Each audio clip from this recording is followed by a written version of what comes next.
is a terrorist group. You know, aim higher, man. Like, you could do better.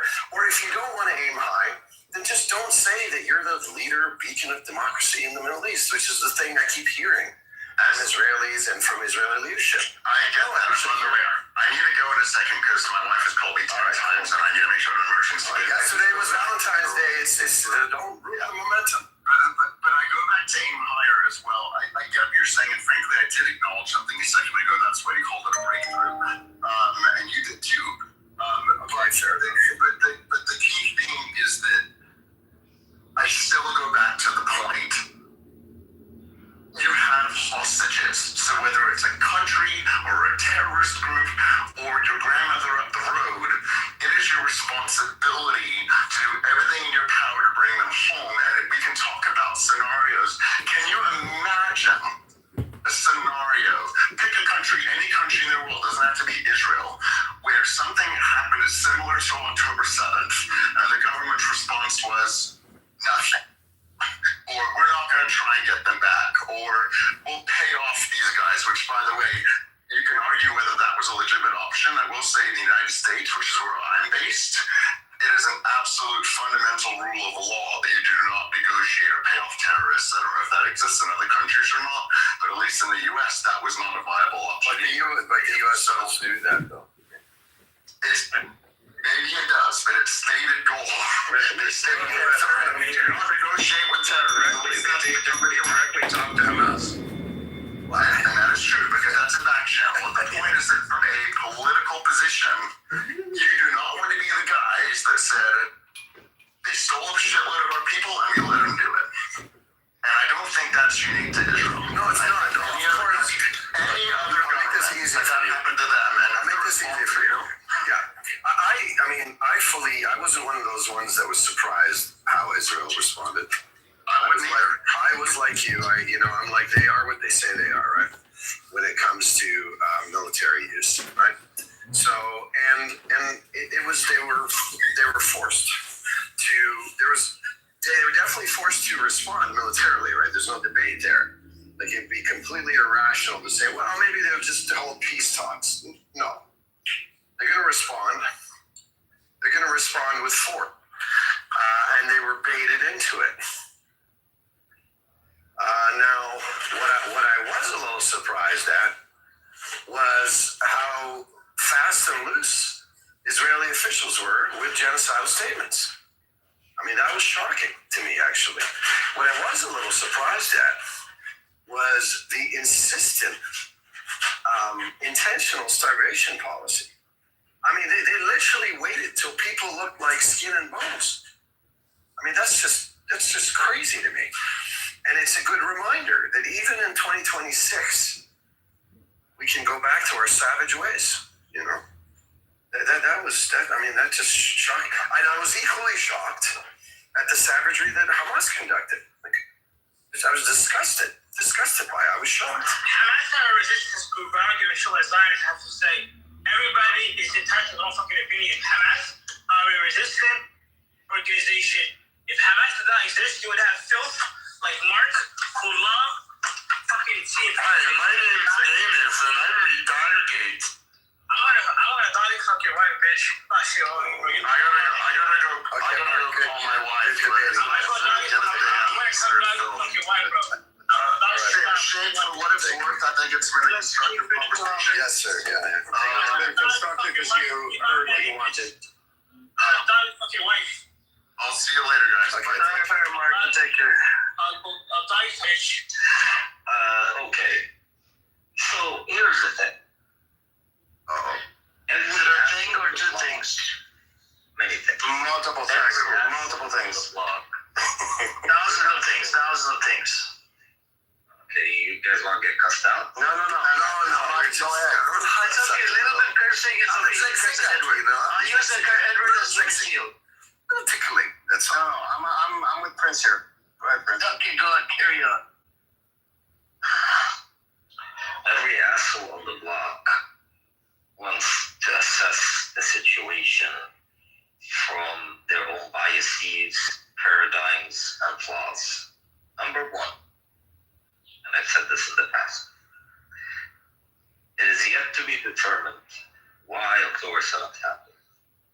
What was the thinking and what were the information obtained by Hamas to take such a decision? Number two, whether or not October 7th is a good or a bad thing for the Palestinian people. Things are measured by their outcomes.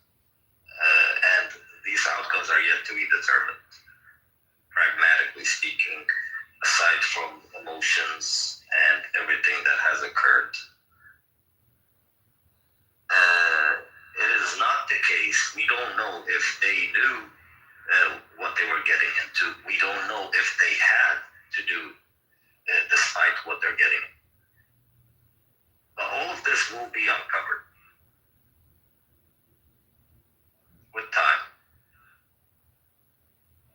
And nobody ever tells a person who is defending himself, why did you do it? You escalated the situation. It's called self-defense for a reason, and October 7th was an act of self-defense, not an act of aggression. Because there is an occupation, and there is a siege. But everybody is so clear,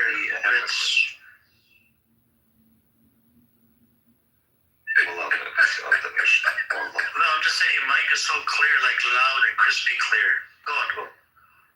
I'm done. If, and I think Edward would probably agree with this question, but if Mark is using that argument about wouldn't any country respond to having hostages with whatever kind of actions, same argument the other way around, because weren't there Palestinian? What's the difference between the October 7th hostages and the Palestinian hostages that were before October 7th, right? He's not here. No, I know, but I'm just saying. Wait, Shape left? Why wouldn't you respond to that? I'm here. I think she was. Stay shape. But Prince, to finish, we were maniacking with you. Sorry. I'll respond to that. In 1982, Israel invaded Lebanon and remains in Lebanon because a dumb bitch ambassador was assassinated in London. Does anybody believe that the assassination of a single individual warrants the invasion of an entire country and the slaughter of over 25,000 people in the year 1982 alone? So this dumb person, she was Israeli ambassador, right, Prince? Yeah. If I want to count the casualties post 1982, pretty sure we'll go up to the 70 and 80,000 Lebanese, Palestinians, and Syrians who were killed in Lebanon. Does the assassination of an individual warrant an invasion of an entire country? It doesn't. Which means one thing. Based on that scenario, if we run a comparative analysis of the behavior of Israel, we know that on October 7th, even if it was minimum, it would have exacted the same response. Because these responses, the way Israel reacted on October 7th and the way Israel reacted in 1982 was not by sheer coincidence. It was premeditated. It was pre-planned. They didn't wake up on October 7th, saw the footages, and then decided to put up wrap up a bunch of plans. No, they have a bank of targets. They know what they're going to target. They have plans of invasion. They have all this crap. And between 1980 and 1982, there went major clashes between the Palestinian and Lebanese resistance against the Israelis, aside from that assassination that happened in London. But Yasser Arafat back then said it when the Israelis signed a ceasefire for the first time, recognizing the PLO as a legitimate organization after what was called then the Cannon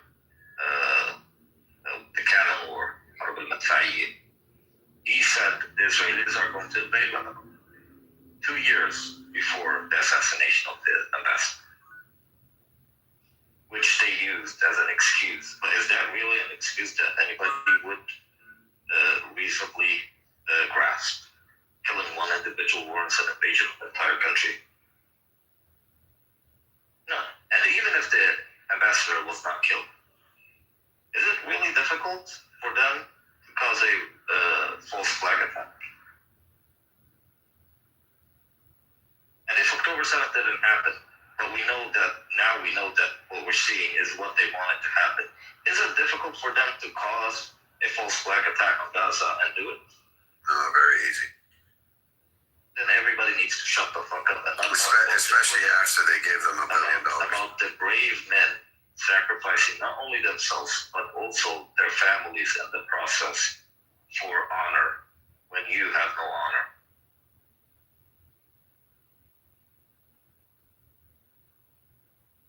Look, I agree the time will tell, right? I agree. But Chief, Sorry, what was your question? instead of sort of coming to that kind of agreeing that Hamas did something wrong, why wouldn't you use the argument that there were Palestinian hostages before October 7th? So to say that, wouldn't any country respond this way if they had hostages? Like, couldn't you use the same argument about the Palestinians? No. Because I like to draw red lines. You know, there's certain lines that they cannot be crossed, and some of it has to do with my background. Like, for example, when Palestinian militia came up to my village in Lebanon and murdered my cousins and killed their parents and made the kids watch and then killed the kids and then burned the house on top of them. I wouldn't in any way, shape, or form want any Christian militia to extract the same kind of thing. There are red lines, okay? And the red line was crossed. And I'm not saying it was crossed by all members of Hamas. I mean, there were 1,200, 1,400 people that crossed that border, whatever the number was. But certainly, many red lines were crossed. If they conducted a strictly military operation, I would have still said it was a mistake. But unfortunately, or fortunately, I mean, I believe in drawing red lines on certain things. Because it's a very, very dark place you go when you kind of let everything be in a relative moral framing. It's very dark. About you mentioned genocidal. How is Hamas October 7th genocidal? Or was that where you're referring to say that Hamas was genocidal or had genocidal intent? Yeah, I mean, they've cleared their officials like it, you know. I need to be consistent in my position, so, you know, I don't want to take a weak position that says that, a group that's made genocidal statements hasn't. And the main reason I do that, number one, that's the honest truth, that if you want to counter and say that there are no genocidal statements made by Hamas, we can dig into that. But that's the main reason. But the second reason is, I want the focus to be on this so-called nation that has so-called democracy and so-called rule of law and so-called most moral army in the world. I don't want the focus to be on Hamas. I want the focus to be on them. Because Hamas isn't walking around saying they're the most moral militia in the world. They admit they're terrorist groups. In a sense, you actually appreciate. I have to be very careful here, but in a sense, that particular sentiment is actually more honest. To be honest, doesn't make it right, but it's more honest. But they don't. Sorry, Prince. Should, with all due respect, this narrative that Israel has been put forward, through the Western mass media, last 70 years or so. It's just pure and utter fake. It's false. And even acknowledging it is incorrect in my opinion. And that's just my opinion. Which narrative? This narrative that they claim that they are the only democracy in the Middle East, they are the most moral army in the... Yeah, I agree with you. I agree. I'm not acknowledging it. No, my point is, and I say this again with all due respect, to acknowledge it is to give them an advantage. I don't think we should ever... I didn't acknowledge it, Hassan. I'm mocking it. No, I'm saying to actually base your debate and argument based on their narrative is wrong. That's just what I'm saying. Why? Again, with all due respect, No, I understand what you're saying. I think you misunderstood me, and I don't know if we have time to dive into the misunderstanding. I mean, we can.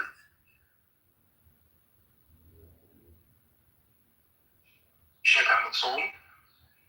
ليه بدي صوم؟ الله ولا من يكي؟ ليه؟ هلا اتلانتيكو I want to... هلا الاسبوع الجاي بكره حتفتش طيب نلحق حالنا الليلة. لو نلحق حالك اليوم كل اللحمه بالبراد خلص خيي بدنيك اختر براد. خيي بدنيك اختر براد. يلا نيجي نختار لانه شباب معنا بخلص من البراد ما بعرفش رح يكون براد خيي. رح يكون والله شو I want to know what are the genocide statements made by Hamas? I don't want to look them up, bro.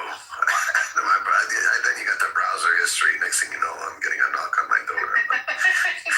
don't do that to me. No, but by the way, they don't call themselves incognito mode. Like, Can the same I don't have NordVPN, bro. Can the same be said about the rhetoric coming out of the PFLP during its height? At its height, can the same be said that they were genocidal? I'd have to study what they said.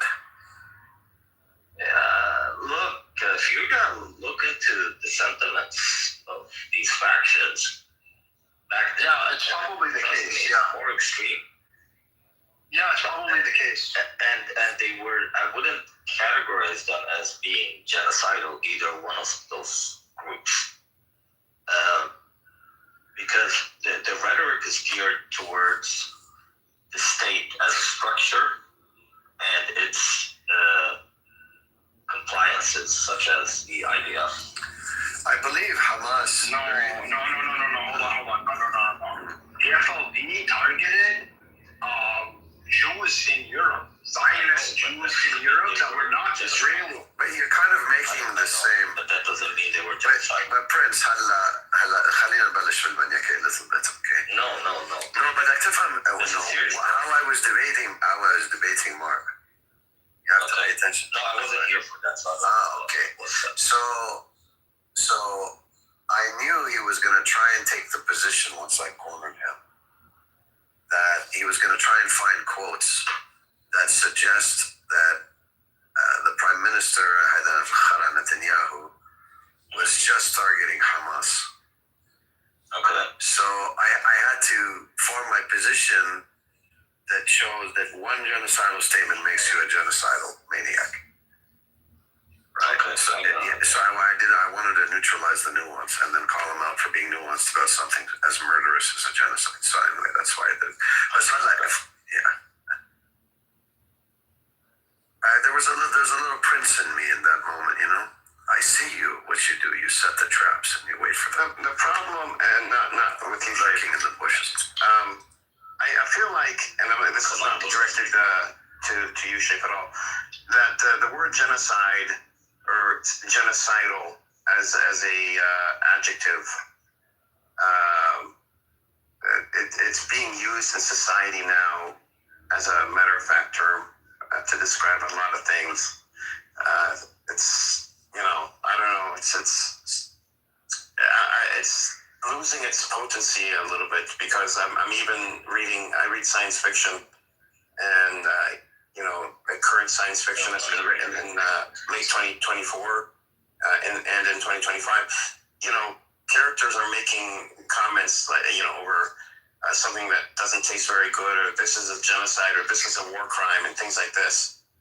And it's becoming a part of our vocabulary to say it. It's, you know. So now people are confused. What is a genocide? Yeah, you're right. I mean, you have Mark like using these random definitions. That's why, you know, to be honest, in the beginning, I was very, very ignorant on what a genocide actually was.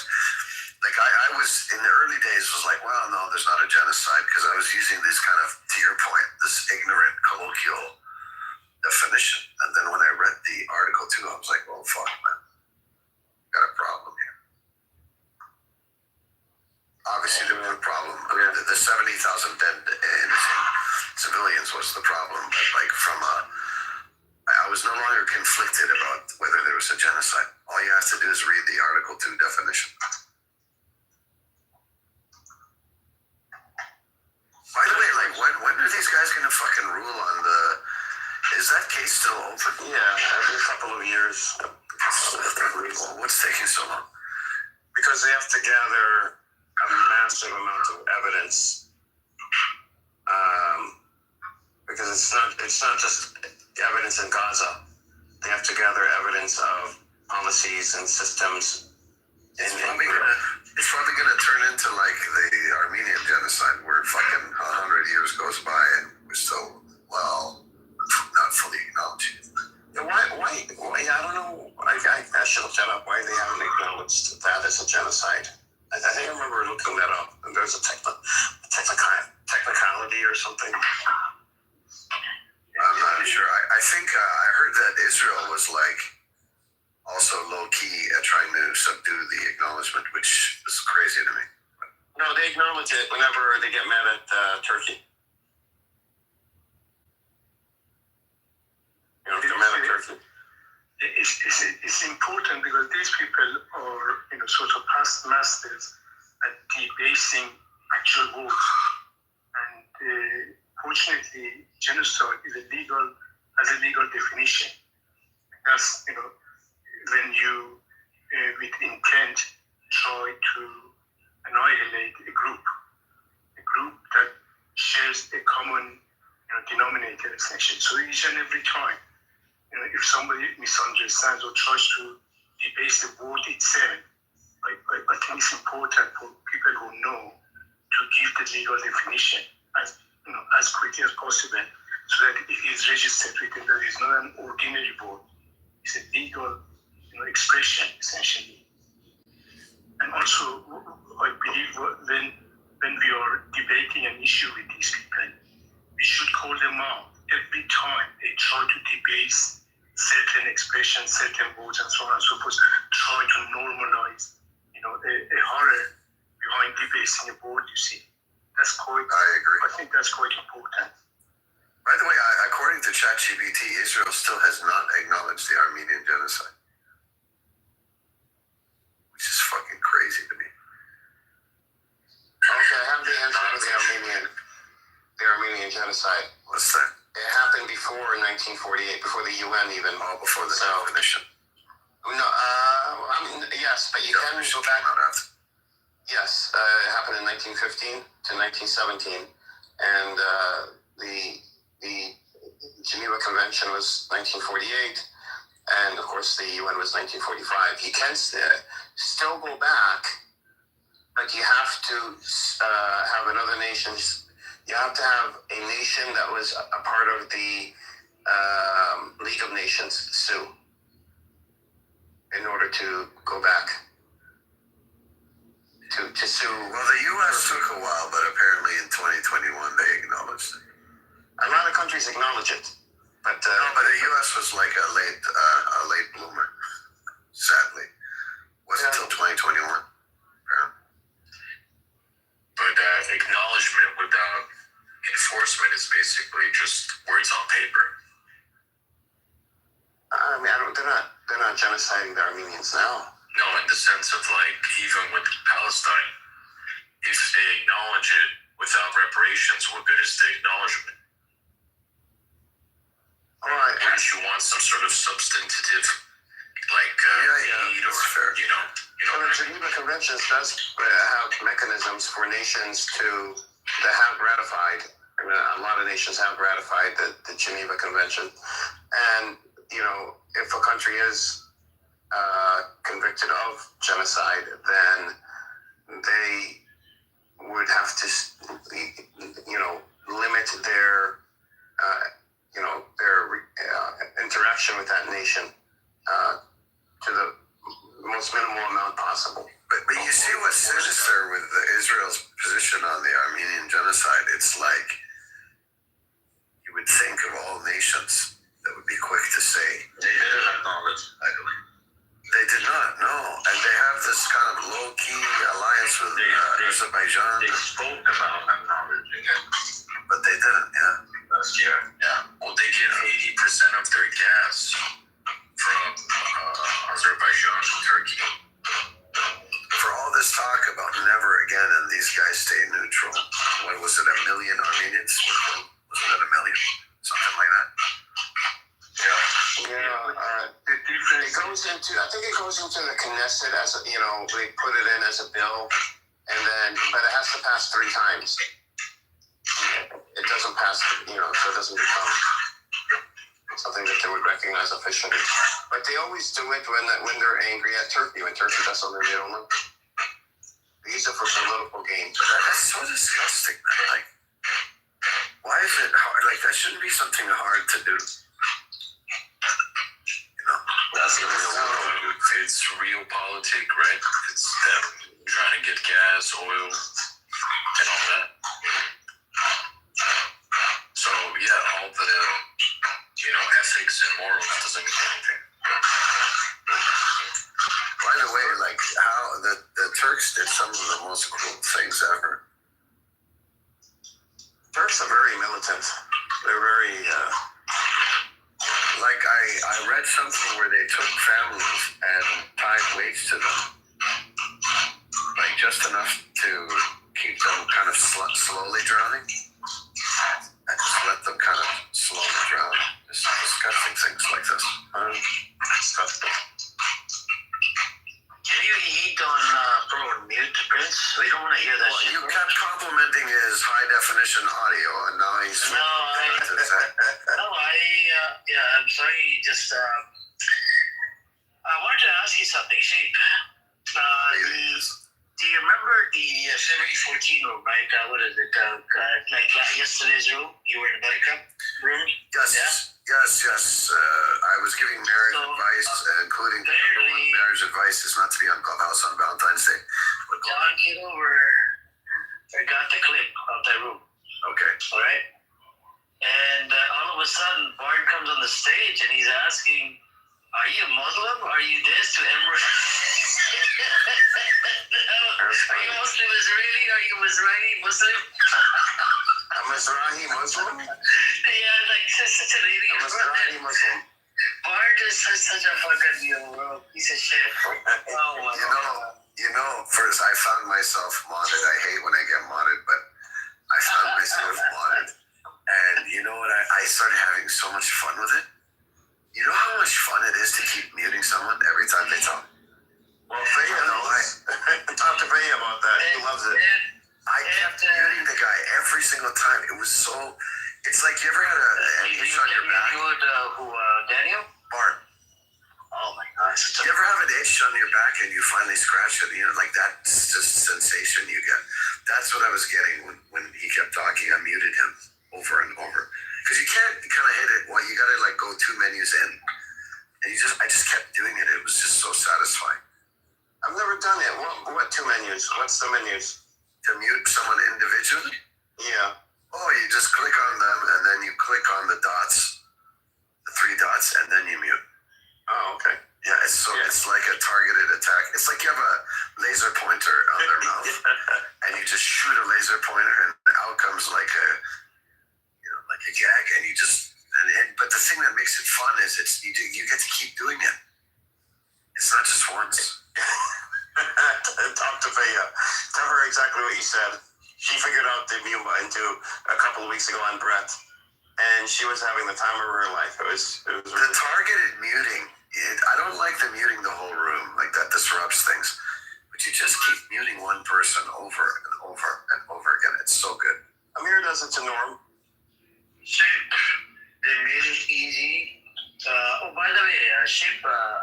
Norm. The video is uploaded on my YouTube. He's defending FC. Oh no. Yep, I'll put the link in the chat. See, this is the red line is my religion. So you come for that. That's it. That's the red line. I'll put the link in the chat. This is already got 11 or 12 views. You're welcome to watch it. Oh no, Amir. He must have really pissed you off. I hear you. I mean, to be fair, you warned him 3 times. You said Watch, like, and comment, and subscribe to the channel. Shit, the problem was the first time you did it, okay. Second time you did it, third time you did it, and we're talking about Epstein. Nothing to do with religion. Well, I'm not my religion. I had nothing to do with Epstein. I did not talk about Judaism. Right? And that's the red line. And I said, okay, let's play this, right? Last time I did him dirty as well with the clip that he's asking Danny for nude photos and videos. How I fucked him over. Amir, I just clicked on it. You have a fucking production now. You have a fucking... Yeah, you said you like it. That's professional. That's so professional. Very professional. So, guys, I put the link in the chat. This is Norman Green on this app. This is a fresh new room. He's welcome to come in and defend, and he can watch this show as well. I worked on it for a little bit, and you know how it is. We got to do it professional, man. No? I didn't realize that when I went to his room on Friday, that he made me mod, and everybody was yelling at me, and I'm, doing my own thing. And Daniel wanted you to move that person down, but you didn't move the person down. Yeah, I'm like, I went down, and I know he didn't say, like, he said, Edward, you gonna do something about this? What the fuck am I gonna do? Like, it's none of my business, I didn't know that was, he almost made me mod, and then just went to bed. And so I moved him down. No, but I did move him down. I almost kept moving them up. I almost liked the content. So finally, I threw him out the room. Whoever that person was. I don't know, bro. It's just Amos rooms. It gets really crazy. Yeah, but I cooked Daniel and Sergio really good. I put the link in the chat, Edward. Check it out. And this is what I did with Norm. And there's another clip that's supposed to come out probably today or tomorrow. I actually used the AI technology, like in real life. Norm is running away from resistance. That's funny. Actual Norm. That's funny.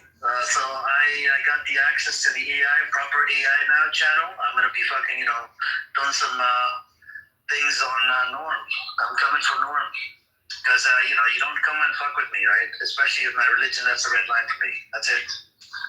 So there was a link I dropped earlier when Benny Olive was in the room that you should put in your link tree, Amir. It's a timeline of U.S. positions. Edward, I looked into it. I think he was right on this. So let me read it out to you. What I'm asking you is if you could take a look at this and put it in because it goes through from the 1980s, early 80s, all the way up to I believe current of executive orders and things like this that the U.S. has done against Palestinians. So when I looked into it, this is what my perplexity gave me, right?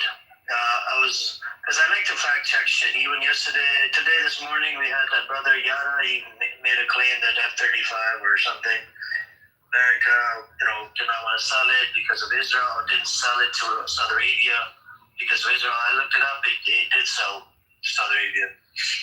When did it sell? Must have been recent. So he said that. Yada's claim was.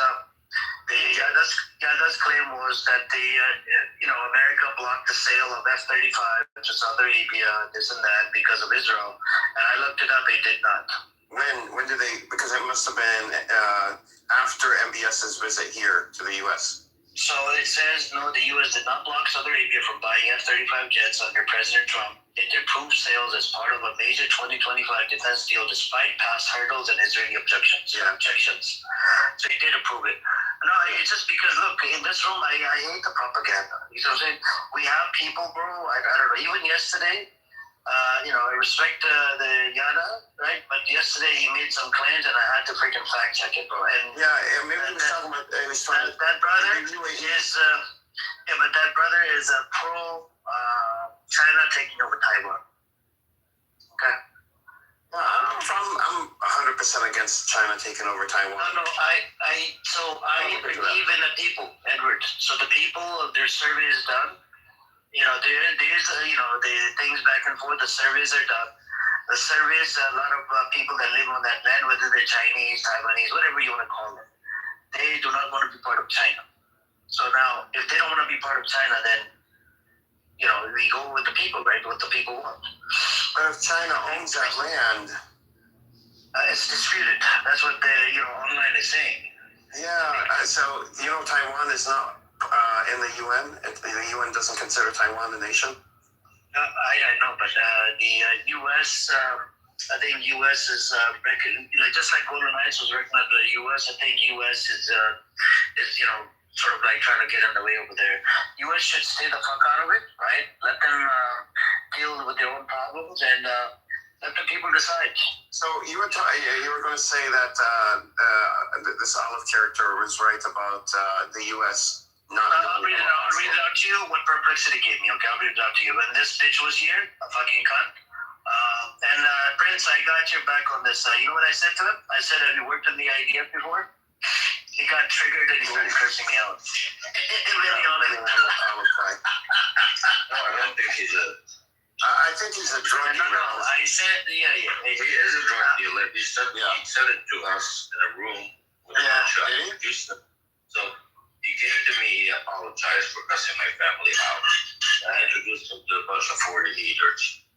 Excuse me, Prince, brother.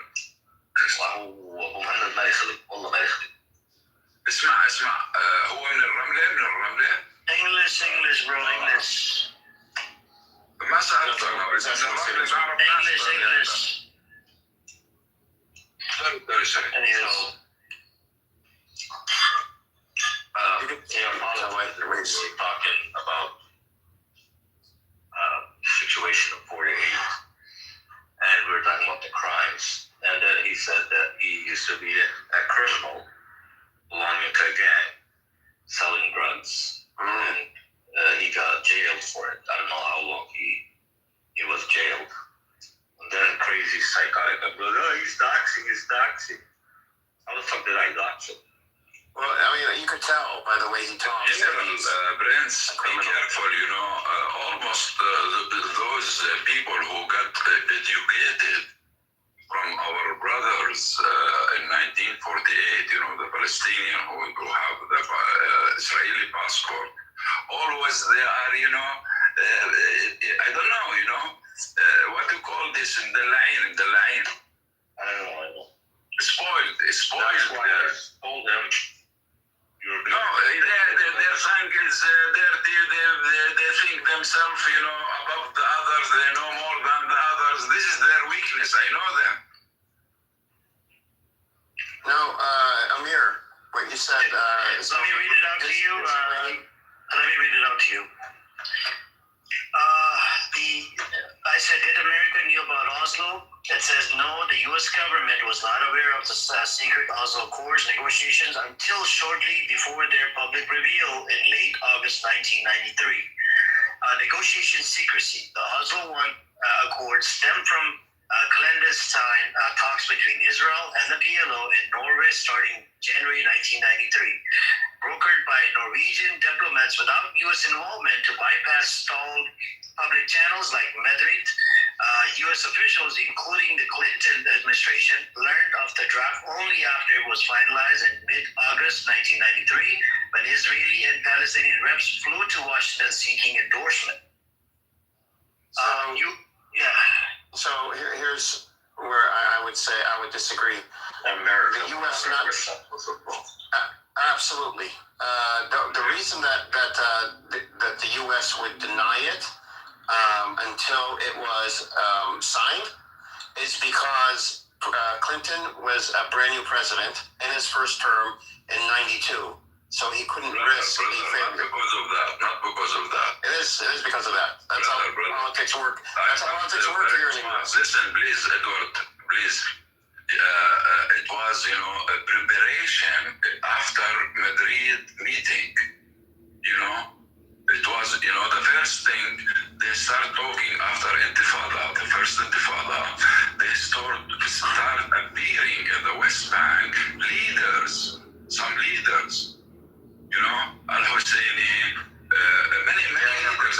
He's not talking about. Listen, please, We're not. That's not what I'm saying. That's not what I was talking about. This is a real story. But it's a story. It's a story that. Chairman Arafat, when the things get serious, first of all, the beginning, he gave them, a green light to go. That's not what we were discussing. This is a real story, brother. That's not the story that we were. It's a real story, but it's not a story. He's not involved. He's not involved direct with the negotiation. We understand. It's understood. But the U.S. not knowing is impossible, especially Norway being a Western nation. Of course they knew, and the U.S. had a stranglehold on U.S. Israeli Palestinians. Excuse me, I speak in Arabic. القيادة البديلة لما بلشت تتشكل فيصل الحسيني والشباب لما بلشت تتشكل القيادة الحسيني English room, come on, man. يا برنس والله أنا بعرف التاريخ. English room. He doesn't know how to express himself. Yeah, it's okay. Just leave it and go to the Arabic room. Go mood.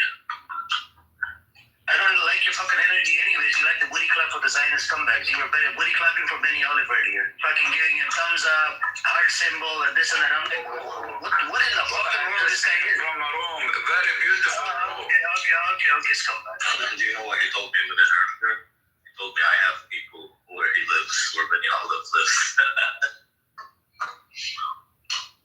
Yeah, Bro, I wouldn't take anything that comes out of movies. Just a bullshitter.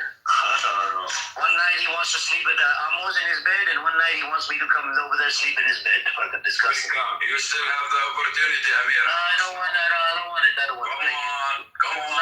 I'm not gay. I give you a last. You have until 24 hours only. I'm not gay. I'm not gay. 24 hours. Oh yes, yeah. You want me to come in anyway? Stupid. Amir, you don't know. Just like we Arab, men like each other. We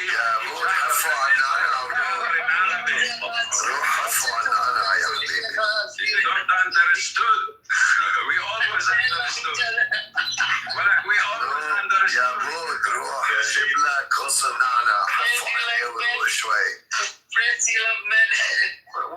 What's he? Is I don't.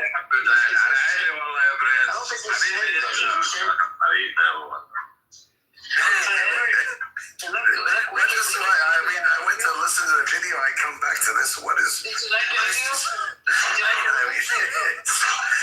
It's very. Did you like the introduction? It was good with the disclaimer. Did you watch Nora's video? I watched. It's in the chat. Check it out. He's defending Epstein. Listen. I just kicked out Eleanor. You know Eleanor? Who? Eleanor. Who's Eleanor? Amir. You know him. The Zionist. Do you know Eleanor? Eleanor? He had pictures with Jeffrey Epstein. Oh, Norm. I kick him out of my room now. I make him silly, I don't know, bro. This guy is something else. Anyways, so Shape, you like the introduction? I think I should add some more to it, huh? It was high quality production. I need to go up on the P, the 4080 P to 76720. Brother, I just introduced myself. I'm a Palestinian from Naples. But like you took it to a different level now. It looks like a different level? More professional, right? Yeah, more professional.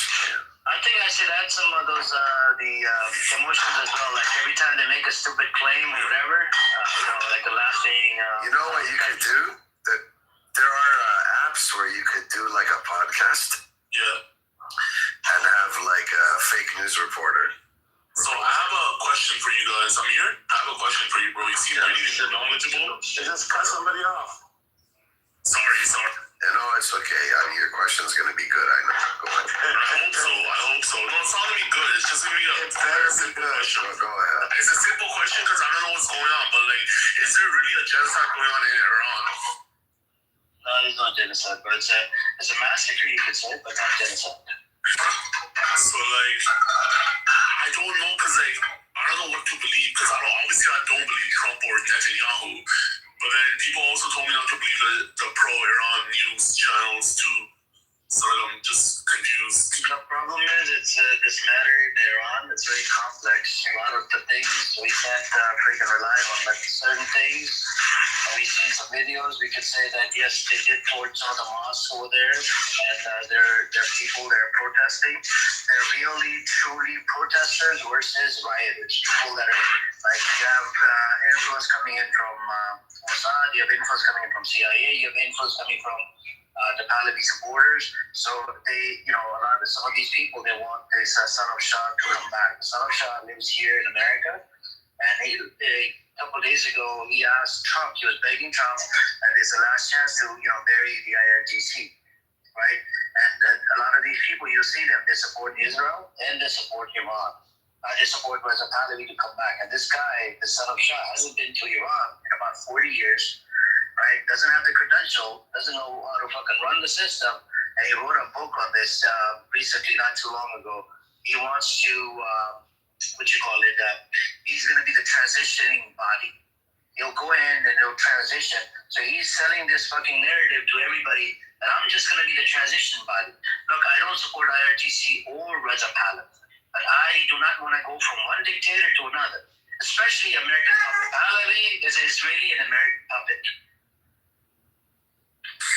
Obviously, I'm not for Israel. Fuck Israel for life. But like, what I've heard was that once the Islamic regime drops, there's gonna be a lot of U.S. sanctions gonna be removed. It's gonna be better ties with the Middle East or something like that. Do you think, or it's gonna be like Iran? It's gonna open up a can of worms, like a different type of can of worms. They're gonna set up military base like what they're doing in Iraq. Iraq is still under occupation, and they're gonna chop that Iranian land into like 5-10 parts. Israel might take over some of the part, and they might even bomb the shit out of all the military bases, like what happened in Syria after they toppled Bashar al-Assad, which was a fucking genocide leader. Relate to the Reza Pahlavi will come around, and he'll be told to freaking put down everything. The hypersonic missile program, the nuclear program, the fucking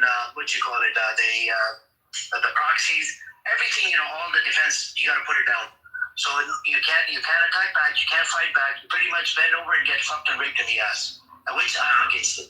But what if they want to be fucked in the back? Why won't you let them? If that's what people want.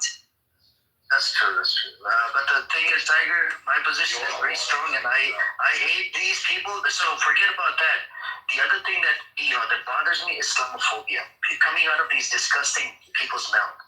You know what I'm saying? So much Islamophobia all over the internet. Just like you had that guy from your side, he was spewing a whole bunch of bullshit about Islam. I had to remove him out of the room. Lion, you want to say something?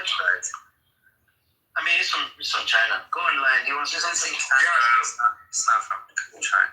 Yeah, Lion wanted to say something. Go on. A lot of the Iranian taxpayers' money is being used to attack Sunnis. The government of Iran, please let me finish. The government of Iran spends the Iranian people's money by giving it to the Houthis to attack Sunnis. So a new government in Iran will stop spending any taxpayer dollars on war on the Sunni. That means more money in the pocket of the Iranian people.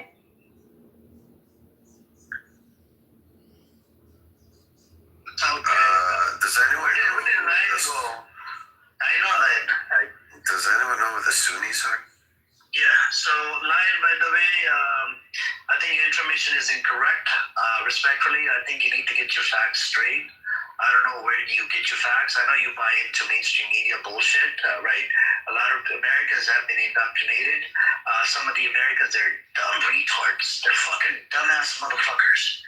Don't have a clue what's happening in the Middle East. They just buy into mainstream media bullshit. They don't know the facts. When you actually look up the facts or you cross-check it with mainstream media and fucking even ChatGPT will tell you that what they're spewing on fucking TV is all bullshit. Even Trump said it is fake news, fake news. At least get your facts straight, man, instead of making up bullshit. You come up on the stage, and this is why I hate fucking bullshitters. And some of the Americans I came across, dumb retards, man. Fucking dumbass motherfuckers. Don't know shit about the I'm just confused. That's why I asked the question, because I'm so confused, right? Because I have Persian friends. They told me not to look at the pro-Iran news, but then they also told me not to listen to Trump. Then who are you listening to when it comes to the media? Then where are you getting your information from? Nowadays, MJ, you gotta look at the Twitter, but the Twitter thing is you have to make sure be careful because there's a lot of AI shit as well, and verified with the news sources. The way I look at, I'll give you one example. So when I'm talking about Israel or Palestine, so I look at Times of Israel, I look at Haaretz, and I even look at Jerusalem Post, and then I look at the Palestinian sources as well. So I'll give you one example. This happened to me, a few months ago. There was one kid that got arrested for throwing a rock at an IDF truck. Now, Times of Israel reports said that yes, he threw a rock at the truck. That's why he got arrested. But coming from Palestinian sources, like his dad testimony, he said no, that's not true. They're claiming this and that. Nothing happened. Blah blah blah and whatever. So then you got to find a common ground. The truth is hidden somewhere in the middle. Right? You put this and this together. Then you can probably say that, yeah, maybe there was something happened, that's why they arrested her. So my Persian friends told me not to trust this girl named Bushra Sheikh, which is probably, if they're talking so much shit about her, they're saying that she's a terrorist sympathizer. Who is she? She's a broadcaster, right? A podcaster, and she went to Iran to report on it, and then... Where is she on this app? She's on Twitter. She's very known she's very outspoken. Is she Iranian? She's Pakistani, but she's a very big reporter. Let me pull up from the UK. Hold on. Bushra Sheikh. She's from the UK. Is she Shia or Sunni? I have no idea, but she is Muslim. Bushra Sheikh. I'm just trying to find her profile. Send it.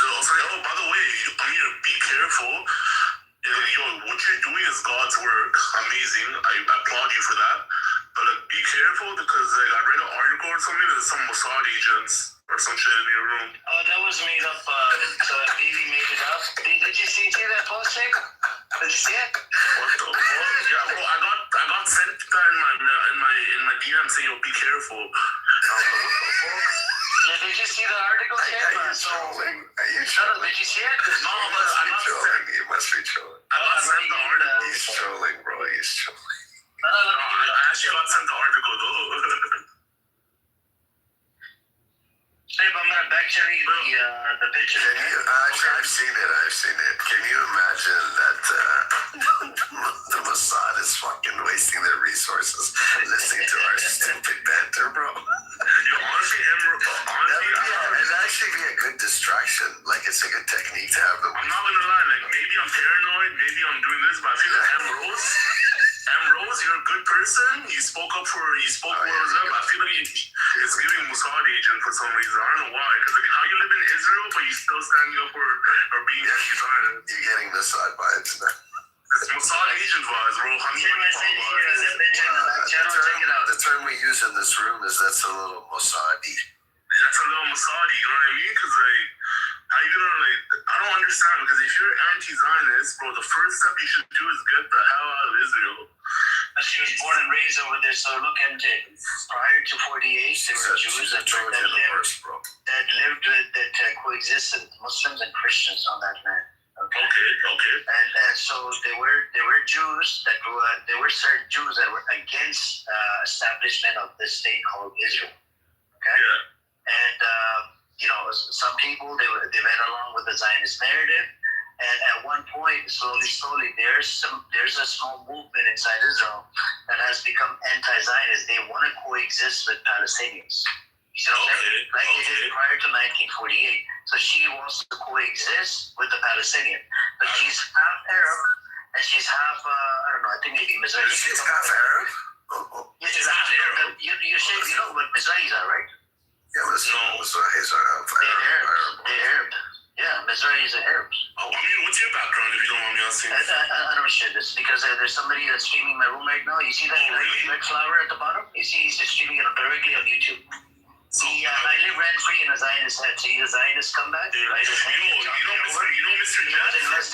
He was investigated by for the campaign fraud in one of the states. He was running for some mayor bullshit. Yo, I'm blocked by Al Normal and Mr. Jeff from Clubhouse. How did you get so lucky? It's a badge of honor, I know. Because I posted this exact picture and they got offended.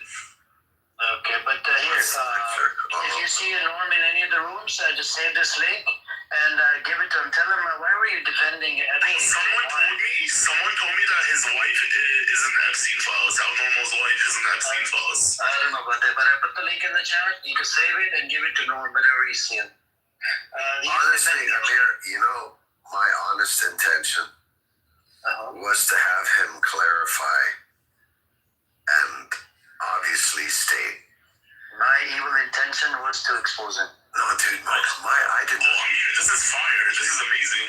My honest intention, I literally, when you told me what he was doing, like basically defending directly and indirectly Epstein, I couldn't believe it. I'm like, no. I mean, he's not that kind of guy. And man, I was wrong, bro. Yeah, but like, I gave him so many chances to just simply clear the record. I told you. He refused. Yeah. I wasn't even trying to trap him. I was just trying to have an honest discussion where I'm like, of course, come on, let's move on. You're a father. Like, you know, we all know this is bad. Like, let's not tarnish his name. And he refused. He started saying, well, she was one day before her 18th birthday. My God. That was a lie. Anyways, Jindip is here. What's up, Jindip? Jindip, the shape is trying to protect the civil rat, called Norman Green. I put the video in the chat. Jindip, I would like you to check it out. I don't think you were in the room. He was defending Epstein, and it's coming from World Affairs Forum production team. I wouldn't say protect. No, he was defending that shit with his life. Did you expect anything less from He was protecting or defending. I mean, maybe I'm an optimist, but I couldn't believe that there would be any man on this planet other than Epstein's lawyer. There was another guy on Clubhouse in Mr. Jeff's room. Do you know who Mr. Jeff is? He's in the Jeff Epstein of Clubhouse. We know Mr. Jeff in Algeria. He's actually a Mizrahi Jew. We know him. He's a Zionist comeback, and he's a Islamophobe. He ran out of content. So he likes to mock religion. It's a normal thing. He has been here multiple times, and he thinks that I am beneath him. He only wants to talk to somebody with the American accent. So that's what it is. So he's a disgusting animal. By the way, John Kitover, you could forward it to Jeff. All right, I know you're son of a whore. That's because I like to see you on YouTube. Anyways, Jim, what's up?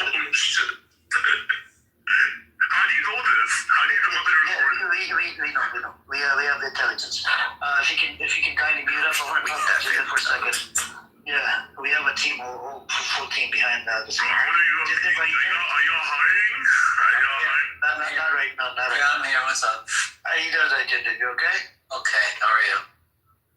I'm doing all right. What you been up to? Not a whole lot. Why? Something important. You gotta tell me something important. What's up? Something important was about the Norm defending Epstein, and then we have. Man, he's giving you so much content with that. Like it's been at least 11 days you've been talking about that. Listen, I think I watched Ellen Dershowitz talking about the same subject, and Ellen Dershowitz was making the same points, that he was not convicted of being a pedophile, but he was, basically having sexual affairs with a woman who was underage, a day shy of her 17th or 18th birthday, something of that effect. the twisted logic of lawyery conversation. So, but I don't expect anything less from the sewer rat from New York, the so-called El Normo. He's a sewer rat. He's the only person I blocked on this app. He's a sewer rat. He's disliked. He's despised. He's the kind of character. I got blocked by him, so I got blocked by him, and it's a badge of honor, It's a badge of honor because he got so triggered with his photo that he actually blocked me. Yes, no dog in the game. He's just, he's just what he is. It's just a filthy piece of shit. Jinder, who do you find more pervertedly problematic? El Normo or Amos? No, Amos is actually... Amos is crazy. He's an old man, but he's a decent guy. You don't get perv vibes from Amos? Oh, he's a preview. He tells you up front that I'm a sick person. He tells you up front. Okay. He's always talking about that issue. But overall, I think he's a decent guy. He's a simple guy. Other than the pervert part. Yeah, he's a pervert, yes. Other than, he's okay. He's a decent person. He can get emotional. He's a pervert. Yeah, but he's okay. Shane, why do you have a problem with perverts? I mean, oh my God. I really do have a problem with people like... We're not talking about Epstein level perversion here. We're not talking about normal perversion.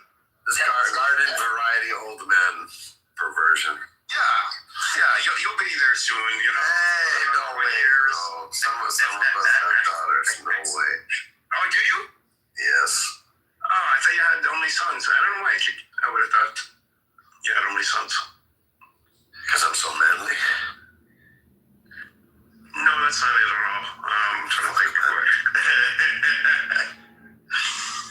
But Amos is not really the worst, the enemy, I think. Okay, I want to ask you this question in a while. Who are your top 3 Zionists on Clubhouse?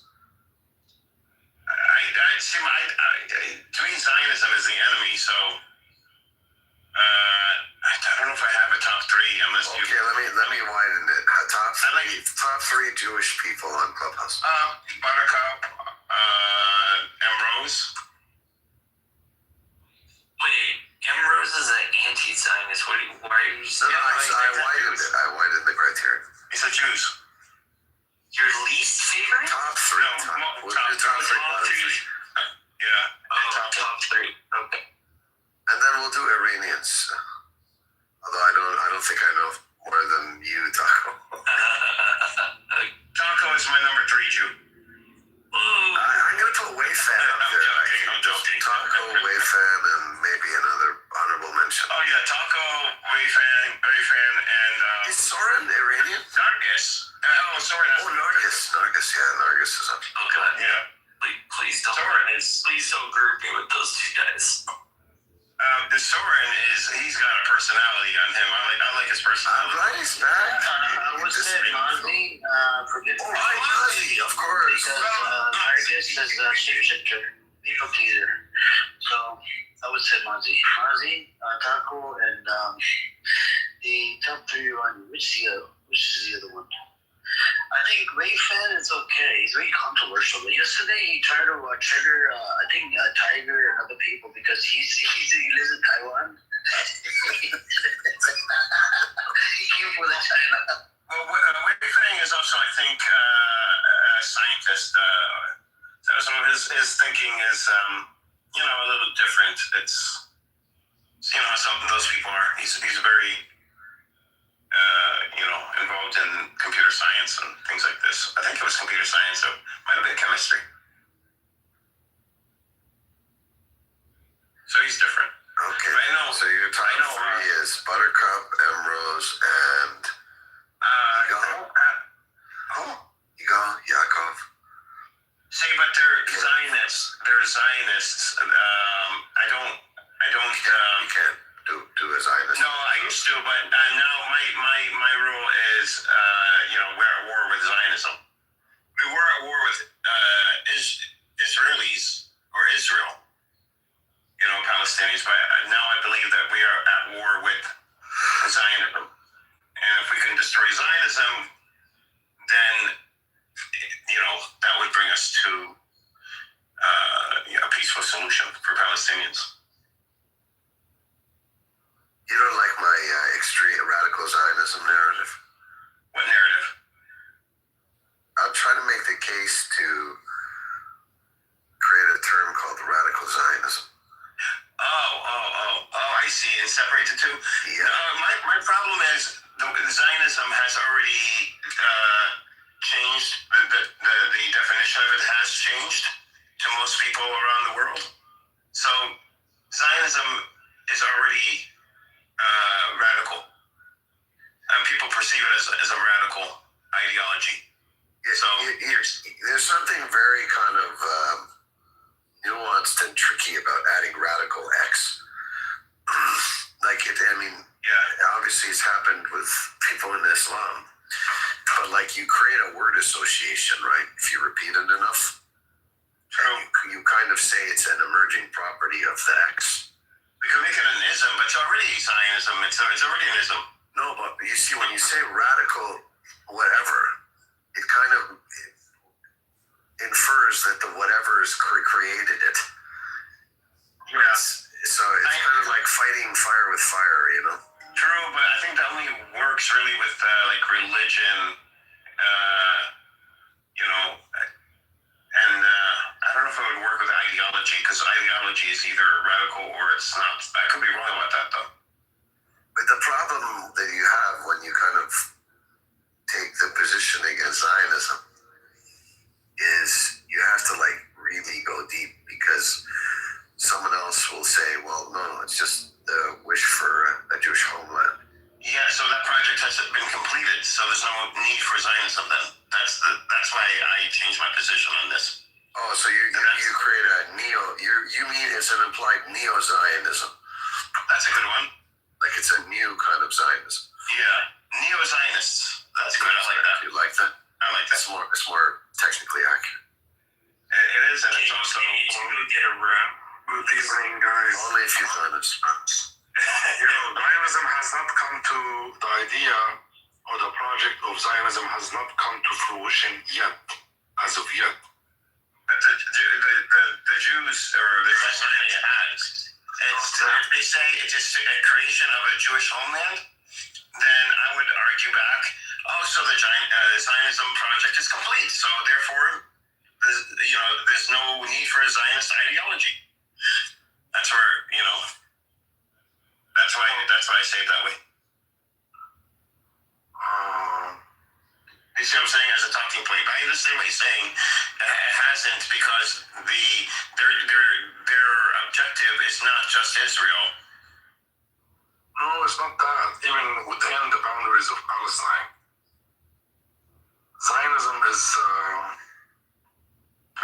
based. The idea of Zionism, and for it, Zionism is a project of settler colonialism. That's you can. And you can say the objective, it is a project of settler colonialism. Zionism is being used as a tool, as a justification, creating a story that justifies the project. The story is that this land is for the Jewish people, and we know that, right? Now, why do I say that it hasn't come to fruition yet? Because in order for Zionism to prevail, three things have to happen. Number one, they have to usurp the overwhelming majority of Palestine, and they have done that. They have managed successfully now to take de facto, officially and unofficially, 90% of historic Palestine physically. This has succeeded, number one. Number two, declaring or changing the status quo for Jerusalem so it becomes the eternal capital of the Jews. And they have semi-succeeded in that. Number three is for Jews to be the overwhelming majority in the land between the river and the sea. And this has not taken place yet. And because of this, it has not come to fruition. Before October 7th,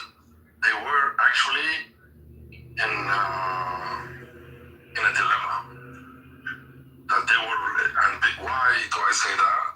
Because the idea of Zionism, this whole project is a criminal, genocidal project, and it was going to be a matter of time until the world will stop supporting them.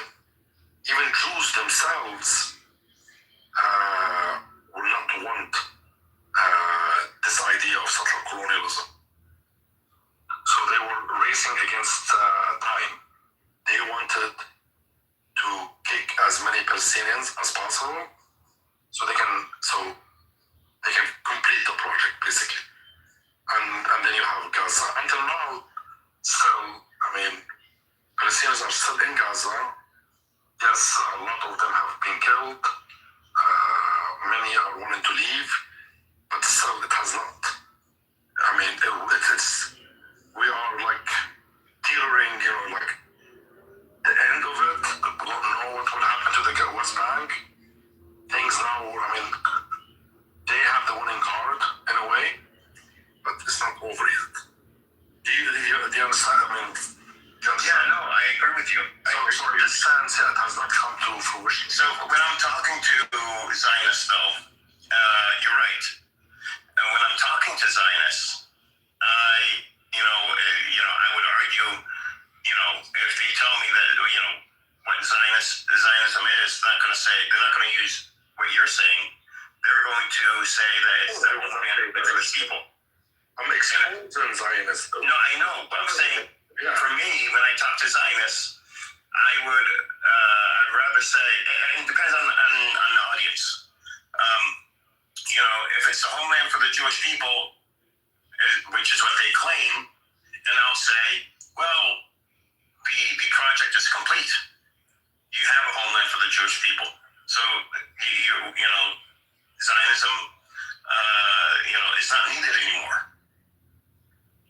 And then they have to get into, with me, why Zionism is still needed. And that gets into the nuances of what the real Zionist project is all about. But I use it as a strategy. Yeah.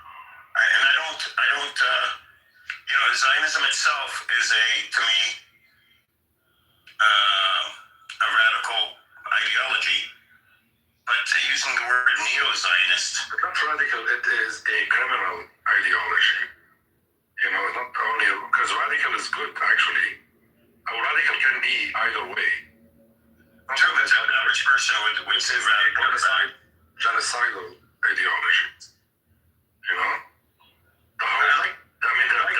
The very idea of settler colonialism is genocidal. It's predicated on removing natives to make room for the settlers. It worked in the past, but now the world will frown upon this, even a lot of young Jews now will not accept that. I guarantee it, if there is peace inside Israel, give it a year or two, you will find a lot of Israelis standing against that. A lot of humans will not accept something like this.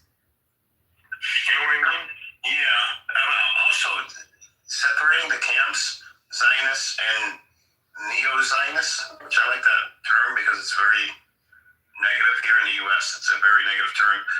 Also in Europe, like neo-Nazis, I think if that narrative becomes prevalent, it would force Zionists to separate in terms of, okay, I'm not this kind of Zionist. I'm not a neo-Zionist. I'm, only a peaceful Zionist. I'm only, I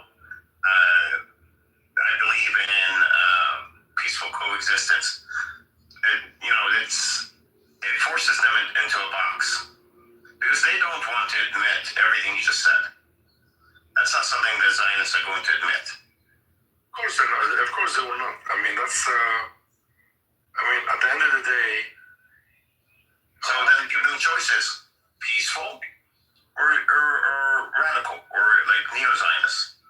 In my opinion, and this is my in my opinion now,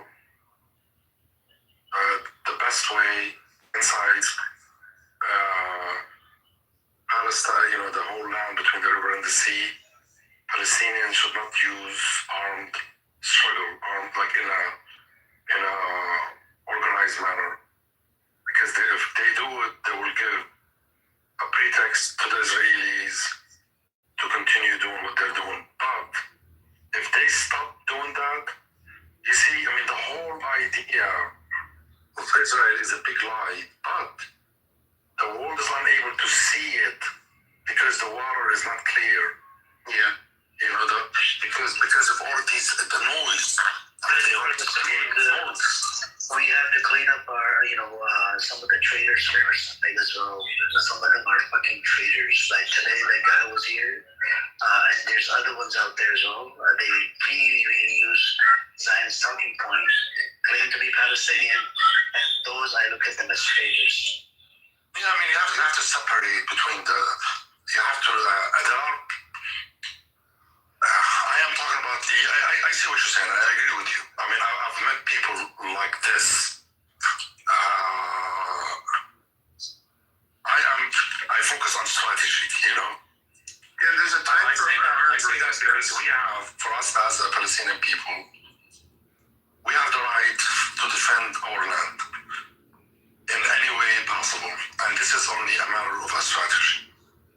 In the 70s, when Palestinians had an organized army, and now the people who we are talking about maybe will be against it, but in the 70s it was a good strategy for Palestinians to carry, to fight using weapons, because it was more feasible.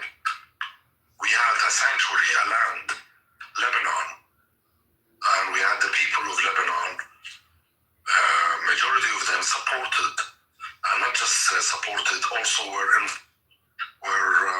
involved, you know. Yeah, I mean, that's, so now, I mean, I say that as a strategy for us to defeat Zionism, to defeat the idea of Israel. I think Israel now is hiding behind this noise that is concocting, you know, that there's terror, there's violence, all of that, you know, and they're able to hide behind it. And therefore the world is unable to actually see Israel the way, the real Israel, you know? Yeah, I mean, there's a time for armed resistance. I think we needed armed resistance. And there's a time for allowing Israel to show, really show its true colors and making sure that the Palestinian narrative is one of a peaceful, what would be the word? Yeah. So I'm not about peace. It's a matter of a strategy, you know? Yeah, no, what I'm saying, the narrative needs to, Palestinians need to be seen as ones that want to have a peaceful resolution. So there is a time for armed resistance. There's also a time for diplomatic resistance and geopolitical resistance. And I think basically, it is not, we are unable to use arms because we don't have the means. This is the only reason. If the minute we have the means, we have the right, the legal right, the human right. It's a right. Any oppressed people have the right to fight. To use weapons. I mean, it's not. This is a right. It's not like the minute it happened. Like, let's say, I don't know. Like you have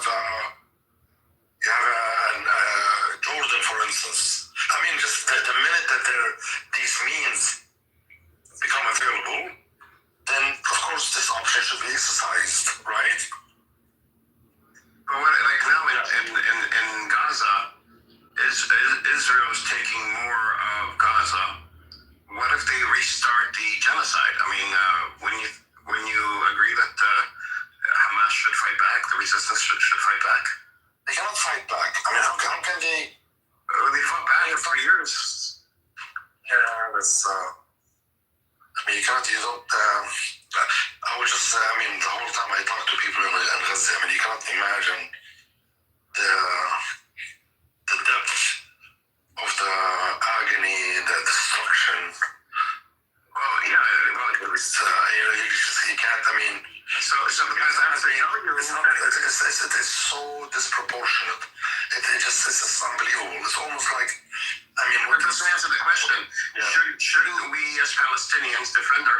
against violence from Israel.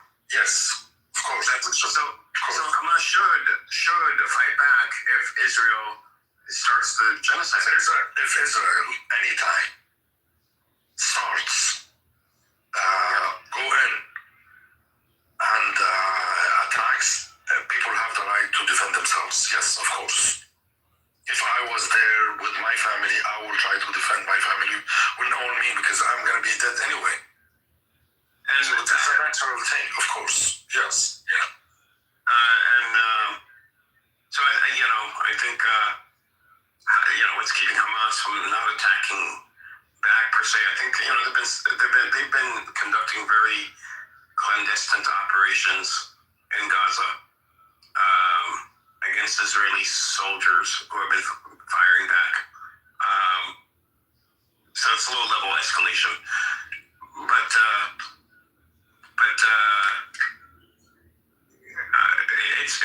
it's a very fine line or rope that you're walking at this stage. When is armed resistance over? When is diplomatic resistance start? And they kind of both overlap sometimes.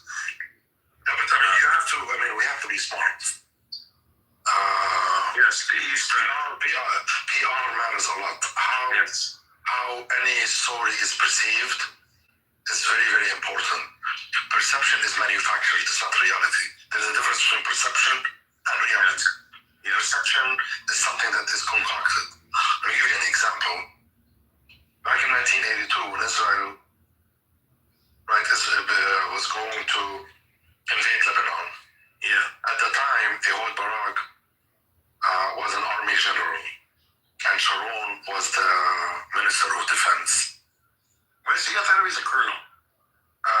No, Sharon was the Minister of Defense, and that's why they blamed him for the Sabra and Shatila, if you remember, right? This is why he was implicated, because he was the Minister of Defense. I thought he was on the ground, wasn't he? He visited. No, he wasn't on the ground. He was the Minister of Defense, but he would go, and he would visit after different times he would go and visit. And when Beirut, when the Israelis entered Beirut, he went there a day before the massacre of Sabra and Shatila, for instance. He was there on the ground, for instance. So what Ehud Barak does, he writes a letter to Sharon, encouraging him and is encouraged to attack Syria, to invade, to attack Syria. And in the letter, he is telling him, this is an opportune time for us now to attack Syria. But of course, how are we going to do it? Okay, now they have to manufacture, a perception. They say, well, we can engage in small shelling, missiles here and there, and then something happens, and then we show the world, or United States, Israel has attacked us, and then this will, we will build excuses that will help us attack Syria. We should take that advantage of it. The point here is that they will not go into any war without creating a pretext, without setting up the perception. They will not do it. You see? And by the way, this letter was published in the Hamas newspaper. It's a well-known document. Basically, a letter was written for real by Ehud Barak to Sharon, and it shows you basically. The point again, we'll keep reiterating that Israel will always try, and not just Israel, any country will always look for a pretext before it commits a crime.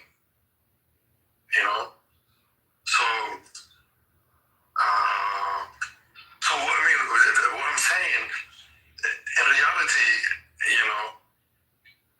before engaging in any war, you want to see how are you going to put up, stand up to this monster, because the world is not going to look at you as weak. The world is going to look at you as this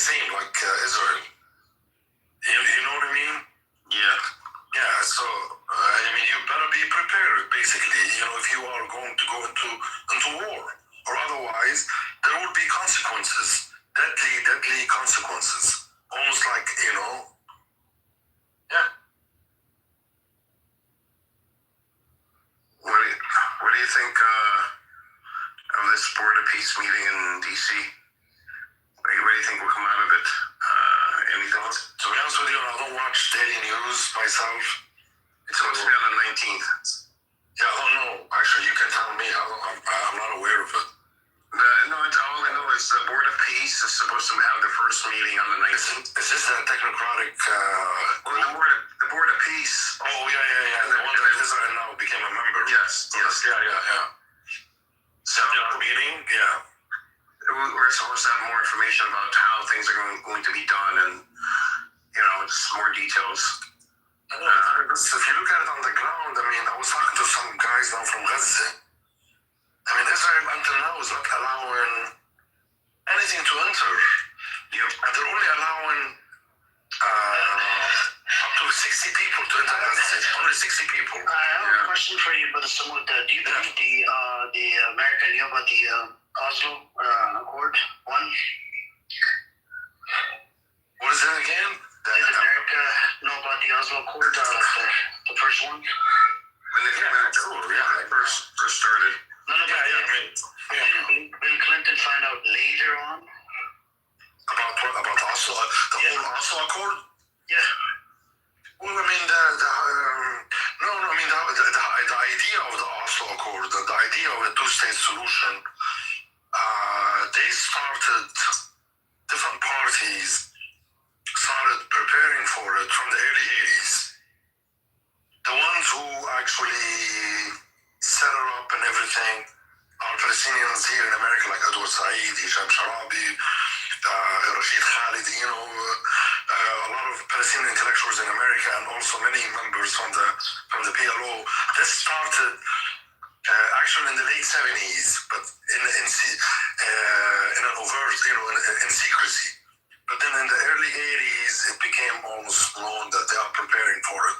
Late 80s, and So no, I doubt that. Of course, the Americans knew about that. There is going to be a peaceful negotiation. Israel right after 1967, it opened the ground, you can say, for a quote-unquote peaceful negotiation over the areas that occupied in 1967. And it did one part of it with Egypt, and now we have Syria and Palestinians, right? I don't know, did I answer your question? I would be surprised that Bill Clinton wasn't aware of it.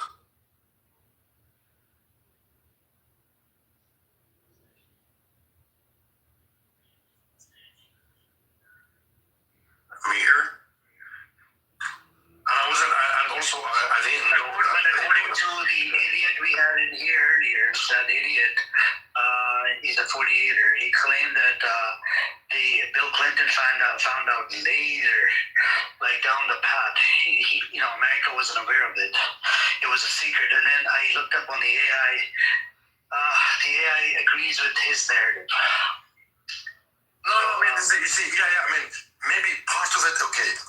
Like the actual, how the Oslo Accord, like how it was written, like the ones who actually sat down for the Oslo Accord, how it is going to be written, yes, could be it did take place behind closed doors.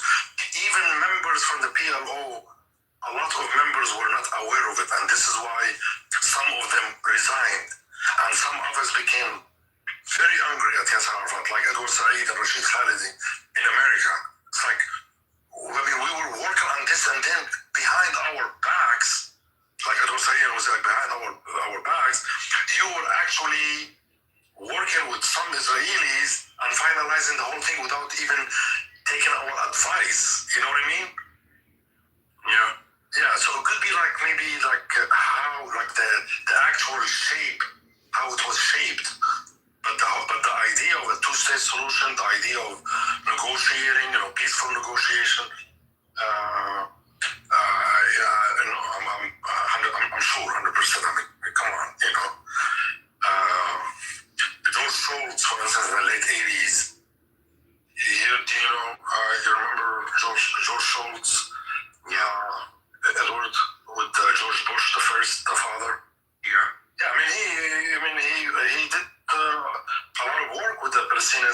Israelis. He was like the mediator, right? Between them in the late 80s. Yeah, what was his role? Yeah, what was his title? I don't know, something in the White House or I don't know, something in the White House. That was the foreign department. The state, yeah. Something head of the State Department or something like that. By the way, at that time, the White House chief of staff was a Palestinian guy. Was he? You know that? John Sununu? You didn't know John Sununu? No. You've heard of him, right? No. I was a teenager in the early 90s. Yeah, so, the White House chief of staff, John Sununu. But then they kicked him out. Yeah, they came out, yeah. Then they kicked him out? Yeah, something happened like right before the... his father was the governor, right? We're talking about the father, the White House chief of staff. The son became the senator. Yeah. A senator of some one of the states, New Hampshire, maybe. Yeah, New Hampshire. Yeah. Those are Palestinian stock too, right? Who was that? The Sununu family is of Palestinian origin. You know that, right? Yeah, but that's what they were saying. I'm saying a Palestinian guy, of course. He's from Jerusalem. Yeah. Sununu, yeah, from Jerusalem, yeah.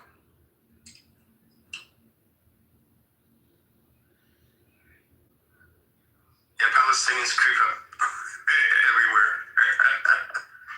It's crazy. Yeah.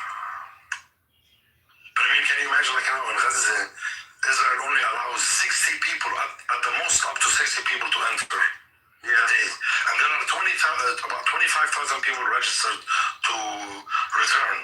So how long do you think it's going to take them? And it doesn't even, like, in actual numbers, about 40, sometimes 45 people enter Gaza every day. So how long is it going to take people to enter 25,000 people, Yeah. That has to change. That's something that we'll see after the 19th, if there's any change there. If they can't do that, then they can't do anything. The board of peace. Yeah. I should call it the board of politicians.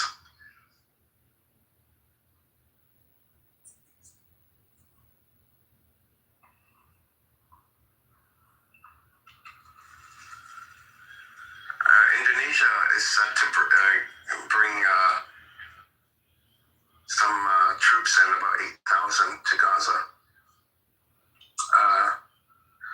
And we're supposed to find out soon the makeup of the International Stabilization Force, the ISF, that's supposed to be going into Gaza and taking charge.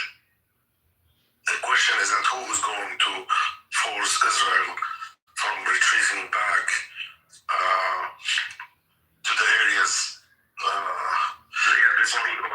Yeah, exactly. Who's going to force Israel to do that? That's the question. They're supposed to. If the ISF is there, Israel is supposed to be leaving Gaza altogether. So they gotta do that. Well, that's the thing. We're going to see. We'll see how influential or how much authority this board of peace actually has on the ground. Yeah.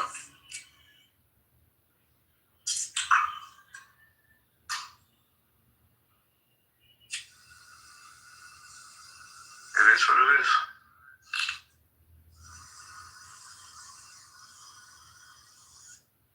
Mark was talking today. Who is Mark? He got on my nerves. I wanted to engage him, but he's been in here. He comes in every now and then. He's a history teacher, I believe. Is he an Israeli? No. Who are you talking about? Mark. Mark, yeah. He's a historian. King Raza Pahlavi is you're the idiot doesn't speak English. Like I said in the audience, thank you. Anyways,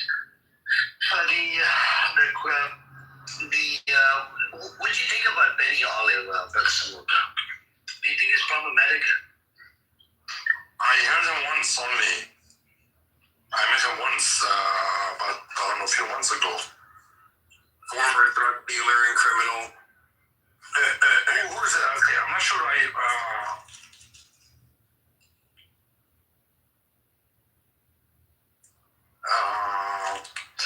Is he the guy from the who lives in Israel in the 48? Yeah. Yeah, I heard him one time talking here in this room. So I cannot really form. Maybe he's in here today. Yeah. Hey folks, how's it going?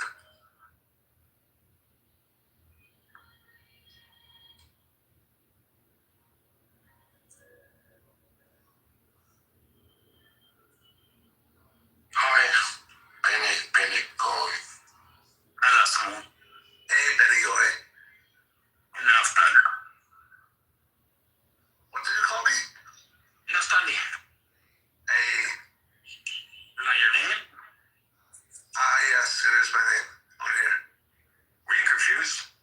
A little bit, yeah. So Naftali, did you just enter the room, Naftali? Yes, I was caught by the prompt. So you are in support of Israel? Yes, I support the great state of Israel. And you're an American citizen? I'm Canadian. You are Canadian. Are you, with all due respect, you don't ask these questions. It's up to you, but I mean, are you of Jewish background or Christian? Well, it's complicated. No, it shouldn't be. I mean, what do you believe? It's not, I'm not asking about you. Actually, Brother Samud, he changed his position up. He got beat up by transgender. Oh, hey, Amir. What are you talking about? Stop bringing that. I just want to know what you believe. Are you, you know? I was trying to see, I was trying to know, like, are you a Christian Zionist? Or not you? I mean, I'm not trying to... He's Jewish, he's from Israel, Brother Samud. Oh, so okay. Well, so basically you are a Zionist. My father is Jewish. Okay, so you are a Zionist. So by the halakha, I'm not considered a Jew. You are a Jew. But you have the right to go and live in my grandfather's house, right? Well, I wouldn't say I'd be living in your house. More like a tower in Tel Aviv, or maybe. Zionist Jews have physically taken over 60% of the West Bank. But they're not. I'm going to tell you like what Jacob said. I mean, if you don't, you can do it, Naftali. If you don't steal it, other people will go and steal it. You can do it, actually. Oh, but it's not my responsibility. I don't think they're stealing it necessarily. No, it is. You are responsible because I don't think we should simplify the process that is being undergone. I understand that you support the state of Israel, therefore you are responsible. Don't tell me it's not my responsibility. Ultimately, I do believe that no matter your religion, you should be able to buy property in the territories. What?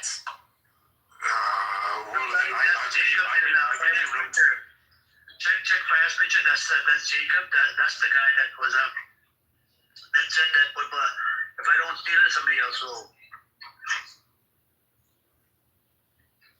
So maybe Naftali, can I assume, because you are hesitating in answering, can I assume that you are perhaps confused on the whole issue, and then you're just having to support Israel because your father is Jewish? Maybe your father is a Zionist? Is that what you stand? What I said is I support people, no matter their religion, being able to buy property in the territories. What territories? What do you mean territories? The territories. Territories? What territories? So, Samaria. Most Israelis call it the territories, or a word that translates to the territories. They don't call it Judea, Samaria. They don't call it the West Bank. They just call it the territories. So you support, in this case, you support a Palestinian family that is languishing in a camp in the city of in Beirut for them to go and claim their house in Haifa, right? No. Why not?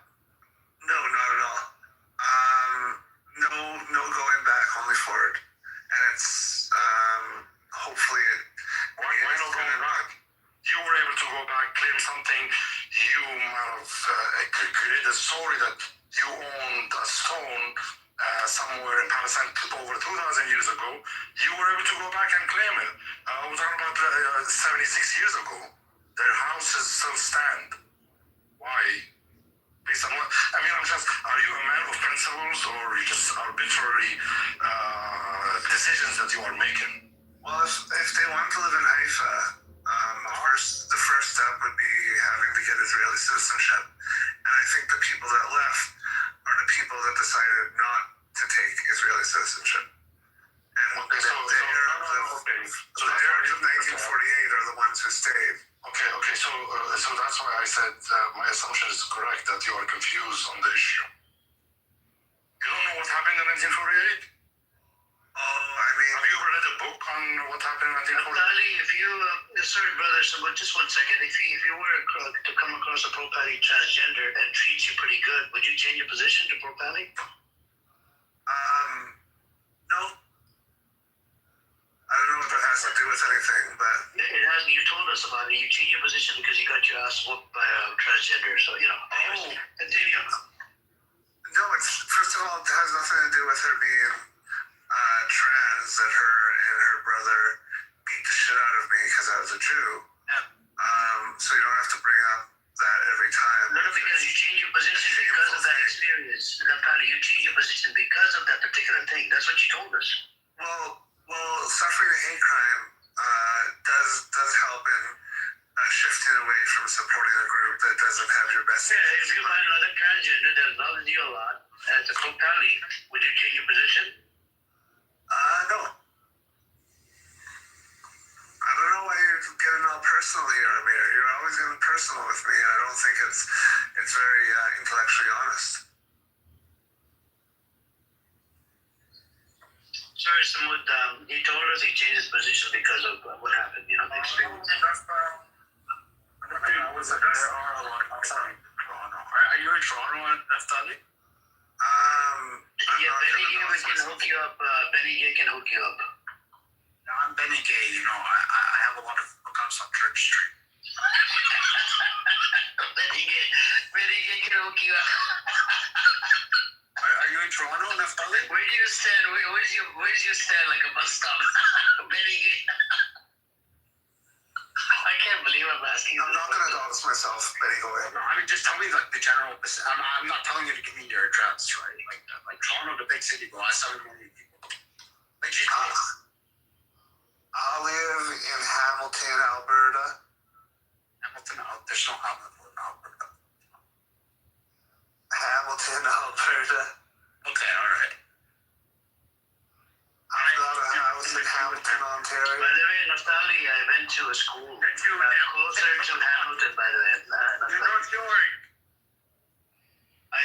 The first apartment when we first migrated to Canada, we lived in North York, by the way. Oh, North York? Yeah, and then we moved over to a different place. What you just said, Hamilton, I'm not too far away. My brother actually lives in Mississauga. So, what do you think of we're poor, Benny Gay, we're poor, you're rich. You're the only rich person here, Yeah, but I only became rich. How many bills did you have to sell to pay your fucking rent, I was poor as well, but then I became gay, and the gay government gave me a lot of money. what do you think of the attempts to bring Palestinians here to Canada? Aren't they terrorists, according to you? Well, I'm all for the vetting process that the Canadian government proposed. I don't think all Gazans are terrorists. Far from it, actually. So actually, Naftali, your story is interesting. Are your ancestors, some of the were included or contributed to the ethnic cleansing of the Indian native people of Canada? What's that? Your ancestors, you are Canadian, right? Yes. Are your ancestors, did they happen to be one of those who contributed to the ethnic cleansing of the native people of Canada? No, actually, my family has worked very closely with Indigenous people in this country. I'm proud to say, and continues to do so. When you say your family, I'm talking about like your seventh great grandfather, eighth great grandfather. I'm not talking about your father now. Man, my seventh, eighth great grandfather, you know, my generations have been kicked out of so many places and moved to so many places. They've been running from place to place for like the last 7 generations. So my family doesn't have the privilege. Can you give us what happened to your seventh great grandfather? Oh, I don't know. Or ninth? Oh no, I don't know. I don't have that privilege. Unfortunately. No, because if you don't know, then how do you say that? You gave me a story, right? For 7 generations. Because my grandfather escaped from Ukraine. Yeah, My father left the United States.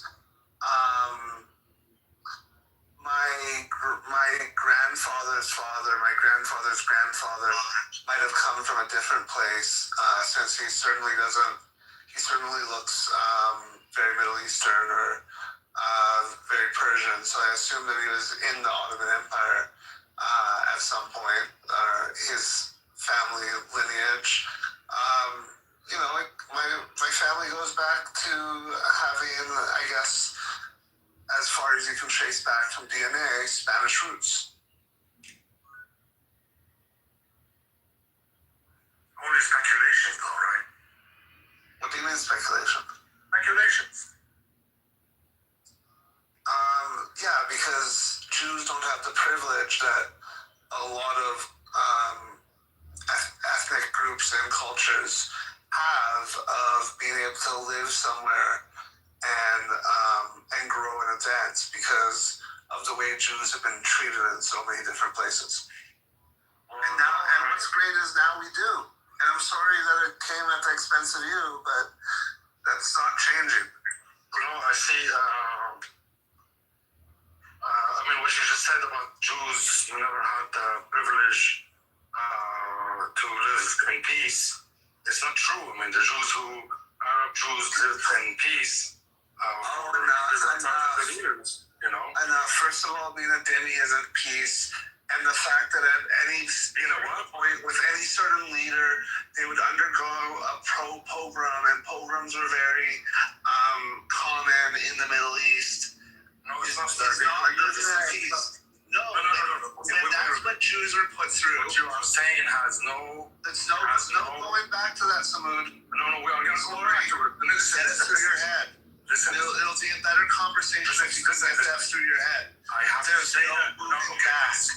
There's no moving back, only forward. Okay. Now I'm going to talk, and you have to be quiet. Okay. Do not interrupt me. Because you're going to say some rhetoric that I've heard 1,000 times. Stop it. Okay? Do not interrupt me. The reason why I mentioned that, because you claimed that Jews all over the world have been continuously persecuted. And I wanted to show that you are actually wrong. Because the Arab Jews were not persecuted, were not treated in the same manner non-Christians were treated in Europe, because non-Christians, also Muslims, were also genocided in Europe and were not allowed a space in Europe, not only Jews and Muslims together. This is just Europe. It happened to be Europe. Yes, listen, stop it. Yes, in Europe and the Middle East. It happened in both places. I agree with you. I agree with you that it happened in both places. Stop it. Okay, in this room, I think, you have to be a little more civilized, right? I mean, I know you came and you took my land, but you cannot do this here in this room. I haven't taken You're going to have to be quiet. Okay, when I finish, you talk, okay? And when I haven't taken anything, and my ancestors... Listen, stop it. 3 generations ago bought property in Israel. They bought land in Israel. Okay. In the 1930s. You are going to have to stop now, okay? Because I'm going to tell you things that you probably either someone lied to you, or you probably were not exposed to the truth. Or, so I'm going to have to tell you, I'm going to tell you something new to you, and you can go and read about it, okay? The Jews in the whole like the Jews of Europe. As a matter of fact, just to give you an example, except for the Hebron massacre and the Farhud. Okay, I am sorry, because I am. What is this guy? What is that? Natalie, you gotta calm down. Let the conversation happen by him. Let him speak, and then you come up with his. It's dishonest rhetoric that I've heard 1,000 times. Hebron massacre. I have educated you on this. It happened on both sides. It was thanks to your rabbi. Your rabbi was ready to propaganda. Let me. Yeah. Sure. Go on. Yeah. Okay. The Farhud, Amir? I'll give you the name of the rabbi. Just give me. I'll give you the name of the rabbi. Every once in a while, he doesn't want to shut his mouth. I mean, what is in the Ottoman Empire that would make things bad? That's the. He thinks he's in Palestine, that he has the privilege. Let him finish, and then you can respond. Just mute up. Thank you. Do you know how you are being restricted in this room, right? You know that you can't freely go and steal someone's voice or land or anything like this. You know that, right? That's such a silly thing to say to someone online in a room like this. Okay. I mean what I say. Such a low, dumb thing to say. Okay. You are a dumb ass. Okay, and not. I'm just finished, okay? So the Jews of the Arab world were never persecuted in the same manner that happened to them in Europe. As a matter of fact, the Jews, for instance, of Baghdad, and this predates 1929 of Hebron, and we will talk about Hebron when we get to it. And we will talk about the Farhud when we get to it, okay? I am talking about hundreds of years before that. I'm talking about the Jews of Baghdad, the Jews of Damascus, the Jews of Alexandria, the Jews of Beirut, of Yemen. All of these communities, Jewish communities, were part and parcel of their localities, of the people who lived there. They enjoyed a lavish bourgeois lifestyle. They lived like about 1/5 of Baghdad used to be constituted of Iraqi Jews. They were welcome. They didn't live in ghettos. They lived right in the heart of cities. Did you know that? Listen. Stop it. Just a second. So apparently you are not aware of that. You are just not aware of that. No, you are not aware of that. You are not aware. You weren't aware of that. I just told you something new. Okay? You weren't aware of it.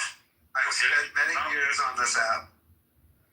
I've had these conversations many times. This is how you learn from this app? Yes. Your source of education is from this app, yeah? Well, I've been on this app for on and off about 4 or 5 years. And yes, I've had a lot of different conversations. This guy, I mean, maybe you spoke to him before? I spoke to him, but he claimed to be anti-Zionist before he got his ass whooped by a transgender. Yeah, he's a confused person, so. Yeah, he's very confused, and I want to help. I want to ask Benny Gay to find you another transgender, and maybe he or she can appreciate you, whatever you are. First of all, I don't think we should. And then become pro-Pally again. I don't think you should call them a transgender. That's a very bigoted way to refer to them. And listen, I believe that trans women are women, and I'm attracted to women. So what point are you trying to prove? That I'm more progressive than you? Because if so, point proven, Amir. You told us you were pro-Pally before, and you well, I wasn't very educated in it all, to be honest. Yeah, but you found somebody on Tinder or something, and you found out that there was a transgender. You went with it. You did whatever you did, and then you got your ass whooped by that person. And that person apparently was a pro-Pally or whatever. You told him that you were a Jew, and you got your ass whooped by the brother. I'm saying if you found another one that's pro-Pally, but they don't whoop your ass, they do respect you as a Jew, would you change your position? Well, that's a really odd question, but I don't think so, no, because my position went to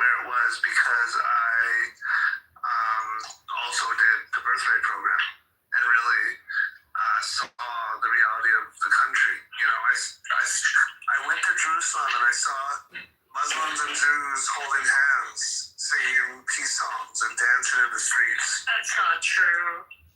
So it's an isolated incident, right? You saw what, 50 Muslims? 20 Muslims? I don't know. One picked a fig for me and gave me a fig. It was a really nice moment. What? There was a Muslim woman walking with her child on, I don't know if it was Shabbat or what, but she picked a fig for me off a tree and gave me this fig. Okay, so she did it out of respect. Oh, absolutely, yeah. But it has nothing to do. Look, from the Muslim perspective, we don't have a problem with the Jews. They did coexist before, prior to 1948. The problem came around when you had the Zionist scumbags coming around. They wanted to establish a state by ethnically cleansing Palestinians. That was the problem. Now, that problem, it needs to go away. People can coexist all day long. But the state, down the road, it's going to have to dismantle. I mean, the state cannot run like this. And right now, Netanyahu wants to attack Iran. Yeah, I mean, look, I think ultimately they're going to try to use economic means first. They're trying to avoid another war, for sure. Mm-hmm. But yeah, I'm sure Netanyahu does want to attack Iran. So, you did your birthright. You saw people holding hands. Just because people were holding hands, you decided to pick the other side. Well, it wasn't pick the other side. It's more that I decided to take the time to learn. Did you go to the West Bank? Did you ask Palestinians how they're getting treated? Did you see the 920 checkpoints on the West Bank? Did you see how they cannot collect the rainwater in the West Bank? Did you see any of this? No, we're not allowed. Mm-hmm. We can go in the West Bank. I mean, I wouldn't feel safe in parts of the West Bank. I went to Area C where I do feel safe. Area C is occupied by Israel. Area B is occupied by Israel and some control, the PA controls it. One area is controlled by the PA. But if you want to go into those areas... Although, hold on, when I was in Jerusalem in 2022, I did dab up a Lion's Den member. That's fine. What I'm saying to you should go into... I was in Jerusalem and I was all like, what's up, nice shirt. And so you're flirting with the guy? What's that? You were flirting with the guy? Oh, I wasn't flirting with him. I was complimenting his shirt. He was a Lion's Den member. And then there's IDF members all around the world. IDF are fucking terrorists. No, but like the Lion's Den is actually a terrorist. IDF is literally a terrorist. It was established out of three Jewish Zionist terrorist gangs. No, I mean... You didn't know this? I mean, they're military. You can see That's them fine. You can be militarized and be a terrorist. It's a terrorist entity. You can see them as having like fascist leanings or whatever you want to paint it as. I'm telling you that they're a military. They don't meet the definition of a terrorist because IDF was formed out of Haganah, Irgun, and Lehi, three Jewish militia gangs. These were terrorist gangs according to the British and the U.S. No, the Haganah wasn't viewed in the same way. The Irgun and the Lehi were. Okay, so Haganah in 1940, after the white papers were issued, they planted a bomb on a ship full of 600 Jews or something, 700 Jews. Actually, it was 1,800 Jews, sorry. Listen, I don't bomb it off. Guess what? Bomb it off. Yeah, the Lehi Jewish military approached Hitler in 1940 to 41. Who approached fucking Hitler? Yeah, I mean, like, I don't fuck with the Lehi because of that history. But yeah, but Haganah did atrocities. You gotta respect the Irgun, and it's debated whether or not the Irgun... They were all terrorists, bro. I don't know. I don't know what to tell you. If you listen to the telling from their perspective of the King David bombing, what was their perspective? Do you believe they were terrorists? Well, their intention was to get all civilians out, like evacuate it. They were just going after the property, but then something moved up, like the timeline line, so to speak. But someone still did make a call to try to get people to evacuate the building. More people would have died if he didn't like go through very risky circumstances, risking getting caught in the act to warn people to get out of the hotel.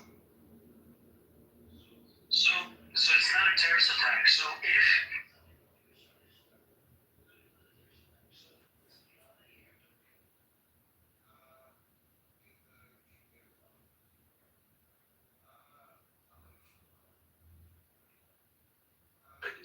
So I don't know what to say. Yeah, well, it's your room. You should moderate your room. Look, I don't give two fucks about your room.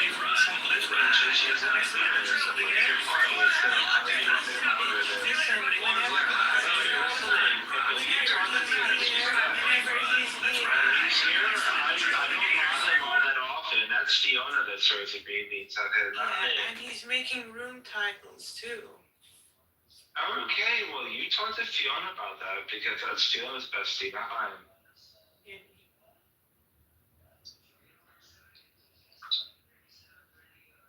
He's such a. I had Gigi blocked for legit like an entire year. So don't come at me acting like I'm Gigi's best friend. No, okay. I understand your side. That's fine. If that's Warned against intellectuals, and yet no one fucking listened. No one listened. Defeated or won out against their own. So that's how the narrative spins out. narrative can be whatever, it doesn't matter, Naftali. But if you look into the history, how was IDF formed? It was formed out of three Jewish Zionist terrorist militia gangs. Listen, the point is that you are sharing the anti-Israel narrative, and I'm sharing the Israel narrative, which that's right. You could share pro-Israeli, but do you agree? But I have to to that. believe it. Okay, if King Hotel David bombing attack was a terrorist attack, and it was done by which king was it done by? Let me make sure. Okay, Irgun. And let's say Irgun transforms into IDF in 1948. 46 was the terrorist attack. 1948 becomes IDF.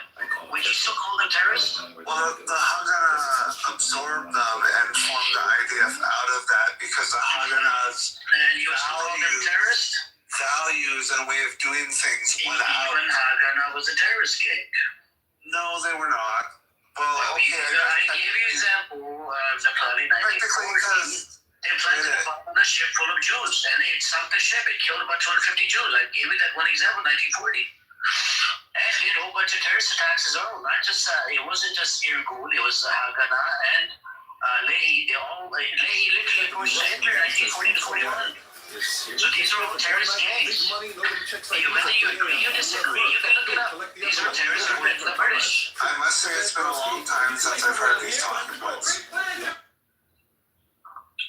It's been such a long time since I heard your talking point, and you're denying it. You're suffering from cognitive dissonance, right? You don't want to agree to any of this. No, I mean, I'm agreeing to I was asking, Benny, can you find him a transgender, pro-Pali, and that will actually respect Naftali in Canada? Benny Gay? I think he wants me to call him Benny Corey. Yeah, send them down to Hamilton, Alberta for me. Wait, you're in Alberta or you're in Ontario? Hamilton. Hamilton, yeah, that's in Ontario, isn't it? You've never heard of Hamilton, Alberta? Hamilton, I've been to Alberta. I lived in Ontario. So are you in Alberta right now? I mean, for all intents and purposes, yes. Okay, so you've never been to Ontario? Well, I've been to Ontario. Okay, I didn't know you live in Alberta. Okay, I haven't been to Alberta. So you think I'm from Ontario? I thought you were talking about Hamilton, Ontario. The place that I went to school, it wasn't that far away from Hamilton. I went to school in Canada, by the way. Oh, you did? Yeah.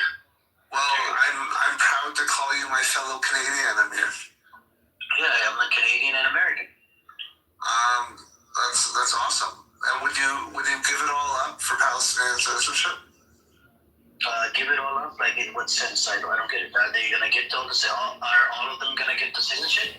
No, hypothetical. Everyone has an opportunity to take Israeli citizenship, but they have to give up whatever other citizenship they have. Yeah, but I'm not Palestinian, Natalie. I am an outsider. Okay. I just know a lot more because I'm always looking into the history of Palestine, Israel. I'm trying to look at it from different angles. But you wouldn't give up your American and Canadian citizenship for Palestine? If I have to, yeah, if they're going to get it, right, but I'm not Palestinian. That's what I just told you. So where am I going to go?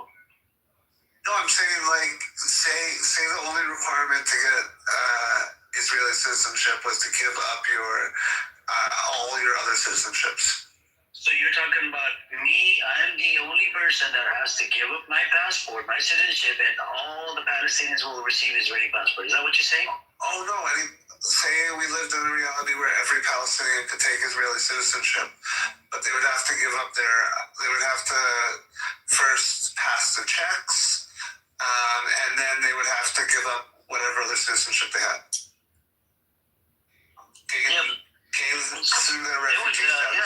I think some of the people would give it up. They want to live inside where they are from. I've met 2 so far. Yeah, there's a lot of them out there. Some of them are living in the West just because they can't go back. They do want to go back. There's a pretty big population that want to go back. Well, they want both. Not only Muslims, even the Christians want to go back. But who's stopping them? Israel. Why do we think it's a requirement, though? Like, their citizenship. That's what I'm saying. No, say it was a new rule for both populations.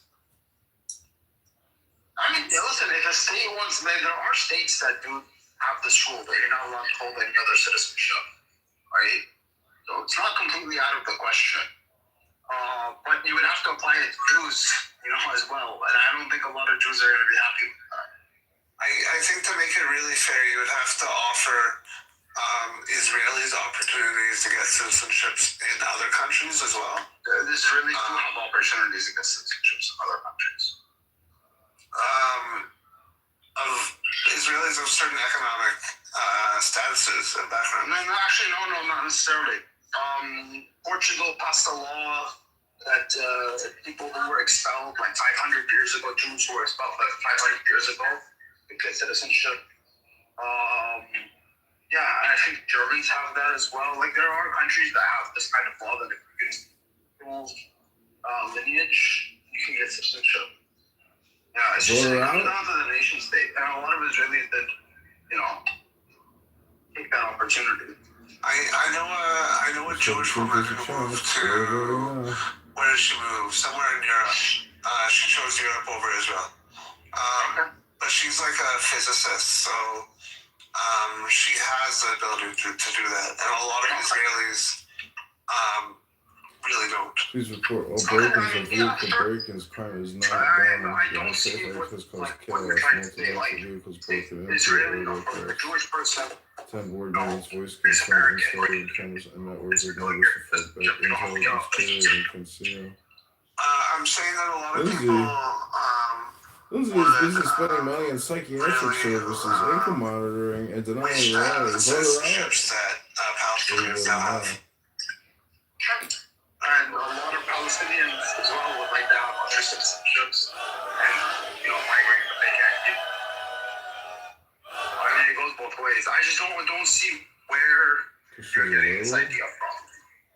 Oh, it's just it's an idea that I'm always curious of what people say.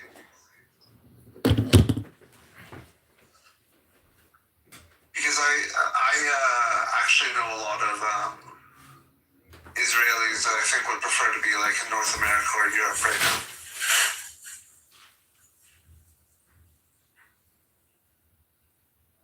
I mean, you would concede that it is easier for a Jewish Israeli to migrate to North America or Europe as opposed to a Palestinian within the West Bank or Gaza, right?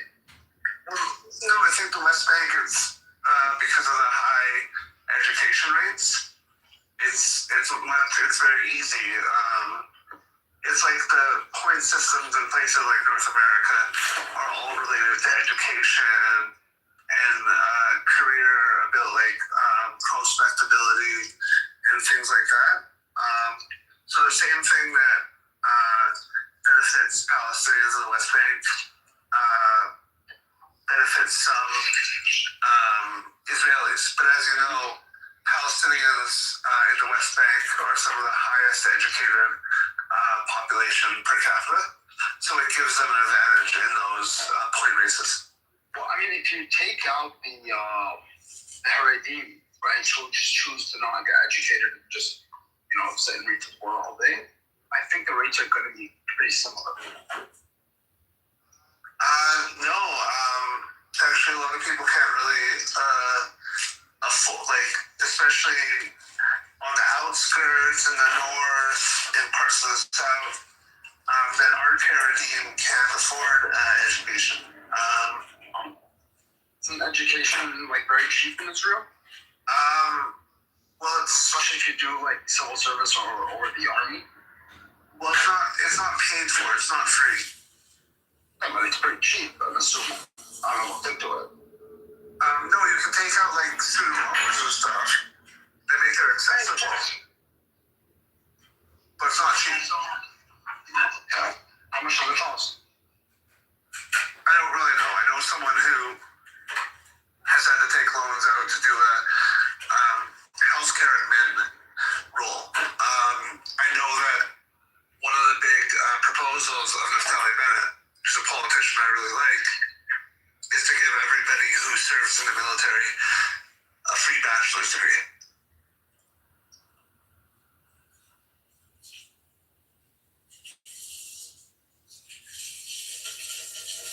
It's a great proposal. I'm just looking this up. Yeah, it's called Naftali. $15,000 a year. Shit, that's pretty expensive. Yeah. Actually, on the lower end, $3,000 is not much. They're talking about $12,000. Let's say $15,000 for a bachelor's degree for a 4-year. That's not too much.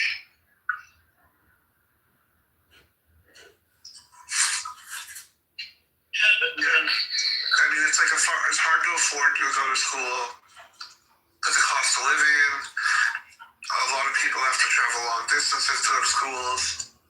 Charlie, is that you in your picture, if you don't mind me asking? Yeah. You like watermelon, huh?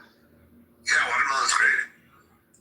I used to like watermelon. It's good. It's good for your body. I think they use even a watermelon diet. Yeah? Yeah. Is that a very healthy diet? It is. It's all watery. But, you have to be careful if you, you have to be careful because it's all water. You just, drinking and eating water, That sounds good. Good for you. Flushing out your toxins. I did that a long time ago. It was good.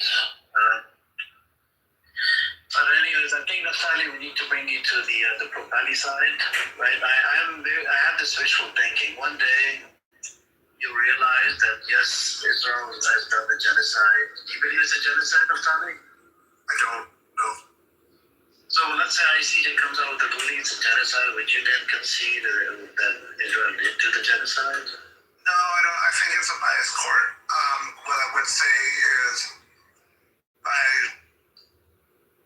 certain scholar standards, so I say possibly. It depends on what lens you look at it through. So what is your standard for calling it a genocide? Well, you have to separate intent from actually what's happening.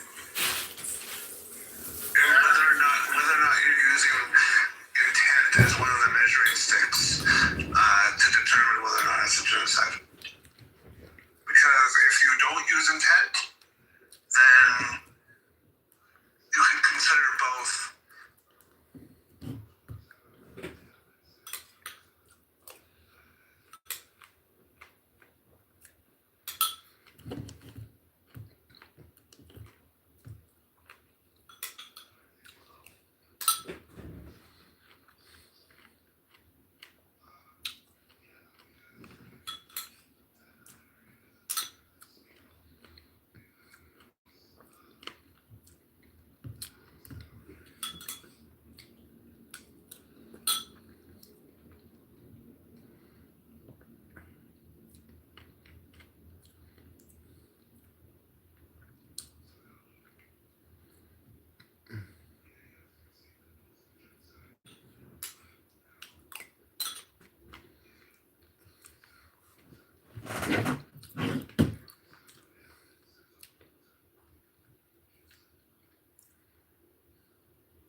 Azrael. Do you know who gave your photos to him? So it was a guy that I had a thing. That's Mr. Mr. No, it wasn't. It was Aziz. It was the guy that I had a thing with who released my photos. He's the only one I sent him to 2 years ago. He said Dr. Osama gave him. Yeah, Dr. Osama got them from Aziz. That's how they got out. It's not because I gave them to Dr. Osama, please. Oh, interesting. Yeah, that shit gets passed around like it passed not the once Telegram group. somebody when some asshole gets along, well, yeah. And a TikTok page, multiple fuck pages. Why did Satan go into that room though? Drama? I don't know. I don't really care. I respect 19-year-olds, so it's hard to respect it. I just,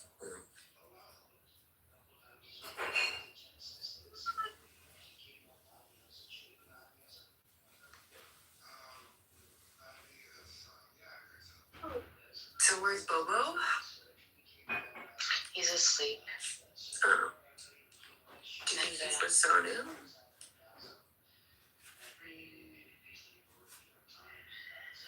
I spoke to him pretty late, and well, who knows? He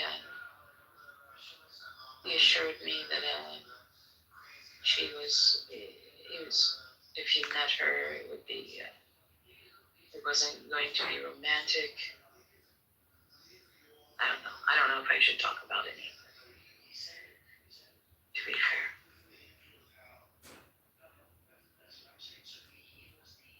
Why not? Because, going to give, Bo and I are going to give each other a break from trauma and crazy shit. That's good.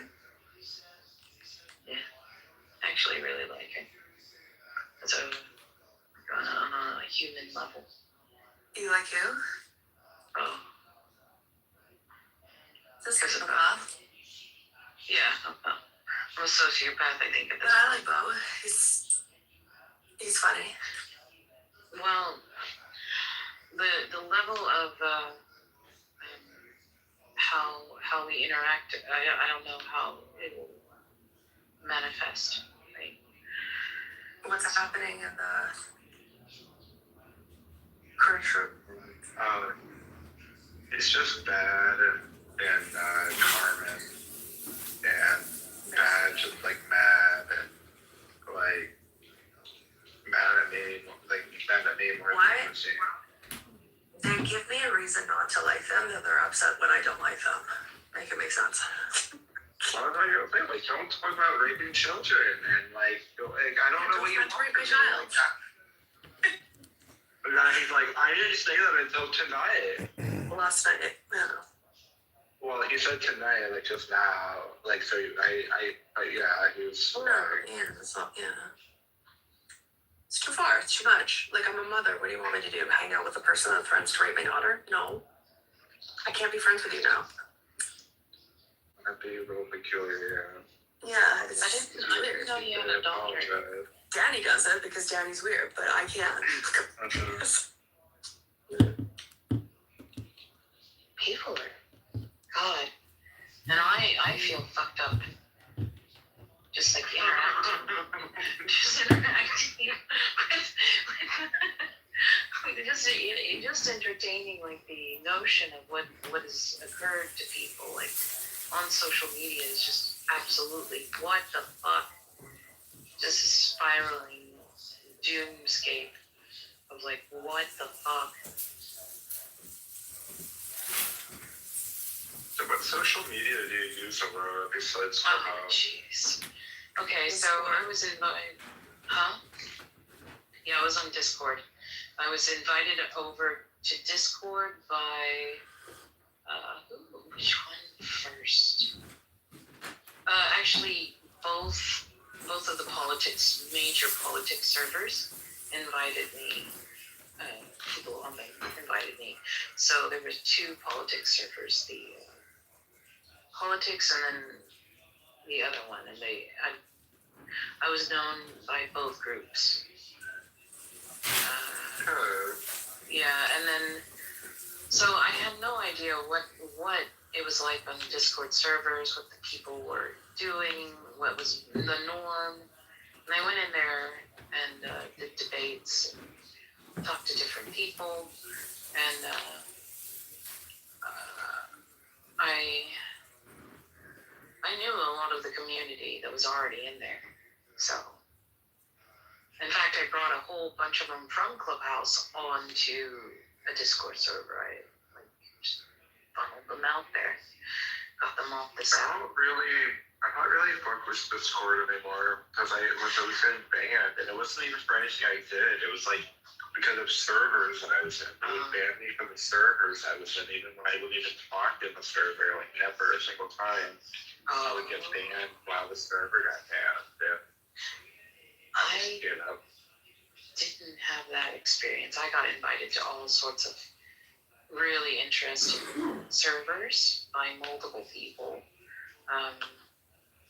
I was modded in a room that you had to know somebody really, really popular amongst the server. You had to know the founders to get. It was like a major political, one of the biggest on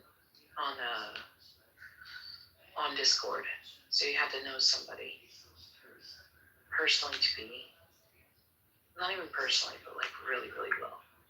Can you explain your connections to white supremacy, Laura? I don't really like that, but it is real, and where I come from, it traffic in those circles. Why are you trafficking traffic? What do you mean? I don't understand what you're talking about. Because white supremacy isn't like, I'm completely for diversity, but of course, being the way that I look and where I come from, I'm going to attract a certain kind of man, usually. So you're saying that you've been with neo-Nazi men? That's your back channel saying. No, I didn't say that, but there are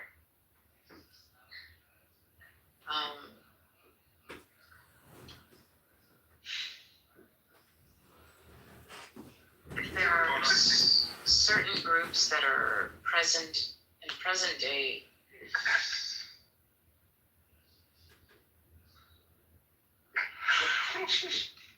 What's going on? I'm too high right now. Sorry, I took a lot of edibles.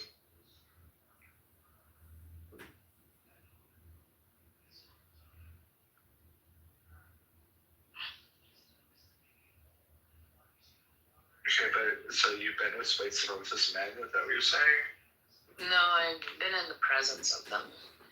I'm not sure if they were. I generally like people who are more eclectic in their what they like when it comes to like culture and whatnot. That's why I got along so well with my ex. Tell me about your ex. Yeah, which one? Well, I generally get along very well with somebody who is willing to at least entertain people from different backgrounds and nationalities, and is able to navigate that with grace. But I do that. I feel like it's just really nice. I'm Kitover here. Well, you're accusing me of something. As if I campaign has never been about one person. It's about brown, and I wish I was white. Okay, listen up. This is the correct term. Yeah, I'm spiritually white. Also, throw pictures of. Listen, from the Burrow to the Hobbit, can you see that thing? I don't care if somebody's brown or We're embarrassing. Whatever. As a people, as a collective, it's embarrassing. Yeah. what? Third world. Self-hate. It's a rub. It's not just that. Like, you have to understand, like, they literally shit on our beaches. Like, it's embarrassing. Like, it's embarrassing. Are you kidding me? They do. Our politicians had to ask immigrants to stop shitting on beaches in Canada. It's crazy. Oh my god. the difference between that brown and it's all brown to them. Okay, wait. I mean, It doesn't matter. To be honest. It doesn't Yeah, matter. I'm with them on that. I'm with them. I'm anti-immigration. Fuck this shit. Like, we're the third world, but not the third world. All of these Indian truck drivers and stuff too is pissing people off lately. The truck drivers, it's fucking every job. It's like timber all the but way up to like there's government. been multiple like big. I'm not no, but there's been multiple accidents in the U.S. with Indian truck drivers.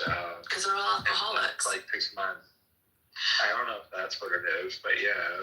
A lot of them here have like drinking problems and stuff because they come here and they have free access to and then there's like a lot of accidents and stuff. And one driver drove into a school bus and killed like 20 kids. It was a whole thing. I'm worried about Billy. Why don't we hear from him anymore? I think he's drinking. Billy? I talked to him yesterday and he barely could speak. Because he was drunk? Really? No. And yeah, Billy. Well, he barely wanted to speak. Oh, but Brock hang on, let me finish. Brock came in and was kind of like, oh, Billy. He's like talking to a stone wall. I was like, leave him alone. Just let him flow. You know, if he doesn't want to speak or say much, just let him. Billy's let him our not boy. say much. No, Billy needs to be bullied a little. A bully, Billy. I think he might be a KGB spy anyway. So yeah, we think he might be. I love the fact that you picked up on that without name because when I notice these things.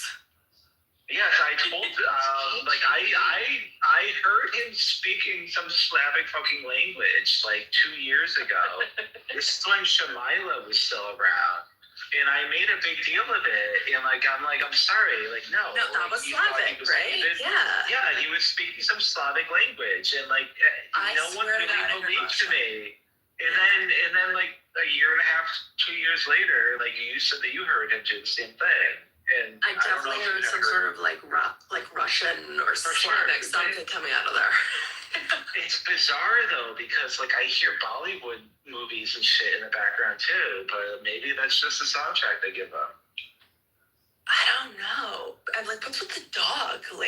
Where's this big dog from?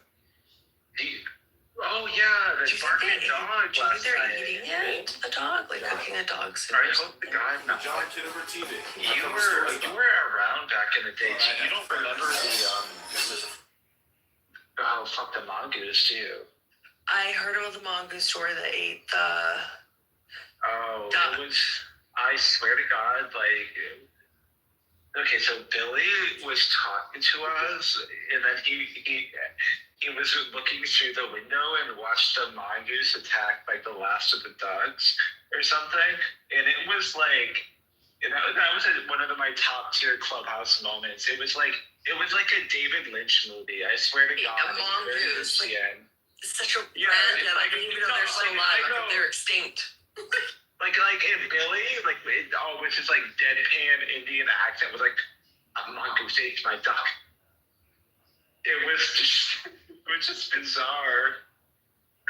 That was it was horrible for Billy. The cat in the bird cage. The parrot that flew away, so we decided to get the cat with crusty eyes and kept it in the cage. He's so bizarre to me.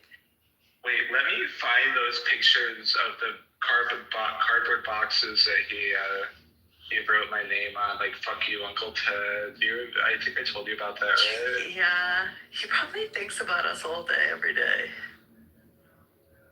I don't know, I hope not. Poor Billy. Billy's a sweetheart.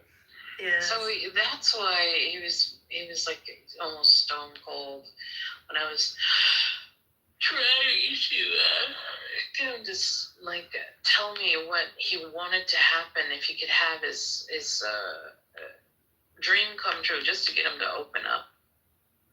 I don't think Billy has dreams. I personally no, you definitely do, but he doesn't. I don't know if that's part of his makeup. No. No, I feel like I'm dying, and every time I talk to somebody, I feel like I just fuck everything up because I feel like I'm dying. So it's like so fucking toxic. I think it's terrible. Like I don't know if I'm high or I'm not following what you're saying or what's going on. yeah, I know it made Did I know that. It made it. It's okay. No, I wasn't paying attention either because I was looking for those pictures, but I don't think I have them. Listening. I'm listening to you. I'm listening, girl. Hold on. Talk up. Hold on. Where is everyone? Fiona I has a think Fiona job must be now. working. Well, Fiona denies it because you don't have the sugar daddy. But yeah, Fiona must be working. Normally even when Fiona's working, it's like he comes back, but maybe they switched him from like swing shift to overnight. I don't know. I'm pretty sure he works at Did you like. know for Barry Lyndon, production was moved from in a Ireland to building, England after like writer, a producer, and concierge director or something. Stanley Kubrick received word that As his name was Fiona on or the as- IRA hit list Not for Fiona. directing a movie featuring Is English Fiona soldiers only in an online persona? Consequently, Or is several it scenes were real dropped. life too? 2. Many Real of the life, shots no? were composed and filmed in order to evoke certain I mean, 18th Fiona century doesn't paintings, claim to be a especially woman those or by Thomas anything. Gainsborough. No, I 3. think Fiona Leon is Vitali a vomited little for more real during the masculine in final real duel. life, but He was given a mixed lunch of the Fiona heaviest also ingredients they could used find, to in the hope that like it would run nauseate him enough. around. Like When it at one didn't, time, he Fiona swallowed a said raw that like egg whole, Fiona had a which he tick where instantly he would say, "I want to be jumped by Fortunately blacks," for him, but then he Stanley was walking Kubrick was across the immediately crosswalk with a bunch satisfied of blacks and one did not day ask him instead to of, repeat the and then he had to process. stop. A genuine rarity for Kubrick, who was an So like, no, it's a character and it's not. Okay, so like, it's not entirely. Yeah. That's hilarious. No, I think he presents much more masculinely than he does in person than he does on here.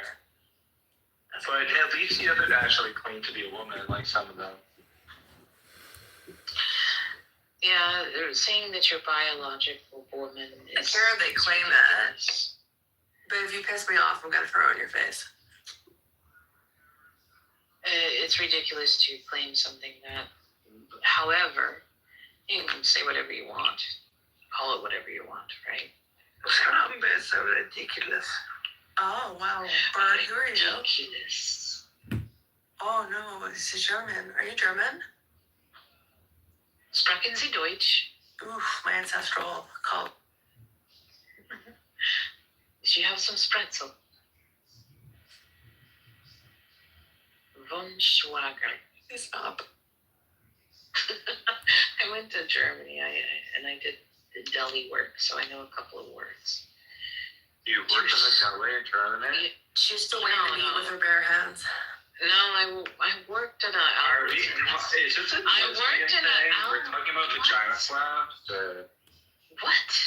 The lesbian thing. Aurora had a lesbian like experience. you was a deli meat in Germany. On the bologna flaps. Don't speak to us ridiculous. Are you ethnic German or from somewhere else? I don't know. This person's starting to piss me off already, though. I'm so pissed that U.S. is speaking. Okay, I'm not American, and people. Okay, so Europeans need to learn the difference between America and Canada. You talk about how Americans are dumb about geography. Europeans are dumb with geography because for some reason you think all of us are just Americans. Anyways, where are you from? Are you ethnically German? I'm coming from Germany. I'm pissed.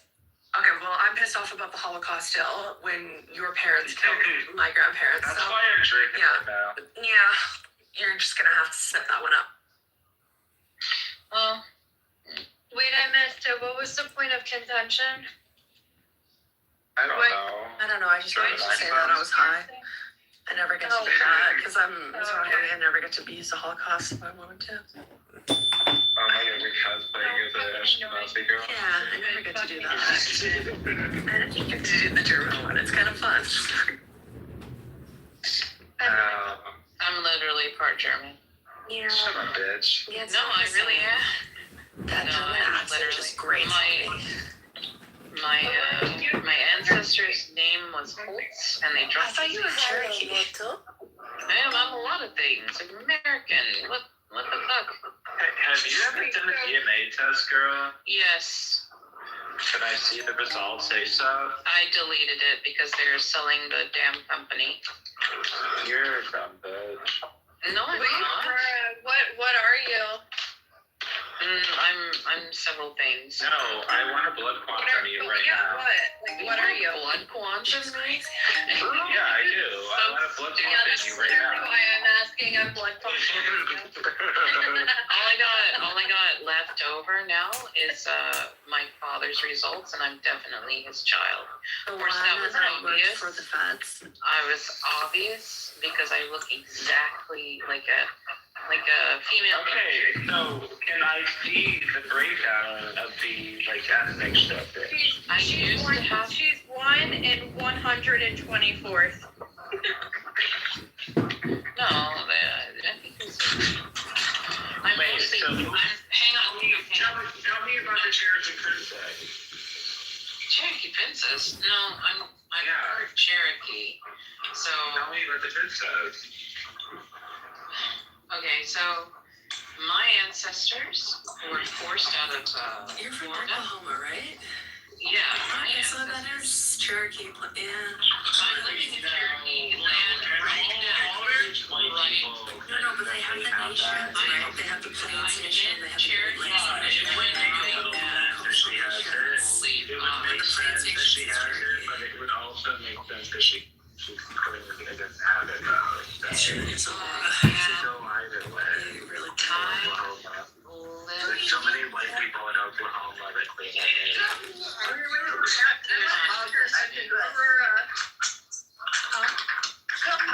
Europe is, oh my God, it's such a European shut up, bitch. Yeah. Okay, I wanted to ask you. There she goes. Okay, yeah, this is What? another. Oh, yeah. Aurora. Go ahead. So, Okay, so like, what all are you? Like, I'm part. Okay, I can't even answer that. okay, so how far up the line is it that you have a family member that's 100% Cherokee? Because we're in North America, and some of the courts, like for instance, some of the courthouses were burned down. Listen, burned down, and some of the records were lost. That you'd be able to prove things 100%. But I looked back in the census and found my my Cherokee relative and family. Oh my God, Dylan, come on. Okay, can you just tell me like where? why in the Epstein files, why are you posting this picture of yourself? I like it. Yeah, please stay away from the kid. Yeah, I don't know. I'm gonna be oversensitive. It's not the time. The moment. At the moment. Can you answer my question, Aurora, please? So with blood quantum,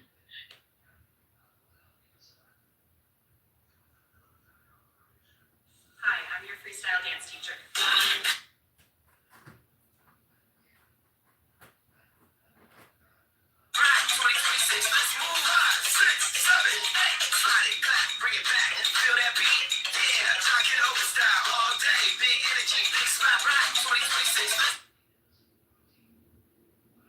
Since I was a kid, fish have fascinated me. Look at those colors. See hearts everywhere. It's a reminder to put a little more love into what you're doing. I figured I'd start with myself. Hi, I'm your freestyle dance teacher.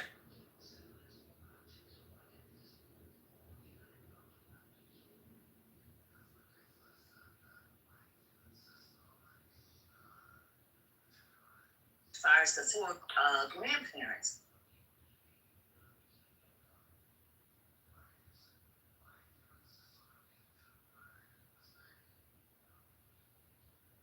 resource that literally powers our entire nation or globe, and then just coincidentally we find a better solution, and we're seeing that happen right now in a million different ways. business is messy, not just with the shift from petrol to electric and battery and renewable resources, but in a way more disruptive way when it comes to humanoid robots and AI and what's about to happen in the next year. That's because we use so much water energy. But Right. Let me explain something to you. Right? My stepmother is Cherokee. Okay, she's Cherokee and fucking white. But when you look at her, you're like, oh, that bitch looks like a Latina bitch, right? When I was a kid, I filled the margins So, of every notebook with does graphs. that mean that There were I'm creatures that Cherokee could fly, because my breathe fire, stepmother never is back down. Cherokee? Somewhere along No, the way, I realized I could don't do it. share the same ancestry. I as my share the stepmother. same ancestry as my stepmother. This German is really not giving up. John Kitover, So your father Ancestors has are mine. something. first ever Kitover global meetup. Let me I'm trying to get her to understand. Like, are you? Just because you think that you know more about the Cherokee Nation, when you don't even live in Oklahoma, you didn't have it taught to you in the school specifically about the different nations. No, that's where you're wrong. I actually have went to school and been taught about all the different nations. When? Yeah, and I do know about the Cherokee. In fact, my best friend, not only is my best friend, and I can guarantee she's probably more than you. I hate to be the person to do that, but I don't know why you're picking the one thing that is the most. I just want everyone to know that you are what your stepmom is. Your fucking stepmom's ancestors aren't your ancestors. Your ancestors stealing. That's what you're doing. That's weird. That has nothing to do with what I just said, and you know it. You're just trying to. You're starting a fight for no fucking reason. You're changing your entire story because the last time I talked to you in Chilism, you said your step parents were fucking Lebanese and Middle Eastern, and now you're saying your no, I did not. Hang on. You're listen. Well. Parents. Maternal parents were Native American, and I said bullshit. I'm looking at. There's two Auroras. There's two Auroras. Did you know that? There's two. Possibly sent. You know there's two Auroras on this app. Oh my god. No, bitch, there's only one. Come on now, stop this. I've added her. There's two. Is the other one your other personality? No, the other one is she looks completely different than me. Yeah, she's like very dark skinned, has long dark hair, looks nothing like me. There's two Auroras. So there's Aurora Metanoia and then Aurora Dot. So you might have been talking in Chilism to somebody completely different.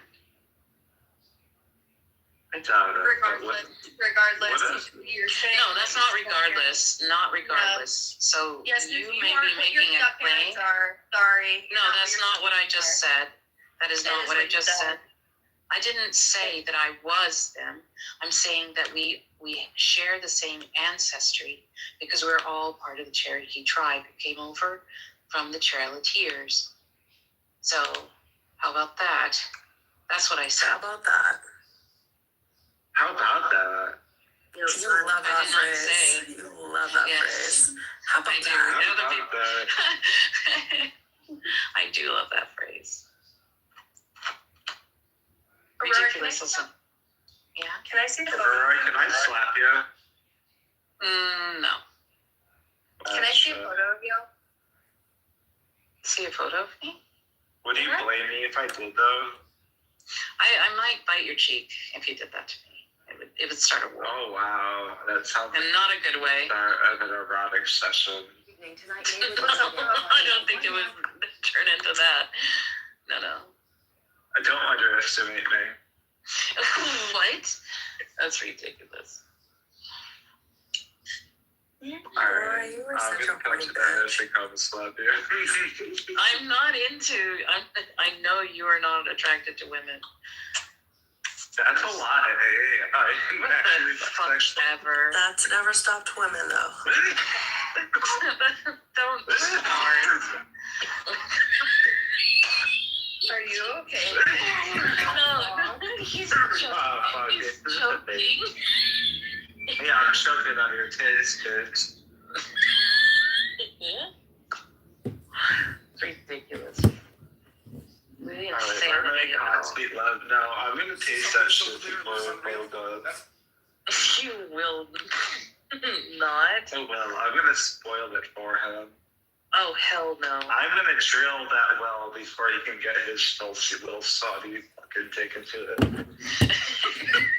Why would you say that? Ew, the way you Shit giggle like that. is so gross. Doesn't make any fucking sense. You're so excited Oh my by God. this. No, I am not. It's so fucked up. Hey, J-Lo. He's not even into girls. What? Dude, Bo's not into girls? No, you are not. Oh, don't speak for me, bitch. You told I'm me gonna the tell other Bo day. that you're cheating. I've never told You don't have to tell anything. Bo anything. No, Bo knows. Bo knows. I am not like. No, it's alright. I recorded the room. He's gonna hear all the. It doesn't matter. Like, he actually has Pegasus is on your cell phone right now, recording everything. I didn't forget about that. Yeah. You better put Yeah, your phone in the You're microwave. half as fuck. Yeah, you need to get a Faraday cage. I know that it has shit on it. You need to get a Faraday cage. I'm basically living in one when the No, you're not. shit. Yeah, it's a metal building, and when you shut off the power, bye internet and cell signal. So essentially, Yeah, because your We router have goes this- off and the power goes off, you dumb bitch. no, it's because a signal can't get through the walls because it's metal. I used to work for a cell phone company, It's so I all- used to do advanced cell A phone. lot of company. I used jobs. to do- Lot of jobs. Yeah, I You- did a lot yeah. of jobs. I Can did. you remind me, what was your favorite corner? What do you mean, favorite corner? Never mind. Corner?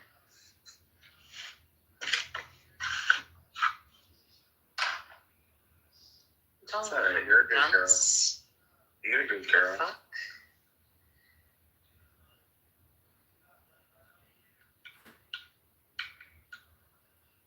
I'm trying to get back to who I was. Your roots? Your Mm, Cherokee root? no, my like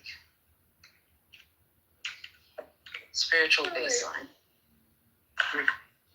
Your spiritual what? Baseline. Oh. You're just No, I'm a horrible you're just person. being fucking rude. What? I'm a Come little on. high, a little down. Yeah, you're fucking with me. You're fucking with me. Yeah, but it's only because I love you. You know, I only use the people I So love. he's the only one that loves you, Aurora. He's the only one you can trust on this app. Oh Lord. No, I don't want that responsibility. Hell no. I sound like Bo. Hell no. Fucking bitch. I'm not gonna get passed around like a fucking. No, girl. Your You're mind is always like hit in the gutter. getting passed around like you're at a frat party, you horny You're bitch. so hypersexual.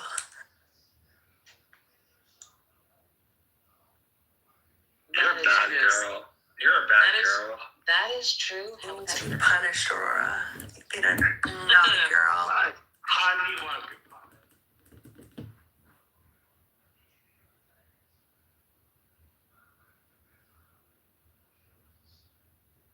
Making a video. Battle. Worst scale Everest while eating beef.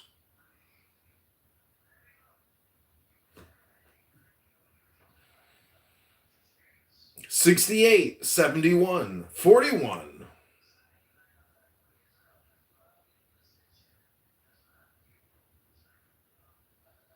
$68, $71, $41. Oh, yeah. Is she? No, I love that, Aurora. No, I love that. I love that you went for a walk and I'm happy she's doing that. That's beautiful. I'm Every day. Making a video. Every day, every day, every day, every day, every day. For at least an hour. Hopefully. I missed my old walking trails. I had several that I would go to and take the dogs. And I've lost like 30 pounds just walking. It's insane. I lost like 50 pounds. Walking is one of the best exercises, and running and stuff is really not as bad on the joints. But some people need to do it. You know what's really good too if you're trying to lose weight is focusing on building muscle. Why do I say that?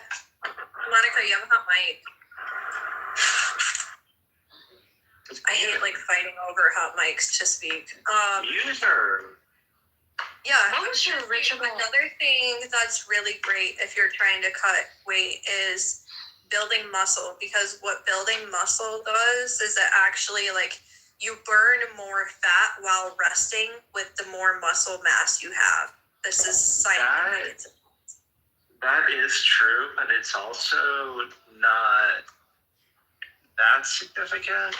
Like, yes, you should definitely build muscle while losing weight. You should work. Don't just focus on one. Yeah, the problem is that if you're only doing cardio and stuff when you're losing weight, you're gonna lose muscle mass as well. So you need to work your muscles out in order to preserve them while losing weight.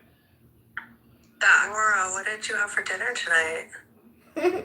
No, it's disgusting. I didn't like it. What did the kitchen make? No, it's not the kitchen. It's moronic. Like, is it? So it was like the worst damn thing that anybody can make for themselves. It was like macaroni and cheese and a meatloaf. And the meatloaf isn't so bad, but the sauce on it had a little too much sugar. Wait, what do you mean the kitchen? Yeah. Do you live with your parents or in a home? And with my parents, because I'm getting a divorce. Okay. Yeah. Oh, I thought you were in a home. Hell no, I'm not. Who serves your meals every day? Well, if I go into the fucking kitchen, I get fucked with, and I just stay out. 2 women in one house is very difficult to navigate. And is it your mother or is it yeah, my mother, and any woman that you try to. The only person I was able to exist with for a lengthy period of time that was a woman. Daughters never get along with their mothers. I don't get it. It depends on the mother, but usually it's because they cannot detach. They view you as like their security blanket, and they live vicariously through you. And what else do they do? They blame you for the shit that they do.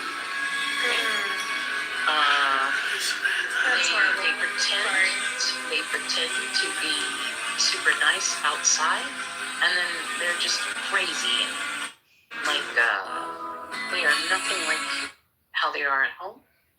And yeah, it's there's all kinds of crazy shit that's happening right now in the dynamic of families. Oh, Lily says you wrecked the soda machine.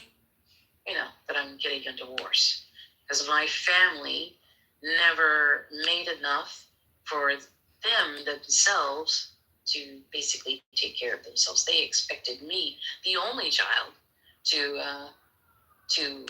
figure it out for them and myself. So, and yet here they are cooking your meals 3 times a day. Yeah, well, what happened was an absolute.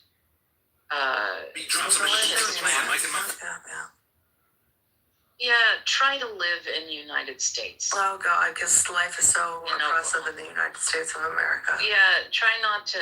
Shut the fuck up, Aurora. Like, I come from the Middle East. Live in poverty. Go live in the Middle East in poverty. No. And then shut the fuck up. Maybe I will. You're a white woman in America. Come on.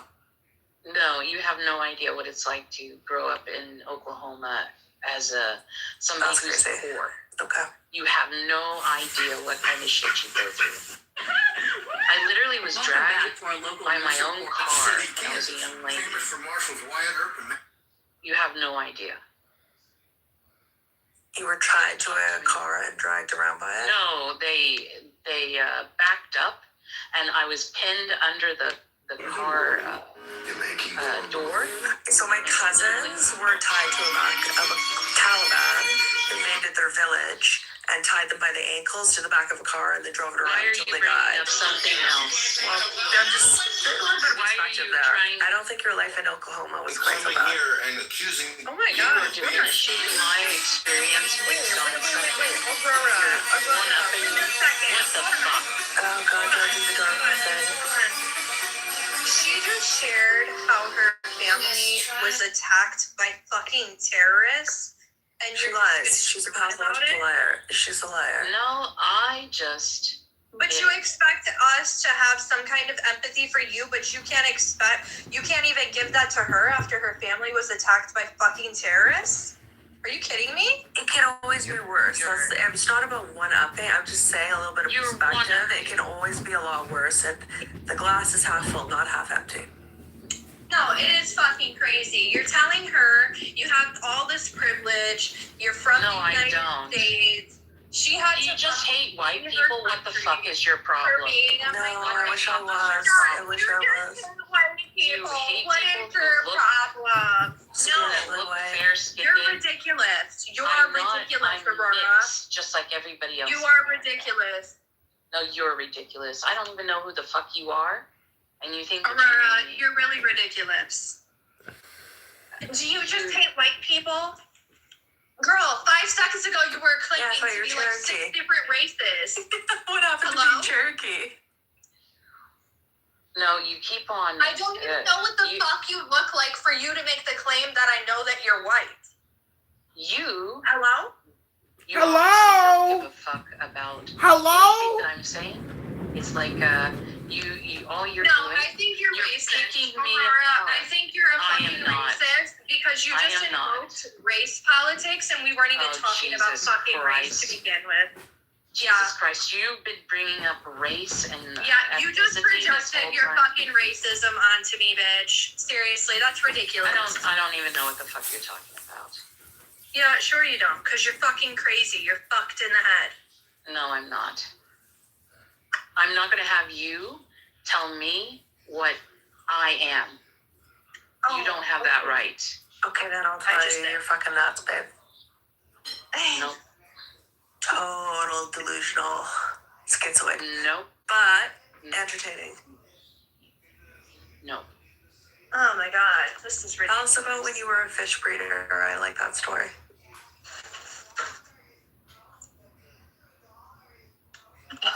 Like you were just telling us an hour ago your house was being bugged by like a secret. All of our fucking houses are bugged. No, you're fucking nuts. You're fucking crazy, bitch. Yeah, you're fucking We live in the fucking United States. No shit. It's Be grateful. Have you ever been to Europe? Have you ever been to Australia? Have you ever been to any other place other than the United States? Do you have any perspective other than, okay? Oh, wow. Wow. You're coming at me with a lot of aggression for no fucking reason. Just to have aggression. Have a great night. Sure. I just seen your photo, by the way. You're a white woman. Yeah, I'm mixed with all sorts of different ethnicities. You're white. Yeah, white presenting, You blah, have blah, light blah, blah, hair, light skin. It's fine. Just be happy that you're white in America. What the fuck ever. Just be happy you're white in America. Racism At least you're not brown. At least you're not being persecuted for being brown in America. You're white. You have privilege. You should be happy about this. You shouldn't talk about the United States. God, you are so hateful. Fucking horrible. No, you're hateful. You hate the United States. You are putting words into my mouth. And you hate yourself. I don't know why you're acting like you're not white. You are fucking white. It's weird. Listen. You can try to tell me who the fuck I am. Doesn't mean it's true. Your hair is blonde. You have It's not white blonde. skin. It's dirty blonde. That's It's the a color of your hair. stupid fucking conversation. To have dirty blonde hair, generally The fact those that you genetics spend your come out time. of Europe. To have white skin, those genetics generally come out of Europe. Yeah, well, You already admitted to being part European, and you are predominantly European. Like, I don't know. You're just weird. You're fucking weird, lady. Seriously. I'm still baffled by the fact that you tried to, like, project your own racism onto me. You're fucking weird. Great. Yeah. Stop pretending to be other races. Stop pretending to be racist. I'm not pretending to do anything You are. other than You're be not Native myself. American. You're white. She told us that she was Native American because she has size 11 feet. I was like, that's kind of fucked up. Yeah, that's fucking racist. I knew it. You're a fucking racist. It's not You're racist. It is racist. There's a difference between racism Listen, and if I took the stereotype, and I said, yo, I got big tits, that means I'm Jewish. That's fucking racist. That has nothing to. There's. What the fuck? If I walked up to a black man and I said, yo, you got a big dick, black man? That's just because you're fucking They're stereotypes. and you're a moderator doesn't make you the fucking end all be all of what is actually real. Okay, you're just parroting things you've heard in other rooms. I honestly No, don't care. I'm just You're not saying important. it. You're just a white woman who hates herself that lives in America, and you hate the United States. It's like you're like every other white, crazy woman that hates the United States. Whatever. I don't care. You're not that important. You're not original. What you're doing is not unique. It's weird. When did I ever say that I didn't like the United States? You in this sat here conversation. and talked about the United States When like did it that was a come out of bad my thing fucking multiple mouth? times. When did I come out of Okay, yeah, my you're a mouth? fucking nut job. When You're did crazy. it come out of You don't my even mouth? remember what you just said 2 minutes ago. No, you You've are talked putting about words the into my United mouth. States like it was You're a horrible fucking multiple idiot. times. No, you're fucking crazy, bitch. No, you are putting words into No, my mouth bitch, that I didn't you're say. fucking crazy, bitch. And I don't appreciate it. Seriously, you're weird. You're like trauma dumping on us about shit that didn't even happen. My friend, she's like trying to relate to you. She's trying to give That is not real. That's a crazy, but like very accurate thing. Trauma dumping on shit that doesn't into lions. Yeah, okay, but she's trying to give you the fucking olive branch, right? She shares a fucking traumatic experience. Her family member got attacked by terrorists in the Middle East, and despite constant opposition, Trump is managing to undo some of the worst aspects of Bidenomics. Oh my God, Inflation is Oklahoma now is so under much control. worse. Blah, blah, blah, blah, blah. Manufacturing is Do you beginning to seep understand, back into the like, United what people States. in other And countries things are fucking generally go through? they're better than I they don't were think before. Oklahoma's They're worse still than a long ways to go, but they're better than they were before. I don't think With you've each been to any incremental other reduction country, at in least not in the the fucking impact Middle of East or Bidenomics and Asia all its or ignominious malevolence, anywhere. the economy. Yeah, like what are we talking about? Honestly, this is crazy. Oklahoma's definitely better than Afghanistan.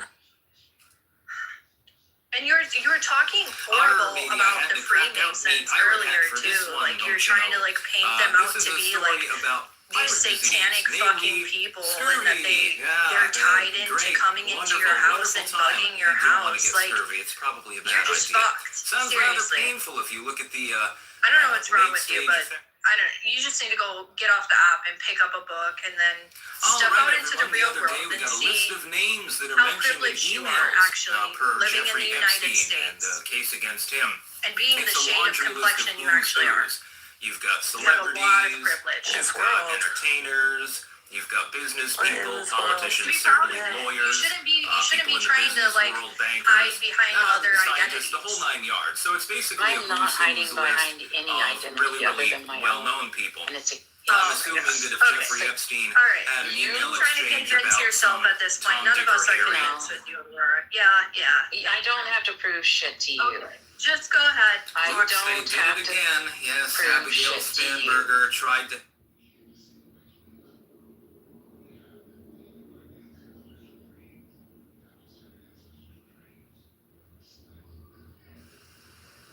All right, everyone. We have long known and about the fuck health chilies, benefits of by the tea way. and coffee Fuck them more right recently. in the Originally, ass. they thought it cost. Fuck those niggers. No, they didn't treat me right. All right, everyone. The American century has now begun. Say it, Aurora. Say it. I know that you feel it. Say it. No, I'm not gonna say that. Pussy. It's fucking peas. Come on, get it up. Spit it up, bitch. All right, everyone. We have to talk about Alex Preddy and the Minneapolis situation. Link in the description, archived, of course. We've got new footage, actually, from some time before, where he appears to berate. Anyway, yeah. All right, everyone. Let's talk about Venezuela and what's going on down there. It appears. After a few edibles, she grows on me. All right, everyone. ICE was attempting to take out a human trafficker, someone who was literally trafficking little kids. But they were just the other time. Yeah. I love the fish breeding stories. I haven't heard any of those yet. Oh, she was a professional goldfish breeder. All right, everyone. The other day I was watching. You bred them and sold them. Yeah, commercially. Honestly. When you weren't working in the deli, Israel, one day. or in IT, or married to the prince, the royalty guy. How long were you married? That's not how you say things all out of order and make me sound ridiculous. We don't know. Well, these are all things that you have said. Do you want me to read your biography? You want me to go through like the things that the timeline Not right now. I worked? Yeah, that's a little long. Yeah, it's too long right now. I did a lot of fucking jobs. Tomorrow? You know, I know you've done a lot of jobs. So you don't even give a shit about the actual reality of things. You just want to. You don't live in reality, Dave. You're schizoid. No, I'm not a schizoid. This is a real You are. Jewish complaints. No, You're definitely cluster A. Lady, you're a fucking nut job. I know it scares me because I'm like, I'm gonna let go. Oh my god, it's so scary. Somebody broke into your house. Honestly, I don't take you serious. I downloaded the brain exercise app, so I don't have to click her. Hey, man, done. How did you know that's all your house? You didn't bug her. Okay, you're doing that. The bug and Azrael went to her phone. $16 million worth of loan in advance. Along with some other Definitely bad about this. That's how they know pictures of your asshole, right? You know, no one made you squat about that that Cadillac. Why did you do that? Yeah, did you hurt your headlights? You can feel those strings with the purple blood. Laura Royal. Blue blood. What the fuck? She was married to a royalty, blue blood. Oh my god, yeah, this is crazy, bro. Wait, what's the Prince of Basin too? Are we just making these stories up on the spot, or do you think about them in detail before you come and share them? I don't These think things that are the being words are lied twisted. to us. This is being twisted in the narrative. Were you or were you not married to somebody who was royalty? We are connected to the nobleman in. Correct. There it is. Thank you. And were you or were you not a fish breeder? A freshwater fish breeder. Mm-hmm. Correct. And did you or did you not work at a dietitian where you could weigh the own meat with your hands as a scale? Oh, yeah, in my youth. Correct. There it is again. I'm sorry. Delicatessen. Okay, this is weird. Whatever. Yeah, grow up in Oklahoma and see what it's like. It is weird. I'm good. I'd rather not live in the South. I like where I live. It's not gonna. It's Have you not ever the left South, it's the Oklahoma? Plains. Yes, you know that. I don't know anything anymore. Sweet home Alabama. Well, I'm definitely not in Alabama. However, this is the most religious state when it comes to Christianity in the whole of America. Right, you're an evangelical Christian. Crazy. No, I'm connected to several churches. Your family was or something. Yeah, and I was also participant of these different churches throughout my youth and my adult life. And so. What do you mean your family's connected to? Like your family founded the churches, or yes? For example, my ancestor came to Oklahoma Territory. Their shotgun house is located in Tulsa, Oklahoma, in Owens Park, and you can go and visit it right now. It's a shotgun house. Yes, a shotgun. That's what it's called, a church. Shotgun no, church. it was the original homestead of the Methodist preacher who came and founded it in Oklahoma Territory before it was a state. Okay, so what that's is how it started. What is look it in called? Owens Park. Owens you can Park. Look up. Yeah, there in Owens Park. There's a how do I say this? There's a little shotgun homestead in Owens Park of it. There's a plaque right in front of it. It's a tiny little house. They founded. No, this all exists, but it's not your family. It's just something it's my that family you read about. name. Oh. No, it's my family name. I'm directly related to them, and you don't know shit because I told you over and over again, and this is my family member. Right, and then you get aggressive and angry when you get called out. You know. No, I'm not being called out. I'm telling you facts. You can look it up on Google Maps and see it right there. I don't really care that much. I'm looking at cross trainers. Yeah, that's because you're not really having a real conversation with me. You don't give a fuck about anything that I say. And your basic interactions with me are to bully the fuck out of me. No, I'm not even trying. No, they're to bully the fuck out of me. No, I really don't think that implies that I care about you, and I don't. Okay, I'm not fighting with a crazy woman. I need to learn. You told me, why don't I stand up and stop letting people fucking bully me like you? Yeah. It's crazy. I know, because I was listening in because Bo live streams you from those rooms.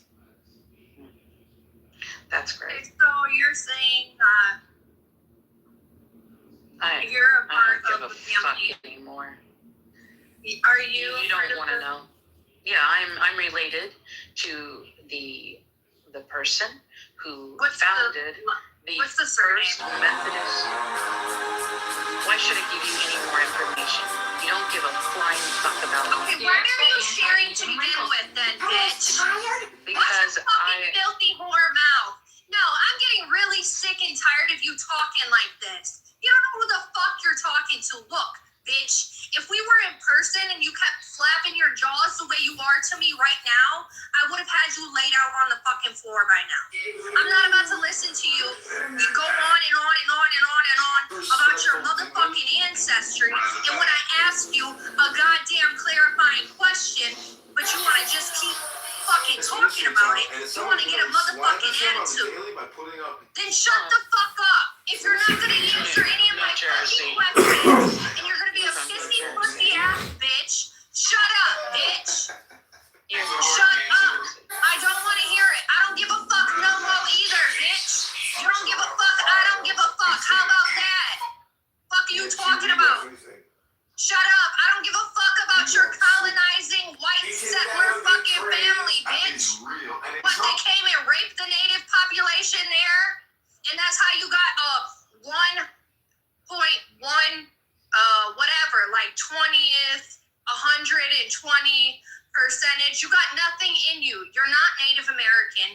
You're a white woman, okay? You come from settlers. You come from the people who founded churches and stole the motherfucking land, bitch. You come from people who raped the native population. I don't give a fuck. You don't give a fuck to share it? I don't give a fuck. Shut up. You're a disgusting excuse. You're a disgusting excuse, bitch.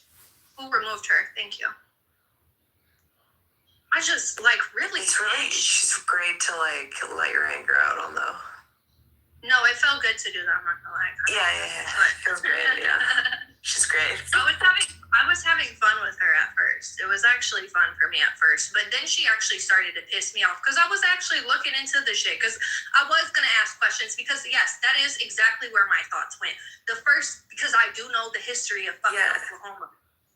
They separated the fucking land there. That's what happened. The settlers. When she said churches being founded. Okay. Founders, question mark, settlers, question mark, pioneering, question mark. Right, exactly. So you are a part of the people who were raping and pillaging, bitch.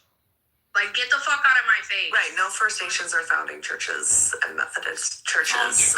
That's not happening. Not gonna end up in the list. Exactly.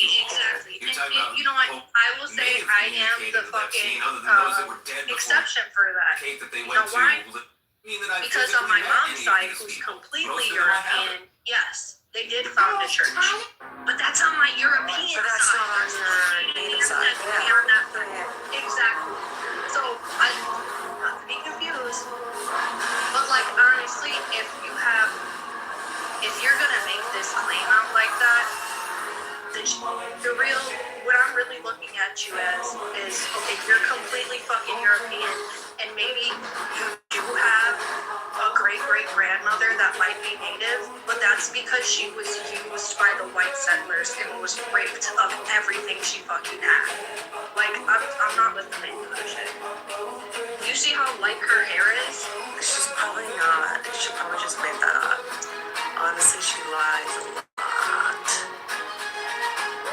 It's highly possible that she's schizoid. She's actually not. She's totally delusional.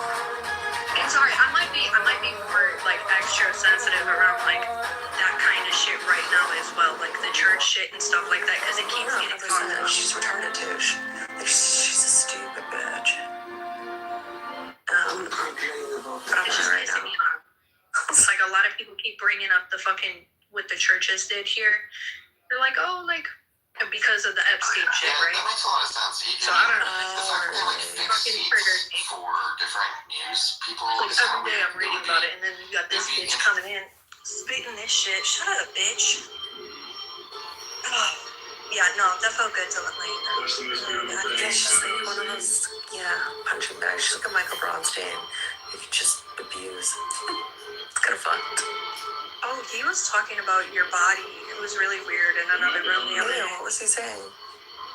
He was like, oh, I'd like all of my girls to have wait, no. How did he start it off? He's like, if I was with a woman, I would give her a blowjob, or I would get her a blowjob, whatever, right? And then they're my women to have porn star tits. And Jack was in the room, and he goes, yeah, Mama, I see why you fell in love with who. Yeah, okay, I don't want to hear about that. That's gross.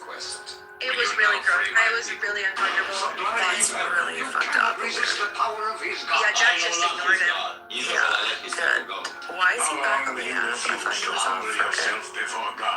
Michael?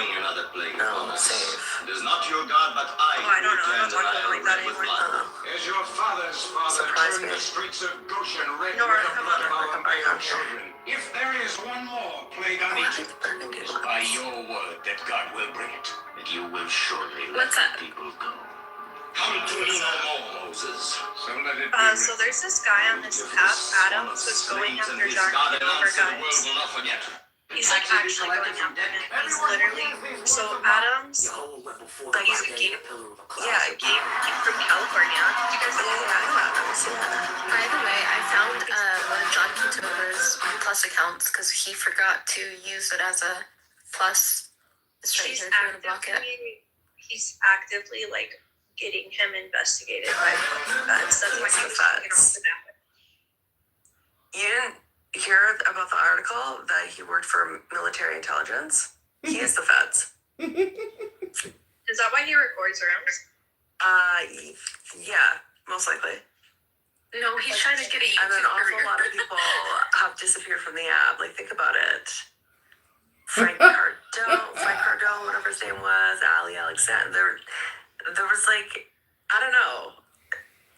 I read some article when he was running for Congress about like his background or whatever, and he worked in military intelligence. So he probably is feds. That's why he is the way he is. That's weird. Yeah, I don't know. Adams is coming after him though. So, and I know Adams has a ton of money coming behind him. He's like his. Does he? I don't know. But like, my thing is like he records and posts so much. It's so oversaturated. No sane person is going through all that. Nobody's watching that. It's just slop. Yeah. You just gotta hit subscribe. Basically. Oh. Who's Ghost of Lou? That's twisted. I think it's either John or John Andrew Melissa. Oh, yeah, that makes sense. But they changed it to Arabian something. Just Oh, stop. it has a You're new not name an now. artist. So I was in a room with John Kitover, like in the audience, and that account came in his room. Yeah. So to see if it was him, I was watching him on YouTube to see, because it was writing in the audience, and I was waiting for it to write in the audience to see if he's writing on camera at the same time, but I didn't have the patience, so I didn't wait. Northern Ireland. What was that house called or something? This is too much spam. It's like, I don't even want to look at it. Did they talk about Ireland? If you want to see it, you just go to Ultra Derecha and just scroll down, and you'll see Ultra what? Diego's house, Ultra Derecha. And if you just like see the recordings, because he was recording in those rooms, and then you see it changed. That's how I found it. Yeah. What does ultra derecha mean? All right. Okay, so what's up with Diego being a pathological liar too? He's a white man in his 30s named Raymond or Taylor or something, Ray Taylor or Robert Taylor or some shit. And he's a Mexican? No. Turns out he's not. Oh, I thought he was. We all did. What the fuck? Nora, what the fuck is his deal? I love Diego. No comment. Okay, he's not in his 40s either. He's younger. He's like in his mid-30s. I have Nora. He's a fucking psycho liar. You fell in love with a married white man, really? Who got no comments? Who is like currently indicted for running illegal Bitcoin machines? Oh God, I believe. I think y'all are confusing him with somebody. I think you're confusing him with somebody else. Nora, I think you're something for a man that never did a thing for you. I love him. He was wonderful. Okay, I don't think he ever existed. I don't think that you know what love is. Like, I really don't. I think you have a gross misunderstanding of love. He's total, like... She love. That's crazy. The whole building's. Why would you lie about him? Wait, so he's not? So with that, his name's Robert Taylor, and he was arrested in 2023 for running illegal Bitcoin kiosks in New York, and then he was indicted and convicted of a federal crime, and he's, what are they called when they become federal, like, people who break the law? I don't know, he's a criminal. He's a felon. He's a felon. And his name, he's like 35 or something. He's not in his 40s. And yeah. How'd you find that out? Ghost of Lou sent it to me in the back channel, like all the court stuff. And I was like, there's no fucking way this is right. Oh, that's weird. Yeah. It's really bizarre. He's just like some loser white guy that hates Jews. And God, do you actually have a lot of money though? Or no? No. The most that they made in the scheme was $5 million. But they got rich. He's not married either. He's 35. My lord, I thought he was married.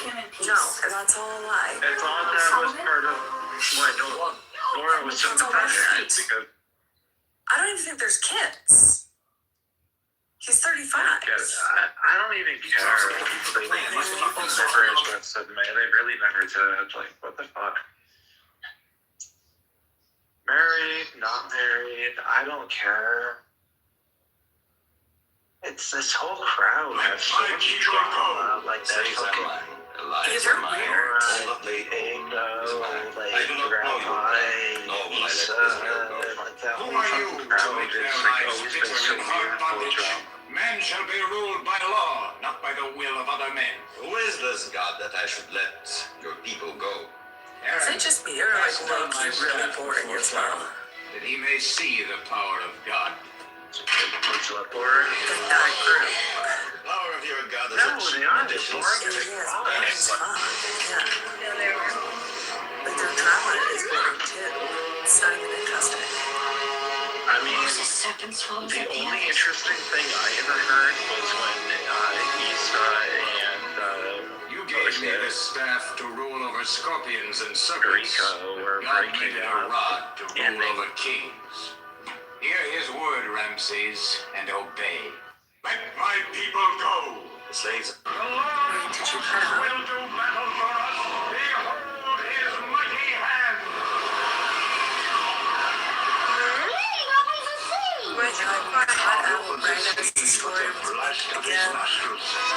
Yeah, I'm watching like ASMR videos of people organizing their vanities. I've been really into these videos lately, like the restocks of makeup vanities.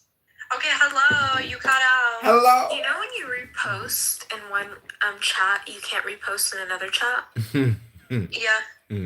Like, I was trying to put the same link in another group. Yes, hello. Okay, go down, you fucking retard. Go ahead, Nora. No, I was just saying, I didn't realize that like it doesn't let you if you go to a different room. Hey, Fiona. Fiona. How was your long day at work?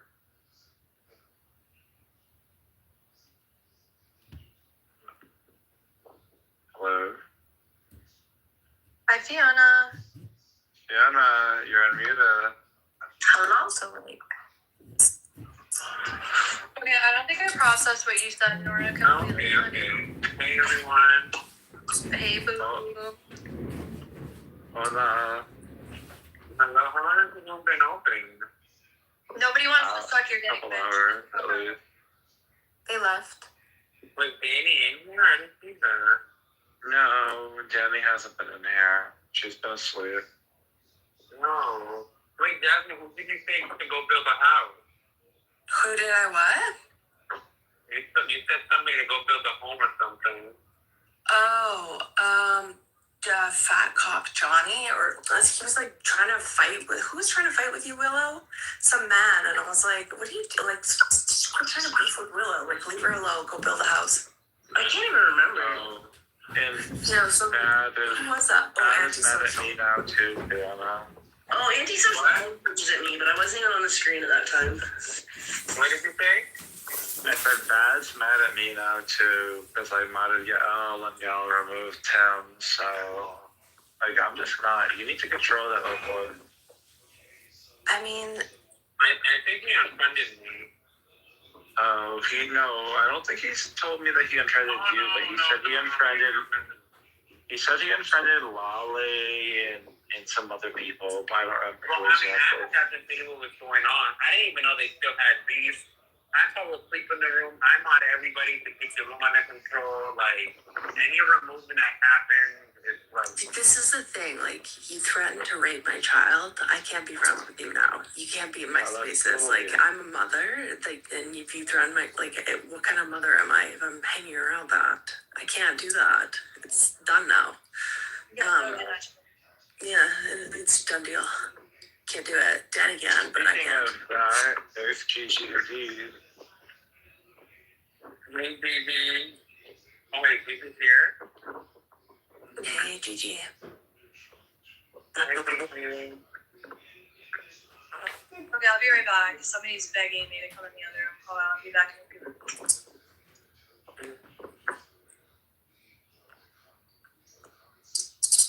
Oh my god, we gotta stop this. Like, I specifically told that, like, you can bring people's kids, but not in a sexual way. Like, it's making you look out like that. Yeah. But did something happen again? Yeah, she was threatening to rape Nikos in LA, my daughter. Or he was. Again? Yeah.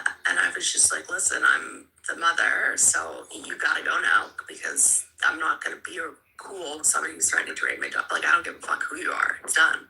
I can't push bases, you can't be in mine. It's, yeah. I told them all along, but it's weird.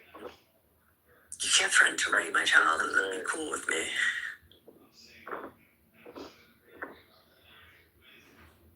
I mean, I thought everything was fucked, but you guys have coexisted in one of my rooms, but I guess that all went straight to hell.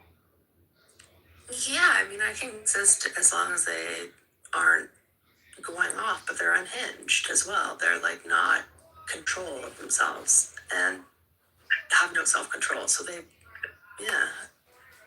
Mm-hmm. Oh my god, it's so horrible.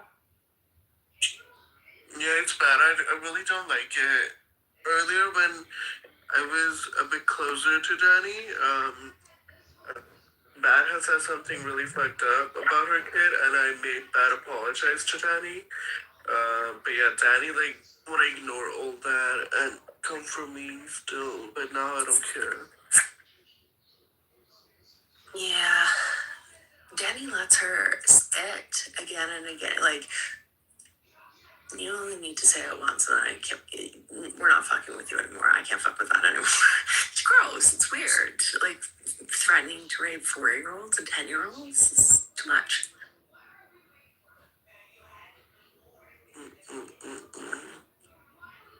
You don't know what's going on. Like, me telling you to go take care of your kid is totally different than me saying that I'm gonna like violate your child. That's on a whole other level. Yeah, that's aggressive. Like,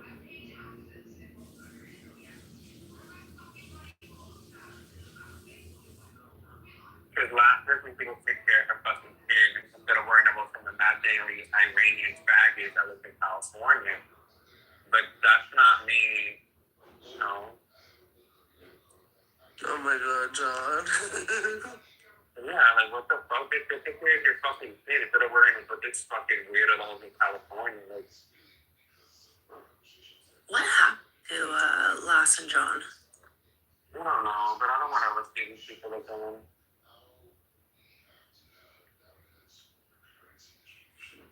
He lives all the way in California. This kid lives all the way in the UK and has a whole child. And you guys are starting a whole virtual relationship. Like, y'all are both fucking weird.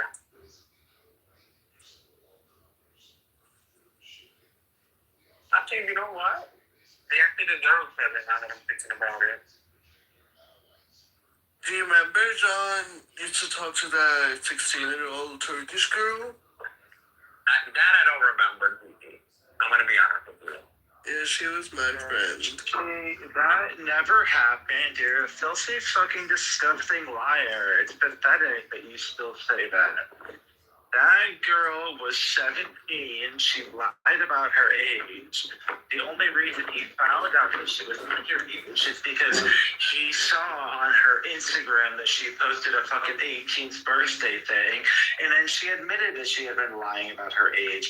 And it's disgusting the way that you ran around lying and slandering him in relation to that Dulcie, stupid little Turkish girl, your little Taylor Swift fucking band girl bitch buddy.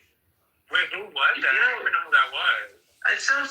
Some girl that we never even really met. Like, just some fucking bitch that she knew. Some little fucking girl that Gigi knew. Because, of course, when we met Gigi was a little girl, too. A little boy, I should say. Oh, wow, Gigi, you see, it's so lying about the age thing. Like, you were freshly fucked by that old Muslim man when we met you. Jesus, I didn't realize that. I'm putting things into perspective now. Quick check-in, folks. Realizing how young you are. No, but you're fucked up. Just, Gigi, don't say shit like that. You know that that's a lie. Why would you keep saying shit like that? Honestly, Gigi, I'm not in the mood. Bye. Wait, what happened now? Yeah, I'm not in the mood. Gigi can go back to bed for a bit. Michael, change your photo, because I know what that's a reference to, and don't ever talk about that shit again in front of Safe. That's embarrassing. Stop it. What? Royal, Wait, what? you said. Wait, what? You know what you did. Don't do it again. I didn't do... Don't talk about my body in front of other men, especially maniacs. I never... What are you talking... What the fuck are you talking about? I didn't say shit. I haven't been on this app in a month, okay? And I literally just changed my name. Shut up. Fuck. Don't do that shit ever again. What the fuck? See, what the fuck did I do? I just changed my name and it had nothing to do with Yasmin. Stop it. See, I don't know that. What the Don't ever where's my line. What are you talking about? Stop being so insecure. I didn't do anything. Stop it. I'm not being Seriously. insecure. I am genuinely grossed out by you talking about my breasts. I didn't talk about anything. So Royal. What did I say? No, I fully believe that you did that. What? Oh, it was you? Okay. So he's lying? See, what the fuck did I say? I'm so fucking confused. What did I do? I didn't do anything. What you did? You're fucking. No, I have no idea what I did. Do it again. You're gonna fucking regret it. Don't ever do that shit again. Don't talk about my fucking breasts ever again. Never. It's strange. It's weird. Don't do it. It makes me feel grossed out and violated. Stop it. When the fuck did I say anything? You were talking about my breasts in a public room. Don't do that. It is gross, and you are crossing a boundary. Do not do that. I am confused. Period. That's it. There's no confusion. Don't do it. I didn't do anything. Stop lying. You did it. Like the sibling vibes that you two have, like it's just What the fuck did I do? I'm so fucking confused. I'm like, I hate him. I didn't come in. I haven't been on the app in like a month, and like I just. You're a fucking liar. It's the lying for me. It's the lying. It's just like the perpetual is like.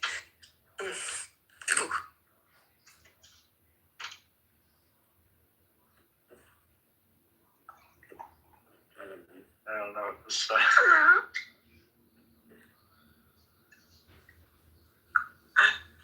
Oh god. So why do you keep going down and up? Why I got kicked out? I don't know what. I wasn't talking to you. I was talking to Monica. Me too. Oh no. Alright. I fell out. I don't know, but sorry. Okay.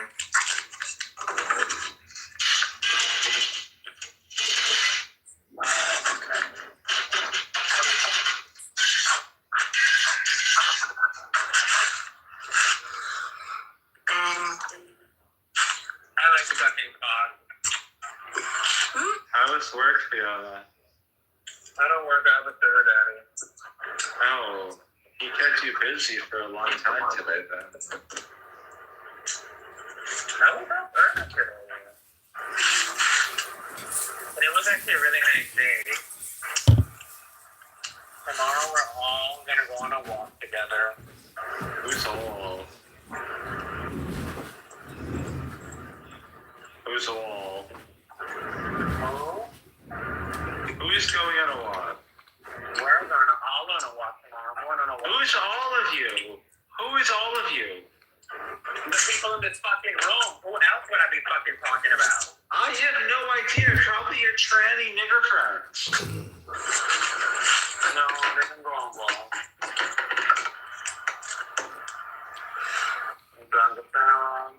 I don't understand why the fuck you removed Gigi from the room. I don't understand. I don't know. I'm just not in the mood for Gigi's shit. And what was Gigi saying that was bothering me? Oh, yeah. Like, honestly, like, Gigi knows that shit about that fucking Turkish girl.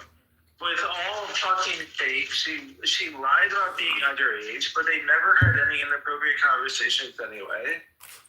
And I'm just sick of it. Like, Gigi can't apologize for something and then keep saying the same fucking thing. Gigi needs to apologize for something and stop doing it.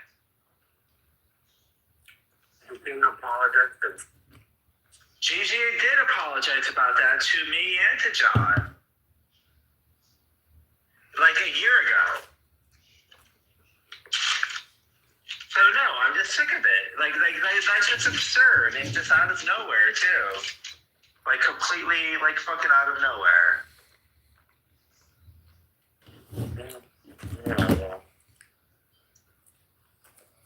It's amazing. Like all of these little children want to like accuse, like they want to rape, and they want to accuse everyone else of being pedophiles at the same time. So where did this animosity towards something coming from? Did you and him do something? No, not at all. No, that was just me being annoyed at his comments just then. That's fuck him. I don't care. No. I don't know what to think. I mean, it's not that serious, but like, I was just making a statement to it, I guess. Now people are gonna remove each other from the room. I should take another hiatus of this fucking app. Well, I mean, everyone is complaining about everyone removing them these days, so. Everybody's getting removed. Like, this title, there was a title earlier that, Victor got fucked by 5 camels, and then who made that? Gigi made that title, I removed it, he made it again, then Nectar made a thing saying that Gigi's an Indian faggot who gets bent over by his father. Like, it's like everybody's making a title, everybody's like, what the fuck? And then like, these children need to learn how to behave. This is just absolutely fucking crazy. Happens in Psalm 110 verse 3. I asked you, when was this fulfilled? You didn't give me a time. So I'm going to show you where it's fulfilled. Go to Zechariah 12 verse 8. This is the day of his power. Do me a favor and go to Zechariah 12:8. Remember? I already know you. Go ahead. Okay. I'm going to read this, and then I'm going to have you read that. It says, your people will volunteer freely in the day of your power. Now go ahead and read.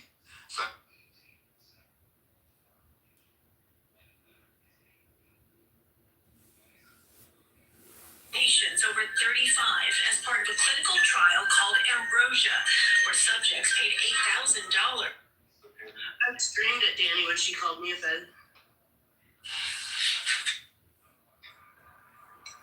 Danny's just a little slut, but whatever.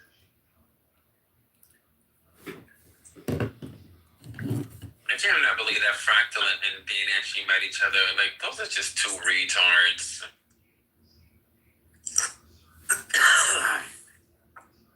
Are you done? I am, sweetie. Are you done? Are you done? Yeah. You want to start? Yeah. Okay. I'll finish. Of course you will, faggot. Don't come in here and use this spanking. Shall I give it to you? Black trainee that keeps spanking you, sweetie. Would you ever murder? You guys are just ridiculous. Oh, look, we have Gabraham in the room. Gabraham, come up here, sweetie. Okay, so that means by your omission, your omission leads to the Gabraham deaths is kind of of like a million people. Even what's though her name? Like all that Danny. would have Like we prevented like that would have their been mother one more person. than we like them. God, my words, I said murder. I'm not Yeah. talking about killing, right? I'm talking about the unjust taking of a Yes. life. Okay. Cover your mouth when you speak, you fucking faggot. Relative, okay? It's I'm asking you this. You're welcome, It's sweetie. not relative when it comes Very to. nice of you. I'll tell you why. I'll tell you why. It's I'm using the word unjust, particularly in this case, because it involves my innocent God. lives, right? Doesn't the Quran itself say that the killing of one innocent is Yeah, that's actually wrong. I don't care about Sure, that right sure. now. Okay, Everything yeah. is so nice and Would clean. you murder someone I did in that order today to too. save the lives of a million people? So think about this. I'm sorry. I think owning a house is kind of overrated. I think I don't want to do all that man shit. I don't want to pick up leaves. I don't want to cut grass. I don't want to shovel snow. I'm gonna have maintenance people do it. I'm gonna be quiet, bro. You fucking stupid ass. Why did you out of me? Jill, do you pay people to do that? To do what? Yeah. They do all this shoveling and landscaping and all that man shit. I don't want to do that. That's why I want to have a condo. But they didn't show it this time. So my husband so much money too. Such like just the money. I love having, like, I just really want a condo. That's what I want. I want a condo. No, you don't. Yes, I do. I don't want to be shoveling snow and shit like that. When I had a house, we had 3 dogs. We had to pay somebody to come pick up the dog shit once a week. And I was just like, what the fuck are we doing, man? Like, what life are we living? It's retarded. Picking up all this dog shit. To lurk around in the backyard with something shovel and bucket.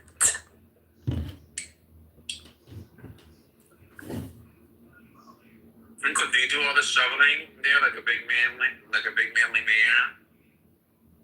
It doesn't get that kind of snow. Yeah. What about the landscaping? The neighbor next door mows the lawn for free. It's weird. And people love mowing lawns and stuff like that, but Yeah, it's the same woman that I told you Sunday's naked. Chapter 12, the number 12. Duty. Our duty is to defend our rights. Oh, man. Searching for one battle after another.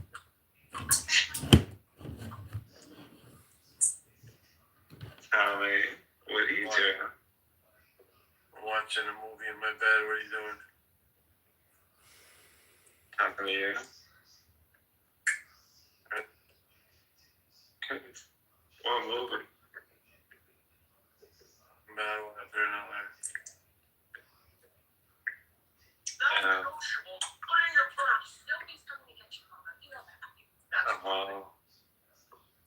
I guess the OD is kicking in.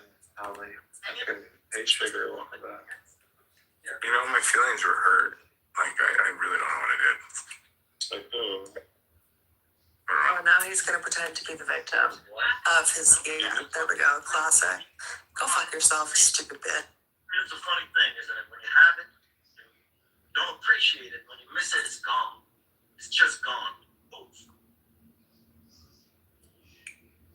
There's a chemo casserole with frosted flakes in the oven. Don't leave it on. Got it. tell me, turn on fucking noise cancellation, you fucking You're like, asshole. why?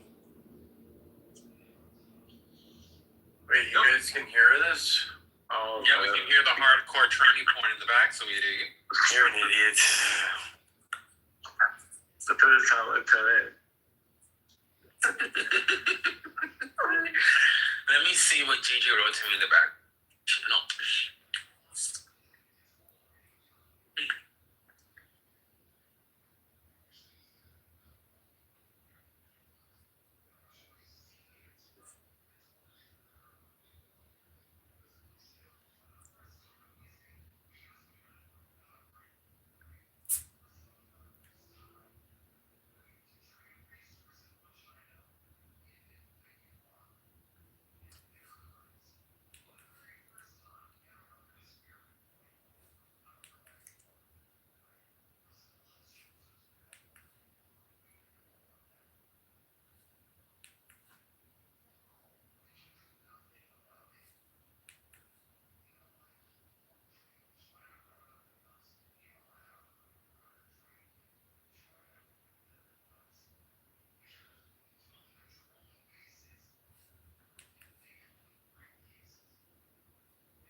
everybody's okay.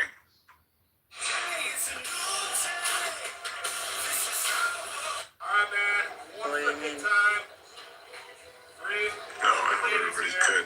I'm good. So that's alright. Alright, man. How's Danny doing? Okay. Oh, you're so weird. Shut up. That's right. You scared J-Lo away. Like, damn. Like, imagine what it takes to make J-Lo uncomfortable. What happened? What is wrong with you, Michael? Everything. I'm sorry, Coco. You should be. You sorry bitch. Tell us what you're sorry for. Pineapple. Beg for forgiveness. Please forgive me For what? for all the atrocities that I have committed. No, you must name them. Hey, this is what we Catholics have up here. We know how to categorize our sin. Okay, spell them out, please.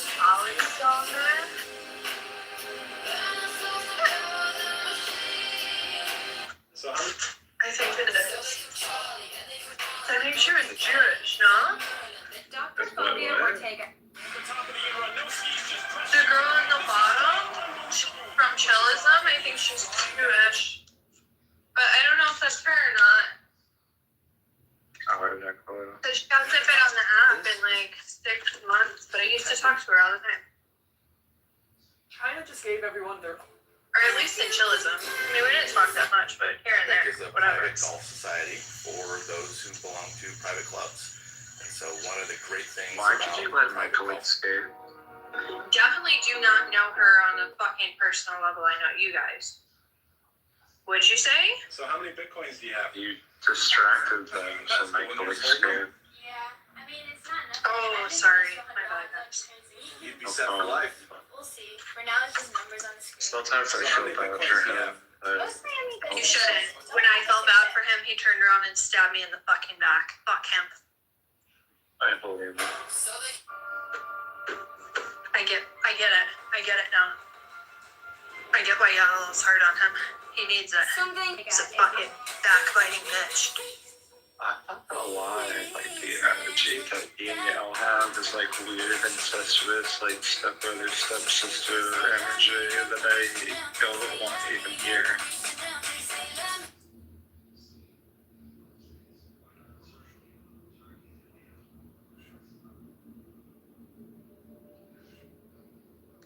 Wife?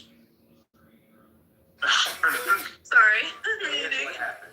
We ran, there was a response here. At a town hall meeting, the mother stood up. She said, Senator McCain, my son was 13 last year. We had a lot of trouble explaining things to him. Why does Tommy come in here and just sit silently?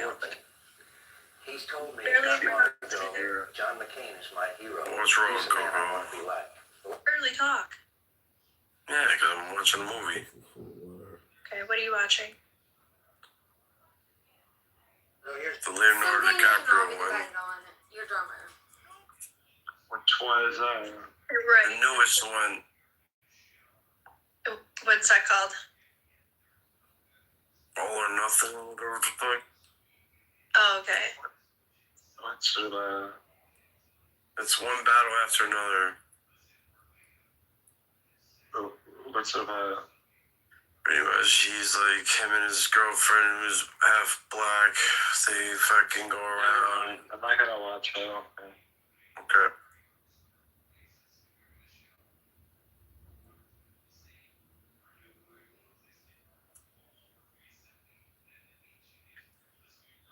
What are you guys doing? Eating a slice of pizza. Rotting. What type of pizza? Veggie. That sounds good. It doesn't tell me. Shut up. You're New Yorker.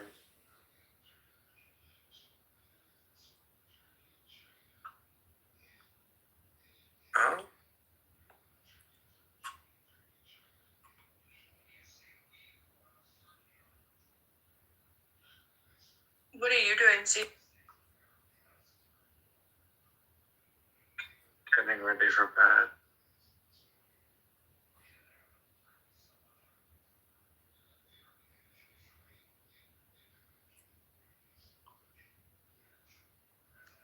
So what did you have to, what is that job called? Yeah, El, the guy that you had to hire to pick up your dog shit? Like, how do you even find somebody? Service. Yeah, go look it up. You can look up like a poop service in your neighborhood, and he would do all the houses in the neighborhood, and he would come by and pick up all the dog shit and take it away. Wow. And I was like, am I living in like a simulate? Like, is this real life? Do people really pick up their dog shit? I was just like, what are we doing in life that this is happening? Was it a part of like your we had 2 dogs, and I didn't want to pick up dog shit. He didn't want to pick up the dog shit. And the dogs had to shit. So that's, yeah, we got a dog guy. That's so funny.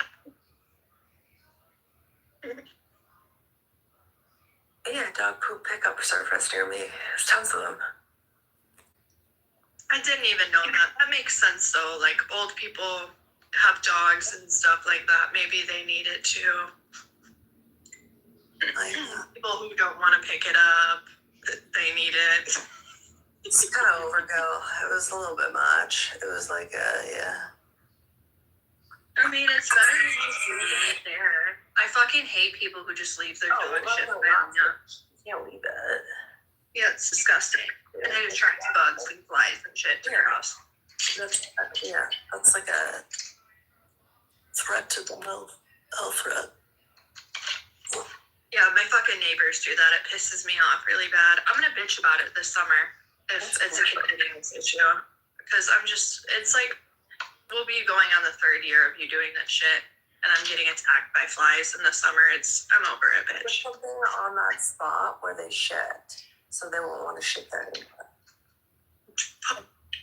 Like spraying or something. Rub Jenny's nose in it. Maybe I'll like dump chemicals on the fucking ground or some shit.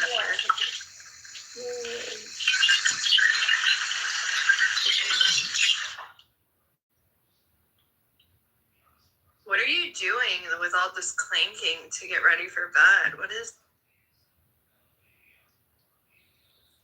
skincare routine that you want to watch? sounded like dishes. So angry. Ooh. I mean, tell me, I'm not in the mood to feel it at all. You're the angry one. Go fuck another pierogi. Who is he calling angry? Jesus Christ. Oh. Oh, don't call Jesus angry. He was full of love. Yeah, that's a horrible thing you're doing.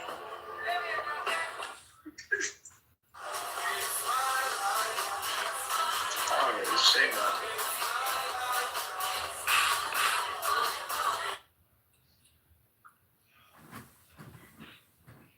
You guys done? And what? You What done? are we doing? You What done? are we done with? You done? Yeah, you done? Are you done blaspheming? Stop blaspheming our Lord and Savior. So slow.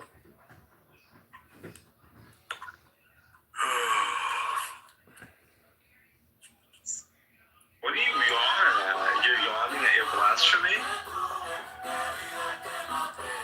You're a terrible person, Tommy. Thank you. Yo, Tommy, like, everyone that yelling here is a Christian, and you offended us all. You guys done? No, we're not. We're not done until you apologize. More American apologize. I don't know. I want you to say 2 Hail Marys and the Apostles' Creed. Okay.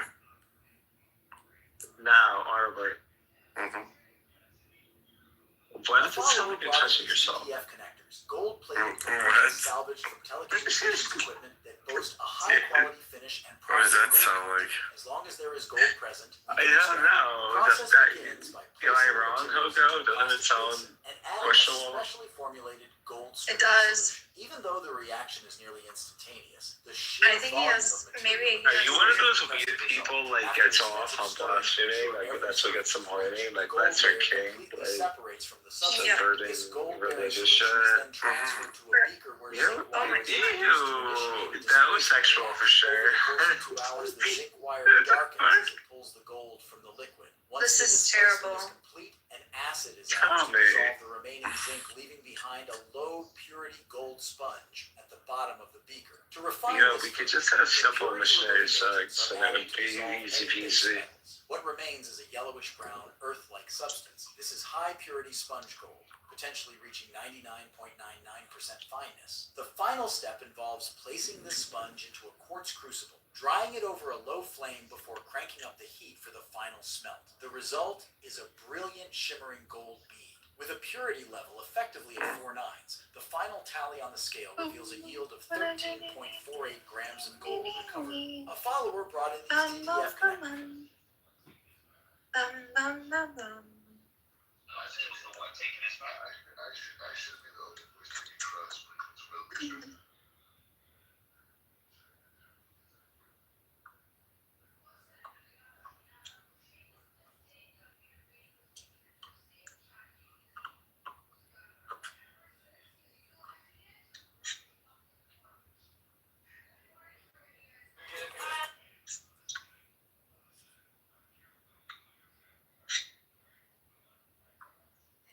Lionel Baratheon's identity is oozing off of him. How he's dressed, his body language. He is secure with himself, flaws and all. If you've ever wondered what a My person eye looks is like itchy. who is unapologetically himself, look no further than Stone. He's on screen for a short time, but his presence is taller than Duncan's. So why is he so likable, and why is his presence so personified? I've had a profound thought, if anyone would care to listen.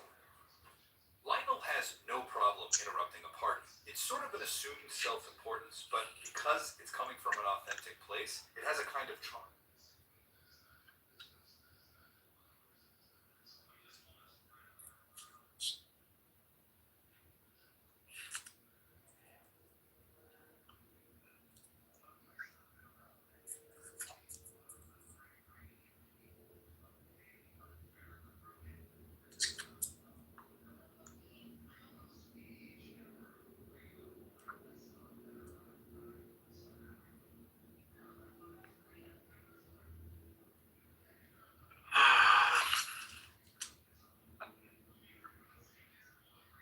Mommy, please shut up.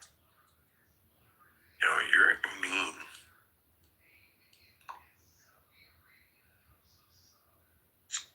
You're mean.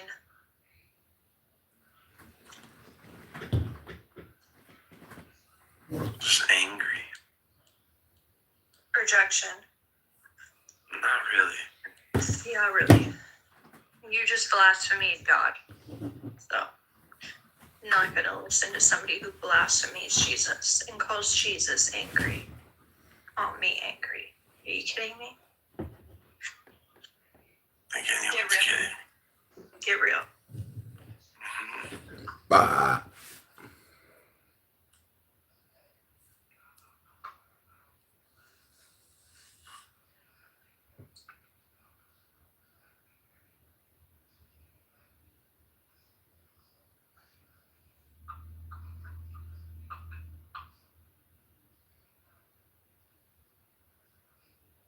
Which is the scroll of Melchizedek, it talks about the standpoint of the servant or Messiah who will release the servants at the time of the Feast of Booths or the Feast of Sukkot. At the time of the end of the Jubilee, he will set them free, right? So this is the Essene Jewish pre-Christian idea. And it's talking about the second coming. Well, let me get into it because it seems like you're being premature and immature. I'm just calm down. I'm actually giving you the explanation. I get the explanation. I just wanted to know if you can go. If you can say yeah or no. I like to finish. Well, yeah, sure. There's nothing wrong with answering a simple question. There's a problem when a simple question interjects in the middle of the explanation to kind of steer away from what it is that I'm explaining. So now, I have no problem with simple questions. This is fine, right? So now, all right, real simple.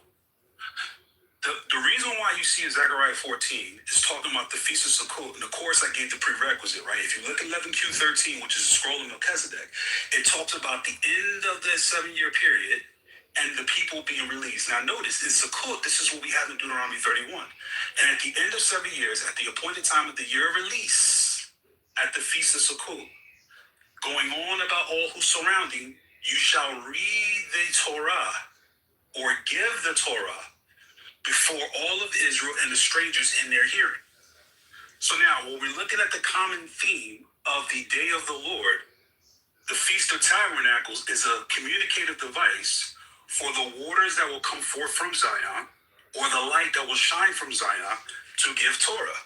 Now, study to show, you mentioned in Isaiah, the Messiah will come with his law. With his Torah. Yeah, so notice, so Kut here is not in his ancient sense of the Moses, because it's not talking about that. The reason why it says Sukkot, and notice it doesn't talk about any other feast day. So what was unique to Sukkot? The release of the captive, and the reading of instruction for all people to hear. And if you notice, this is not a Christian interpretation, because if you go to 11Q13, right, Aramaic, Melchizedek scroll, it talks about the Messiah doing these two things: giving his instruction and releasing the captive. Okay, well, that scroll that you mentioned, educating. 11Q13. I got you. Is this talking about the second coming? Yes. Okay, and that scroll that he's reading from, what scroll is this? What does it contain? Because you say it's a different 11Q13, so it's Melchizedek scroll. No, I get what I'm saying. You said, but somebody in that scroll, the Messiah, he's reading from a scroll, right? He's giving, no. Okay, I think you got words mixed up. No, okay, so I think reading from a scroll is not what I said. Okay, what did you say? He will give them instruction, and he will free the captives.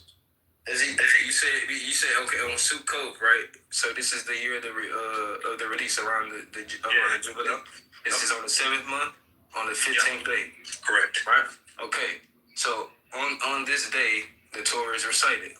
Mm-hmm. So what is the Messiah reciting? Torah instruction. What instruction? Well, his instruction. What is so his that's what we see. That's what I'm saying. Like you're saying, like this is what I'm trying to understand. Because when you say this, even this scroll, this tape that you mentioned, this you talking about. When you say Torah, it's only one Torah that we know of. Then you said the Messiah has a different Torah. I'm glad you said that. He didn't say that. No, I didn't say that. What in his explanation?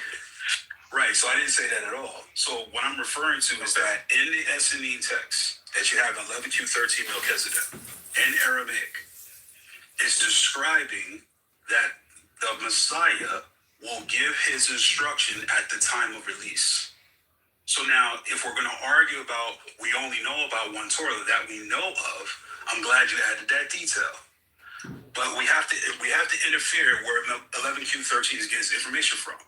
The Essenes interpreted 11Q13 from Isaiah, 1st, 2nd, and 3rd Isaiah. So their instruction there is talking about the Messiah who will come with his Torah, his instruction, not Moses' instruction. It doesn't specify that in Isaiah.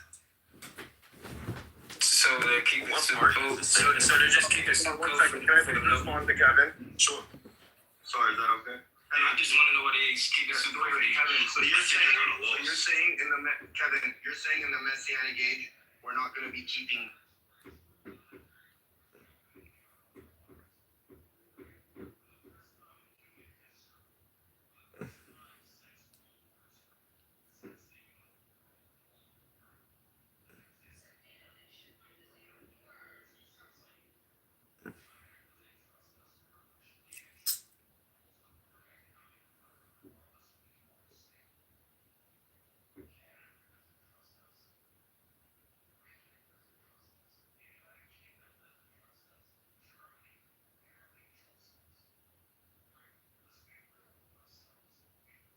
Hypothetical, then more people would survive under your hypothetical. It'd basically be like a kind of genocide.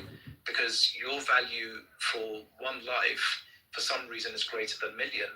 The reason is because you don't want to bear the burden of murdering one, as opposed to a million people getting murdered. Okay, that's just the way it is. That's just how reality unfolds. Some people are super empathetic.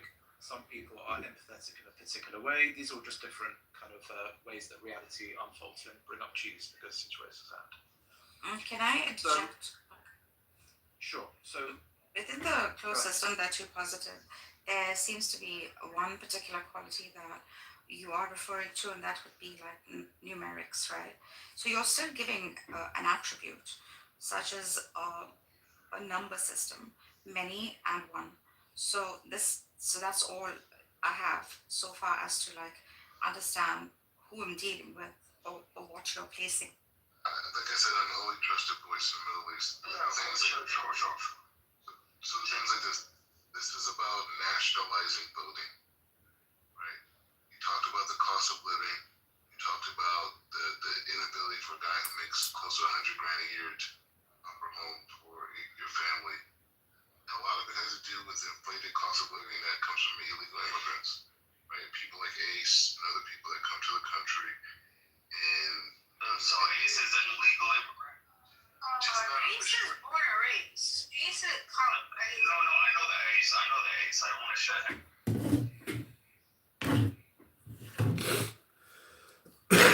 Of Muhammad and the Imams of the Ahlul Bayt, which is completely natural. You know, I used to as well. We all I don't actually. We've broken out of it. So then you don't believe that Ali ibn Abu Talib is infallible or was infallible. I believe the archetype of the entire Carmel. Now you can call it 100 different names, but you're positing some kind of an archetype.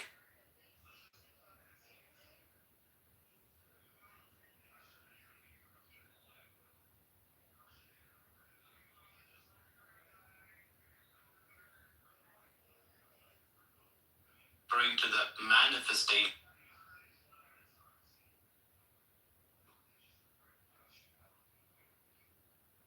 Go. Blue races are important. At the same time, I still, That's also true. Can we talk about this for a second? Why do you keep me as a slave in chains and give me a phone to talk on this app for? Well, that's offensive. From as the melatonin that you have, that's offensive on so many levels. Can I ask a slightly more nuanced question, Ducky? And other people know this, but in Canada, for older folks, like in Canada, the people, like the stupid people we picked on, were Newfies, which are people from Newfoundland, and Polish people. And it's really nuanced as to why we fucked with the Polish people. There's a political, like, not because you guys are jealous how smart we are. No, how dare you? But hey, you know what the best, Polish inventions were? It was the submarine with the screen door and all those jokes, right? It was Newfies, a Canadian province where we look down on them because they speak like Irish people, and then the Polish, right? And Ducky, as the unique perspective that you have on this, I don't know if you came here early enough to remember the Polish Canadian racist jokes. Those people. Well, politically, I don't know. I've heard them here and there, but they just don't hit. You know what I mean? They don't hit. Like it's those. Some people have some Polish jokes, but it's funny because Polish people, especially in Europe, are very well respected because of in England they're like the best people. Like how hardworking we are, exactly, how honest we are and stuff. And in America, it's almost like we were the last ones to arrive, so we're kind of made fun of, but yet we're still some of the hardest working ones. And so people get really jealous because we were outworking everybody, so I get it.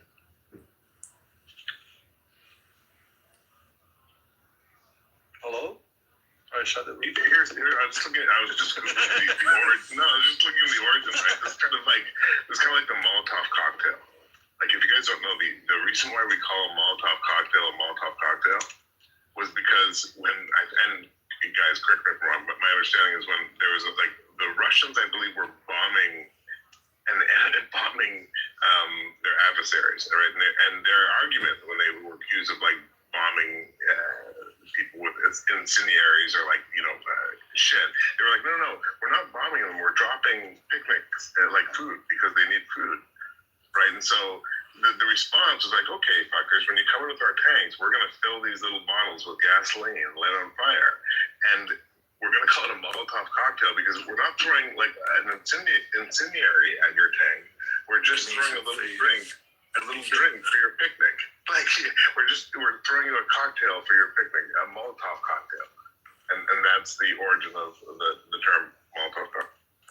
But can you tell me a funny Polish joke? Because I want to hear it. See which one you got.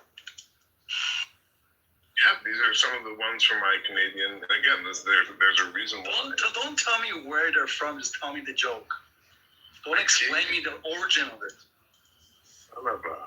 Just say the fucking joke.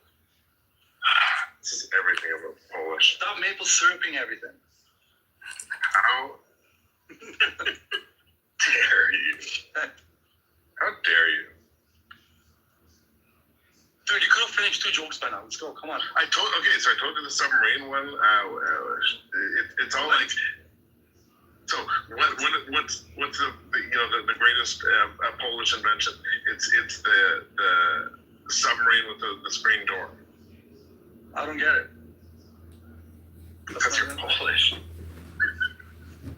Does anybody else get it? Do you know what a screen door is? Oh my god. Yeah, but I don't know. I don't understand the joke. I just don't understand. If you're in a submarine, oh my god, that I'm having to explain this. Well, I understand a submarine and the screen door. I just don't know what. Would you love life more? No, I do. But you don't, you fucking miserable tranny. How do you know that?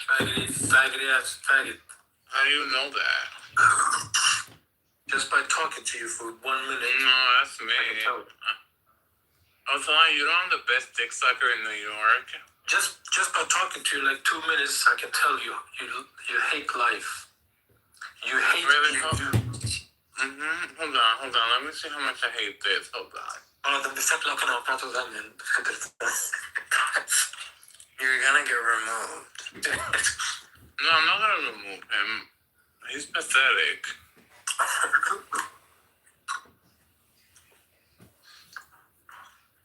Du vet,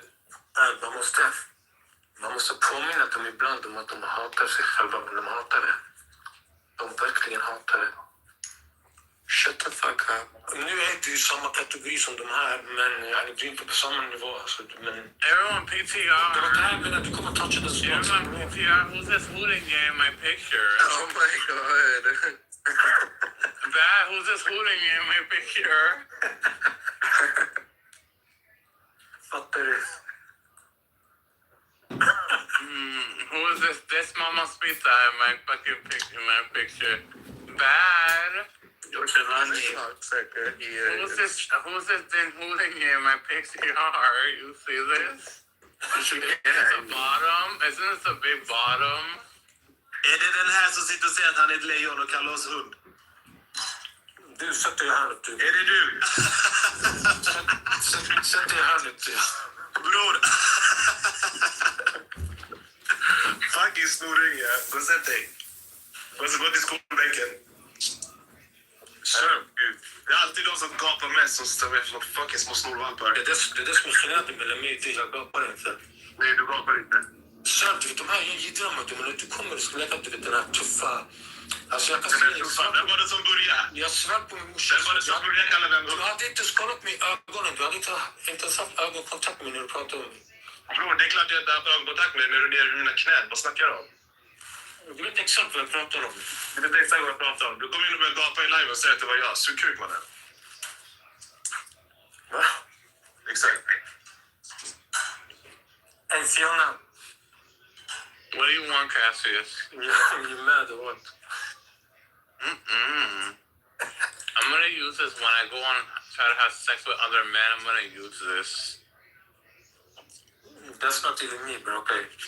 Well, no, it's not. Okay.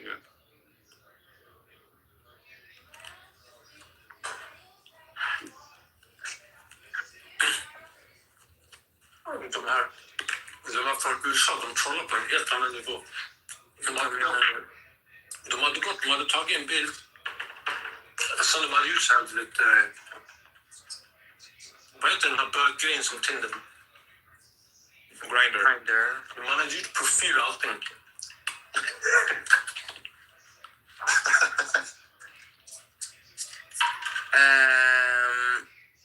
Who's Alex? Who's that girl Alexis? She was in the room, she had fucking hairy armpits and she was black.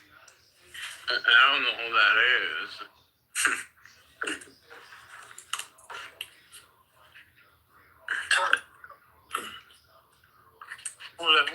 Who? Cassie is your mental who then, yeah.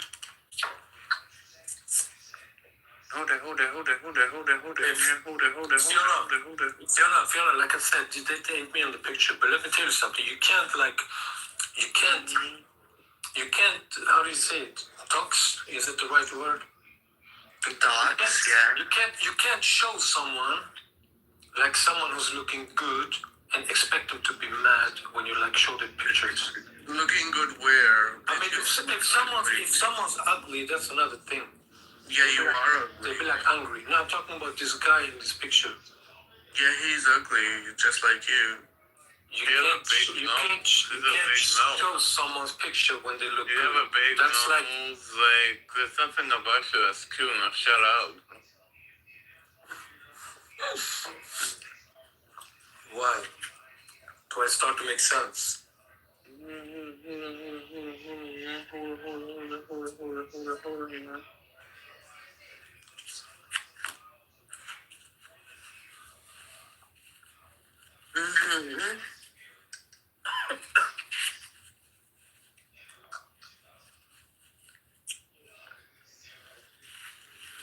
No, man. Time's up. You can thank me now for being with you for 20 minutes. Now you people have a good day.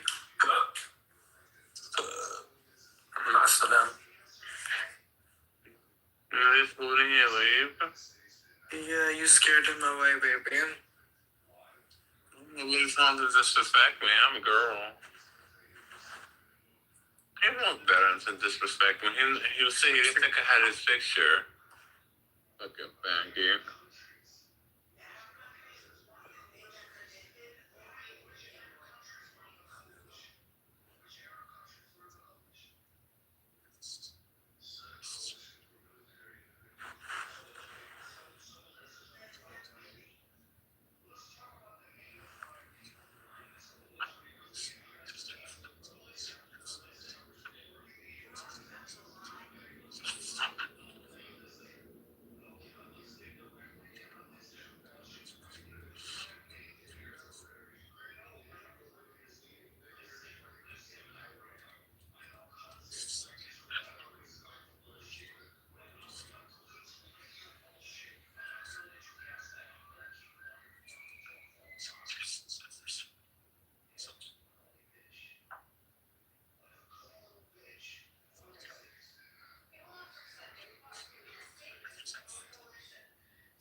Yo quiero slappy, papi.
Hey, Coco.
Jag ska bara be i duschen, jag kommer snart.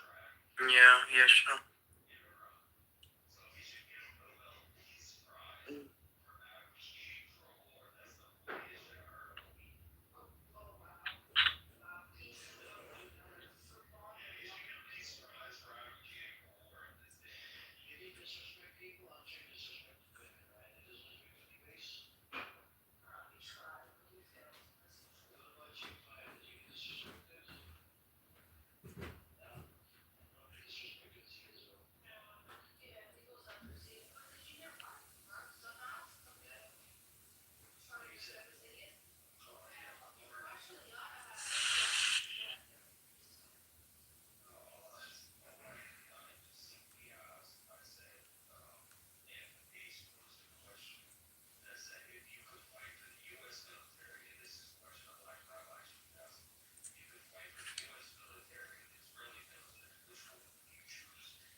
Lolly's in the room. Fiona. Hey, Lolly. Lolly, I love Lolly. Lolly, I love Lolly. Cocksucker, Ibrahim. Ibrahim, why are you making so many accounts? This is like your 10th account.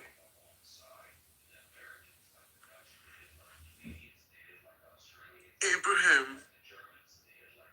Yeah, Gigi, I gotta show you something. Wait. Look at my PTR. Mm-hmm.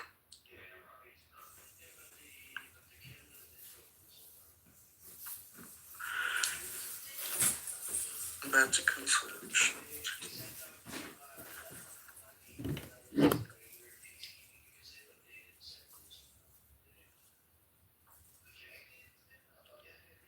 What the fuck are you doing in Dubai? Oh, then London?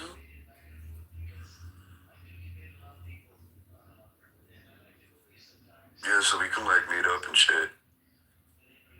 Have sex. No thanks. I'll make sure you're being deported right when you come. Alright.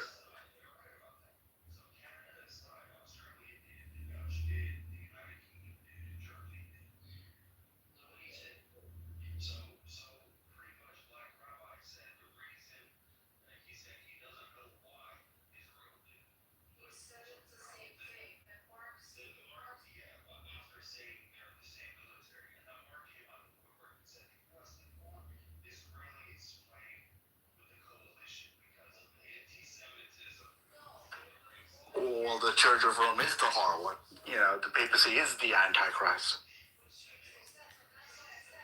Like, this is the beast system that is persecuting us. Babylon.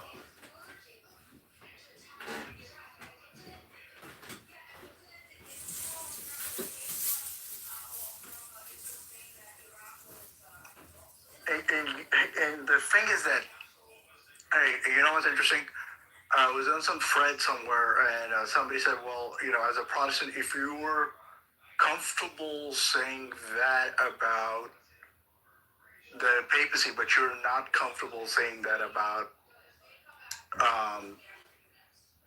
the president, if you're comfortable saying that the Pope is the Antichrist, but you're not comfortable saying that the president of the Mormon Church is the Antichrist, or whatever the equivalent is for the J-Dubs is the Antichrist. I guess like they were saying like, you know, there's nothing wrong with saying that the Pope is the Antichrist, but you should be equally comfortable saying that the president of the Mormon Church is the Antichrist, and whoever else like the J-Dubs is the Antichrist. Do you know what I'm saying? Now that would go against a purely historicist reading. Because a purely historicist reading would demand that the papacy be, and only the papacy be identified as the Antichrist. Would that be correct, Chris?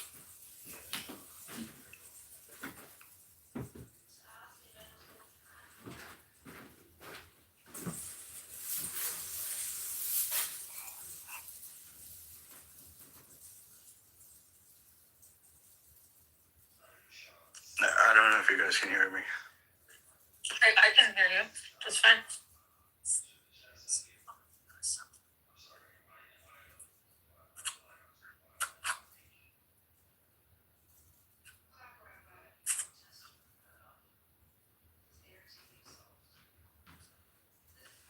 Oh, sorry, yeah.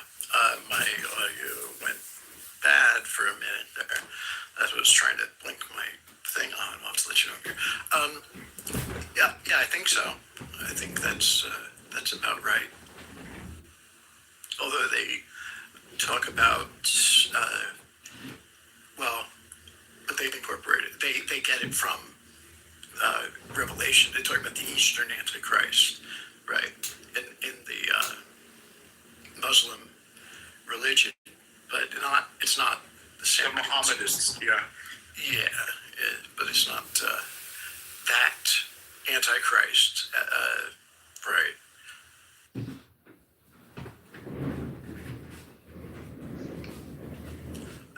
I think because of, there's like two horns, if I recall. I have to look. Yeah, the whole point is that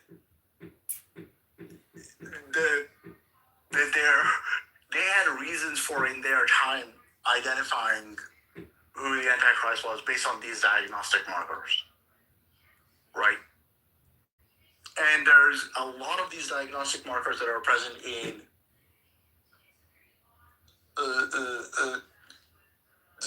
like the LDS people, right? They believe that they are Israel. They believe that they are the church, and everybody else is apostate. You know, the leading prophet is the head, the earthly head. He is a vicar of Christ. Yeah, I mean, lots of people believe all sorts of things, including that. And, you know, there are plenty of various cults that are themselves deceived, but it wouldn't have to do with, you know, the way it persecutes the church and all this stuff. It doesn't fit. You know what I'm saying? Like, it doesn't fit. They're wrong, but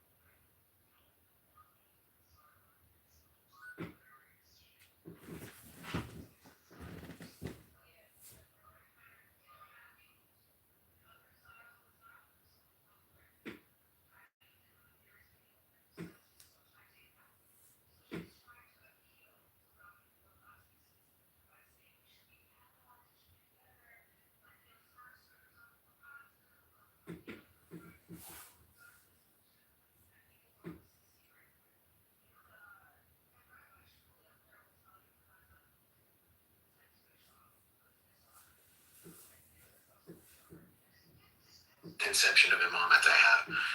Say that, Hamid. He's cool, dude. Give him a chance. He's the coolest cat. Yeah, dude. He's so cool. He got so much aura. Yeah, he's not Khomeini, right? But, like, you really can't just, like, pop a Khomeini into an existence. Like, the stars have to align, and, you know, the world has to give us another Khomeini. But he's a good placeholder. You know, he's doing his thing. He's on the Epstein files. That already distinguishes you from so many other... Yeah. He smokes a pipe, just like he smokes hookah, just like me. He's cool, dude. I like him. He likes poetry, Santuri, you know. The only criticism I have of Khamenei is he didn't force his the IRGC to quell the insurrection sooner. That's the only criticism I have. Now, he may have done that, by the way. He may have done that. But one of the reasons for that is they allow them to kind of come out for like a day or two in order to identify them. And I think that's a fairly good argument. So even that criticism, I don't think is like a particularly valid criticism, right? So this is it's a good practice that you allow them to come out so you can identify the Zionists. And, you know, the more that the footage is coming out, you know, we're seeing that. Like, the way that the security forces have analyzed the footage, it's really interesting. It's kind of sinister stuff. You can see how their leaders are coordinating the attacks on civilians. Put the link in the chat, Matthew. I mean, let's see some evidence other than your bullshit opinion. Are you an initiated Jew? Are you Am I a baptized Jew from a mikvah? No, I came from Uranus next to Saturn and Neptune. I'm an astrologer. Do you guys like astrology? So let them finish first before you do that. No, Matthew's had enough. No, I mean, like, someone's just like insane, then I don't think we should allow insane people on stage. But in the comments, you said kill sooner. No, I didn't say kill. I said quell. Quell. Mm-hmm. It's outside of his vocabulary. Kill sooner. But, no, we can have. You want him up? No. I usually give mentally ill people a chance to finish because there's like this glimmer of hope that once they finish being stupid, they might realize they're being stupid. Oh, I don't think that's going to happen. It usually doesn't, right? Based on probability. You should have seen him live with Rafid when he came up a few days ago. He was like, "You guys don't even believe in God," right? And I just let him finish. And when he finished, there was like this awkward silence, and I go,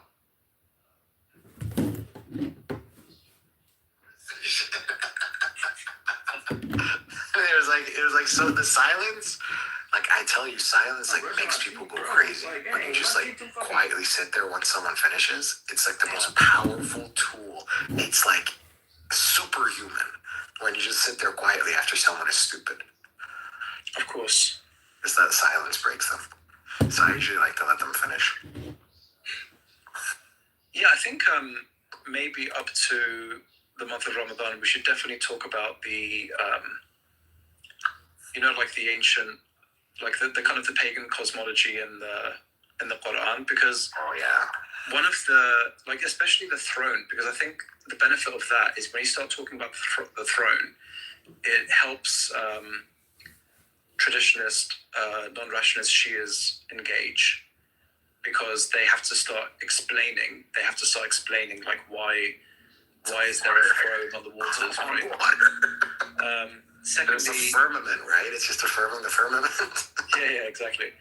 The second is you'll get the non-rationalist Sunnis to engage as well, because and the Salafis actually, because we can talk about the throne, like the throne of God in terms of in philosophy, right? Metaphysics. So we're touching on history, metaphysics, maybe a bit of science as well. But more importantly, it helps people who are interested in the Quran to learn about the kind of the pagan imagery and the Near Eastern like imagery in the Quran as well. So I think it's a really interesting subject. And maybe we can talk about the Kaaba during Ramadan.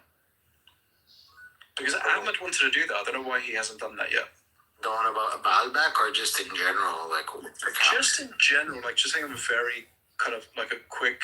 Well, for two reasons. Firstly, like its pagan roots, the geography of the Arabian Peninsula. So that'd be two. Because it'd be like short presentation. Everyone learns the arguments, and then people will come up and, well, I mean, most people, they can't challenge us, right? But at least they'll get annoyed and they'll say you guys are kuffar, and that's the end of it. But every now and again, there'll be one person who is interested in the actual argument, and we can discuss that. I mean, it's not an argument; it's just evidence, right? And then Baalbek and changing the direction of the Qibla. It's possible. I think I can see it being plausible that Imam Khamenei's, maybe not successor, but his successor, may change the direction of prayer if Saudi Arabia is still a thing in like 30, 40 years. I don't know. It's far-fetched. I don't think he would. A lot's going to happen. His opinion may be the authority for. Remember, in 40 years' time, a lot's going to happen. Traditionalism is basically on the verge of collapse. Most traditionalist Muslims will either become atheists or like fragmented Quran only, and they'll just be like in clusters, right? Usually not particularly intelligent people. And then the other side will be Khomeinists. This political quietism is going to continue, right? But at some point, there's going to be a threshold after which they'll realize, oh shit, like the Khamenei thing was the way to go. So what's going to happen in 40 years? So I think it's possible that if this distrust and this disenfranchisement of clerical authority continues along this trajectory, the only clerics that will have anything useful to offer are going to be anti-imperialists. And how many do we have? It's just one at the moment. It's Iran. So I think Iran's supreme leader could be a major pan-Islamic authority in about 40 years. Let's hope so. 2047, still on the way. Oh yeah, 20. Yeah, this would be like 20, kind of 70, I guess. You think I'll live to 27? Probably not. What, you and I personally? Nah, we'll croak way before that. Yeah, that would mean that we... Well, you don't know. I mean, well, I don't know about... Well, I don't know. It depends on how we... Consciousness into a disk drive or something and just... Give it eyes. Give it eyes and just perceive the world from that lens. An eternal now. Well, in 2070, if I'm still alive, what is that? 44 years, so I'll be 87. Oh, there's hope. 44 years, I'll be 77. You'd have to visit me in the... I'll still be on TikTok trying to get people to accept the 3 laws of logic. Studenese Matthew will still say, I still, my paper is nearly ready. It's on its way. It's going through the editorial process. What was your third point you wanted to say in the beginning of the room? You said so the successorship to us. So what was the third one? Yeah, there was one more. I can't remember. I have to think about it. All Nagus' fault. With a complete... We were in the midst of revelation. Yeah, we were in the middle of revelation from Prophet Matthew, and you came and ruined it all with your idealism. Yeah, I love you too. Hey, Chica. Stepan says his qibla is Shiraz. Must be a lazy qibla. Nagus, can we weaponize you to bring people to Hellenism? No, obviously not. She's useless. Please do it. Oh, can we induct you? We can use her. Bring you to Hellenism. Because my political views are aligned with yours, I'm thrown as trash. Instead of rushing to I'm with Plato, with Thrown aside like trash. Or reality itself. Trashing me out. Your political views remain on the canvas. Just an idea.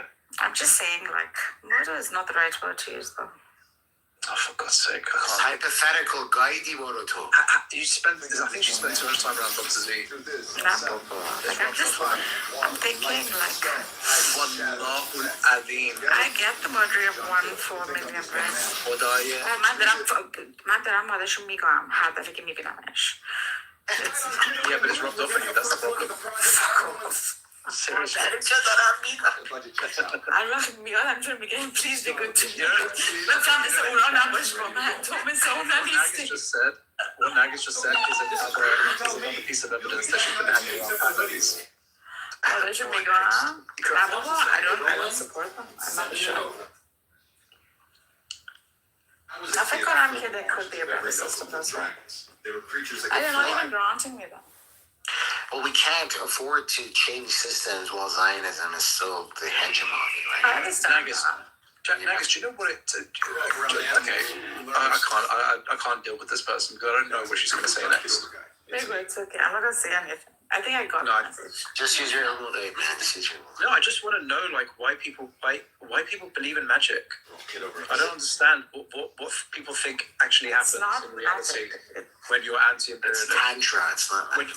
When you've got these kind of it's not magic, when you've got an armed insurrection, what are you going to do? You're going to use tasers, right? Tasers are great if you've got a small number of suspects. No, listen, I'm educating you now because I want to save you from this weird insanity that you've been expressing over the last around half an hour ago.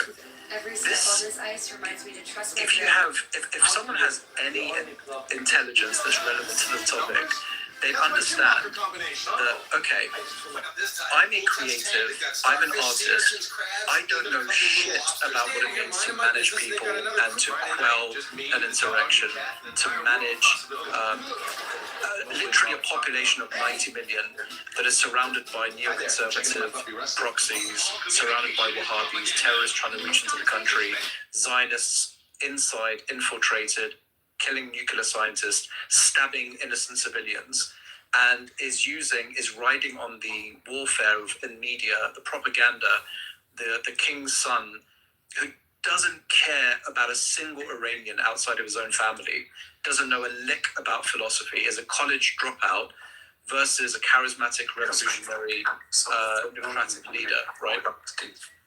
Sorry? Nadeem? Yes. Yes. I think it was your mic. No, sorry, I was reading these notes here. Oh, okay. Go on mute. Yeah, just so there's a bit of echo.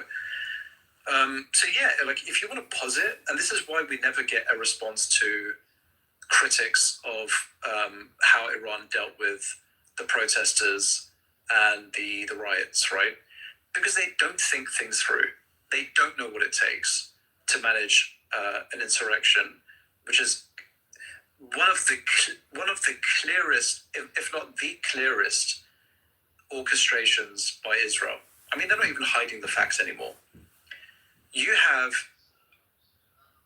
a group and you want to use tasers against them. That's good because it's a small group, and if you want to use a taser, you have to have a line of sight, right? You need to be able to see who it needs to be within close range. So clearly, you're not positing that the IRGC should have used tasers. You're not going to tell me that they should have used pepper spray, or that they're going to use rubber bullets, right? Rubber bullets are good in certain contexts, but you need to be able to be really good at targeting accurately, because you don't have the same trajectory as a live bullet, right? Because they're rubber bullets. So what are you going to do? You're going to wash them down with a giant hose of a fire truck? You cannot contain that kind of orchestrated armed insurrection with anything else, unfortunately, than live rounds. And yes, live rounds should always be used as a last resort. And the problem that Iran had is that, you're dealing with hundreds and sometimes thousands of people, all of which contained at least one perpetrator that was probably coordinated by the leader in that group. Hi there, I'm checking in my puppy Rusty. So you're going to have multiple attackers, Welcome right? to Beverly You're going to Falls, have, sir. And what's our guest you've already name? got them using machetes, you've got them using knives, but they have guns, they are armed. And they are there to kill and cause chaos as much as possible. How do you do that? The whole point, does Iran have the best police? Of course it doesn't. It's a country that is an anti-imperialist country under sanctions for decades. It's still in its resistance economy phase.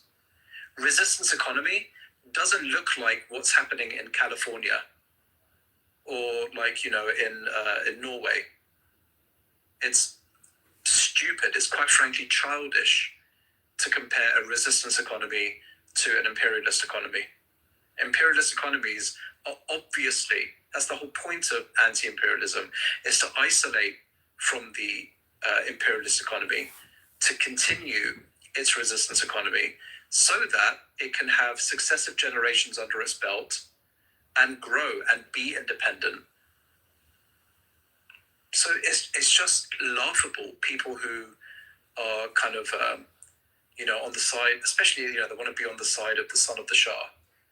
Just speak to any kind of professional in the police and they'll tell you the same thing. Unfortunately, it is tragic, it is terrible. Of course, innocent people are going to get killed. Of course, that's the case. But unfortunately, that's the only way to protect the country from falling to Zionists. Friday night, just me, There's no other way, really. Just me, the dog, the cat. To defeat a monster, we had to become a monster ourselves. That's why the protesters, the genuine protesters, are furious about the rioters. It happens in any highly charged protest. It happens in the UK. In the UK, you will have a general protest movement, and then you'll have rioters. And who do you think the news focuses on?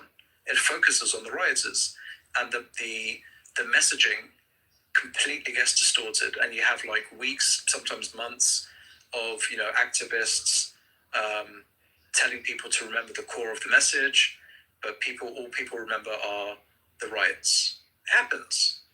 But when you have a Zionist orchestrated, remember these people are the people who detonated those pages. Friday night. Remember in Lebanon when Mossad and the IDF, they detonated those pages?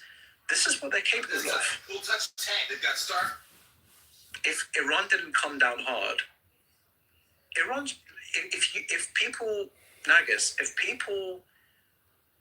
what you want to happen, i.e. regime change, do you know what that's going to look like? It's going to look like Iraq. It's going to look like Syria. It's going to look like Libya. Precisely the countries where the West has orchestrated some kind of change. That's what you're advocating. I'm aware. Do you want Iran to become like Libya, Syria, Iraq? This is not new to me. I'm aware of what you're saying. So why do you hold that position? What is wrong with you? Gone through the geopolitics a bit too many times, analyzed it. Okay, so what is the matter with you then? Who else can fight back other than the IRGC? Friday night. This time, full touch tank. They've got. What force on this planet has the means to fight back? No, you don't have to answer me, because look, you live your own life and I live my own life, and I care. This is true. But I'm curious to know, like, what's the matter with you? Like, what happened to you?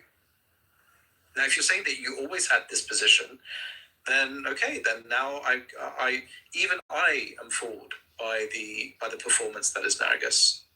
But at least I know where you stand on ethics. If you genuinely think that, going back to the earlier conversation, that 1 million people should be killed to save one life. Yeah, you think that 1 million people should be Speak in the terms you posited within your the terms that I posited were simple. I have a good memory. What I said was, would you be prepared to murder one person in order to save the lives of 1 million? So you're prepared for 1 million people to die just so that you don't murder one person. And as I said, this is not a critique of your psychology, because there's no right psychology. Neither your psychology is right or wrong, nor is my psychology right or wrong. What's relevant is, what is the result of that? The result of that is, under your state, 1 million people will die. Under my state, only one person will die. Maximizing well-being, that's the principle. We don't live in an ideal planet, Nargis. There's not going to be a utopia. See something so clear it looks unreal?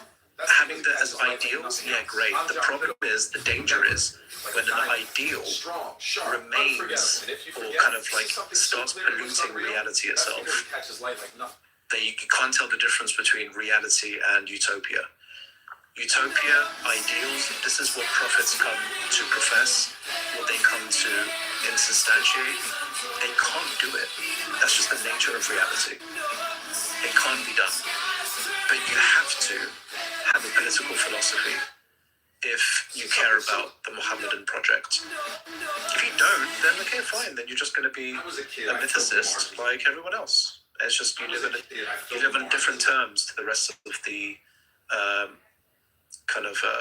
the world, basically, who are living reality. We all live in our own delusions, after all.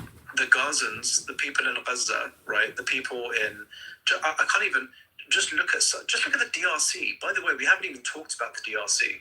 Wait till Khamenei or his successor start talking about the DRC or sub-Saharan African countries. You literally have everything that's happened since the 12-Day War, everything that's happened since October the 7th, everything that's happened with the Epstein files.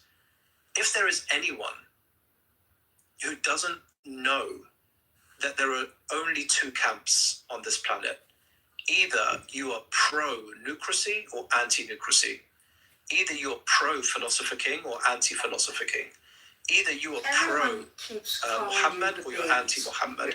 Either you're pro-Hussein or anti-Hussein. Either you're pro-Khomeini or anti-Khomeini. I am pro-Hussein, and that's why I won't murder.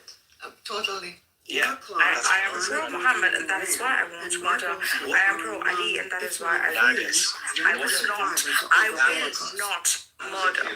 Nargis, what you would do or not do is entirely irrelevant because you've already established you neither care about the Nucratic or Mohammedan or Hussein. Because I said I will not murder the one human, one innocent being. No, because you believe in magic tricks, that's why.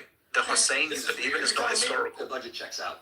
The Hussein that you profess to believe in. That's why I said the archetype, right? That's no, even Nargis, even the archetype. You don't even support the archetype, do you not? I don't support the archetype. I do. No, you don't. Yeah, I do. No, you don't. You support a useless archetype, an archetype that doesn't care perfection. about human lives. Perfection cannot be it's not achieved perfection. by murdering another innocent human. Nargis, this demonstrates why you don't track. You don't even know what the archetype is. The archetype that you support is useless because when faced with a real decision, they would rather kill one person than have 1 million people killed. They would rather die Oh my God! and be murdered than allow the murder of the one innocent being. You've allowed yourself to be thrown into the gulag. I can't support this continued delusion. I'm so sorry. I support Joe Hendry, by the way, guys. Okay. That is more useful than the kind of sophistry that Nargis was performing just now. Just own up. Just say, yeah, I agree. Like, I agree. The archetype that I support is completely useless. Has no role to play in the real world. Might as well take Khalid Sistani at this point, dude. Oh, yeah, that's true. I took Khalid Sistani. We're gonna have to change that. We're gonna have a side conversation later. Just complete sophistry. This is literally at least Dr. We can have a Zindog is down, conversation. right? Yeah, we'll talk, bro. Don't worry. Oh, our boy Sistani's in the WikiLeaks document. Oh, Abu Hassan is young, bro. Come on. No, he's not. He's ready for it. He's ready for the same Hassan spirit. Yo, listen, Matthew, I've wiped special ed kids' behinds. I'm ready for anything. Trust me. And eating after that. What if I told you Sistani is not the man who you think he is? Yeah. Wait, Abu Hassan, what did you say? I didn't hear what you said. No, I said I've been through a lot in life, and one thing is, I've literally cleaned special ed kids on wheelchairs and then had to eat after. So, what the fuck? If I could do this, yeah. Trust me. That's fine. Because I'm kind of. Yeah, are you, Abu Hassan, are you like a residential care worker or something? No, I'm a para. You're a what? Paraprofessional, like assistant teacher. Okay. No, I mean, mashallah, this is a very godly work that you do, and we all love this. It's a very tough job. You know, so basically every Sunday I just have a thing where I just volunteer for places, right? And in November, I basically signed up to volunteer at this old people's home. And one of the reasons why I did it, because I like to try a bit of everything, right? But I've never volunteered at an old people's home because I knew the kinds of things I'd have to do, right? And it was tough for me. I'll be honest, it's one of the toughest things I've ever done because I just have this visceral aversion to certain things. I won't go into it, right? Yeah, I get you because, like, dude, one example, I had really long hair at that point, right? I didn't know how to tie it. I don't think I was able to tie it yet. And it was all in my face. At the same time, I was doing all this work. It was like, it was hard. Like, it was hard. Just that, and then the physical aspect of it, and then the smell, the mental aspect, and then just the dribbling. I'm so sorry. It's tough, bro. And I had to eat my lunch. I feel so I asked them, like, where can I have lunch? And I thought there'd be like a common room or something. And there is a common room, but I can't go there. I have to be with basically the residents. Because they're really struggling. Obviously, I'm not a care provider, right? I'm just there as like an assistant. But I had to eat my lunch there, and I find it difficult if someone is dribbling or the place smells of vomit. I can't eat there. Doesn't matter how good. I even took a cheesecake once, and I couldn't eat the cheesecake. at the same time. I know that's like, but I just sucked it up. I was like, fuck it. Yeah, by the third week, I was much better than, like, I had to change the machines, and it was kind of, I was okay with that, but the eating thing, it was just physical, I just couldn't do it, but by the third week, it was good. But that's the thing, it's like putting yourself through those things, right? Nagas would never put herself through those things, but she doesn't care. Oh my God. Why you do that to her? Why do that to her, bro? Come on, chill. You must be in love with just believers. No. By the way, no, she can take it because she was giving it. She was giving it a lot, and she can take it. I wouldn't do it if she couldn't take it. Bring her back up. Yeah, bring her back up. You can bring her back up. Oh, you have to do it. She rejected my invite. It's important that Matthew wants to be on the stage. As long as you don't talk about, as long as you don't. Jesus Christ is the Messiah, the hope of the world. We're gonna start with my friend here. He's ready to follow the Lord. Put her down. You gotta put her back up. She wants justice for Nagas. Voting is underway in Peoria. You know what I really fancy right now? Roast potatoes. Everybody, welcome to Loving Color. I'm your I'm host. so fucking British. What the fuck? Roast potatoes and English tea. That's fucking British. How does it feel that you're speaking our language? One teaspoon Or her. But, well, I mean, both of you. Preparing the meat. Bro, I've spoken this language before. I used to come here all the time. Abu, if you were the world's leader, what language, and you could choose what language people should speak, would you keep it as it is? Or would you kind of gradually bring like a lingua franca, like a Multicultural? yeah, just like one language to be spoken by everyone. Yeah, that's a tough one. Because I don't want to because some people don't have the capabilities of learning certain languages because it's their Ability. Everyone suddenly has the capability. Okay. But you choose one language. And they won't be able to speak similar languages. I would speak Italian, dude. It's such a beautiful language. Oh, great. I thought you would have chosen Ebonics. It's so funny that Barney's been here for so long. She just now commented, "Why are you such an idiot, Matthew?" Well, she was deciding this whole time whether or not you're an idiot. It took her a while, but you know. Well, she found what she was looking for. She got to her conclusion, you know. What I'm thinking is because anything that would have triggered her. Man, don't take that that way.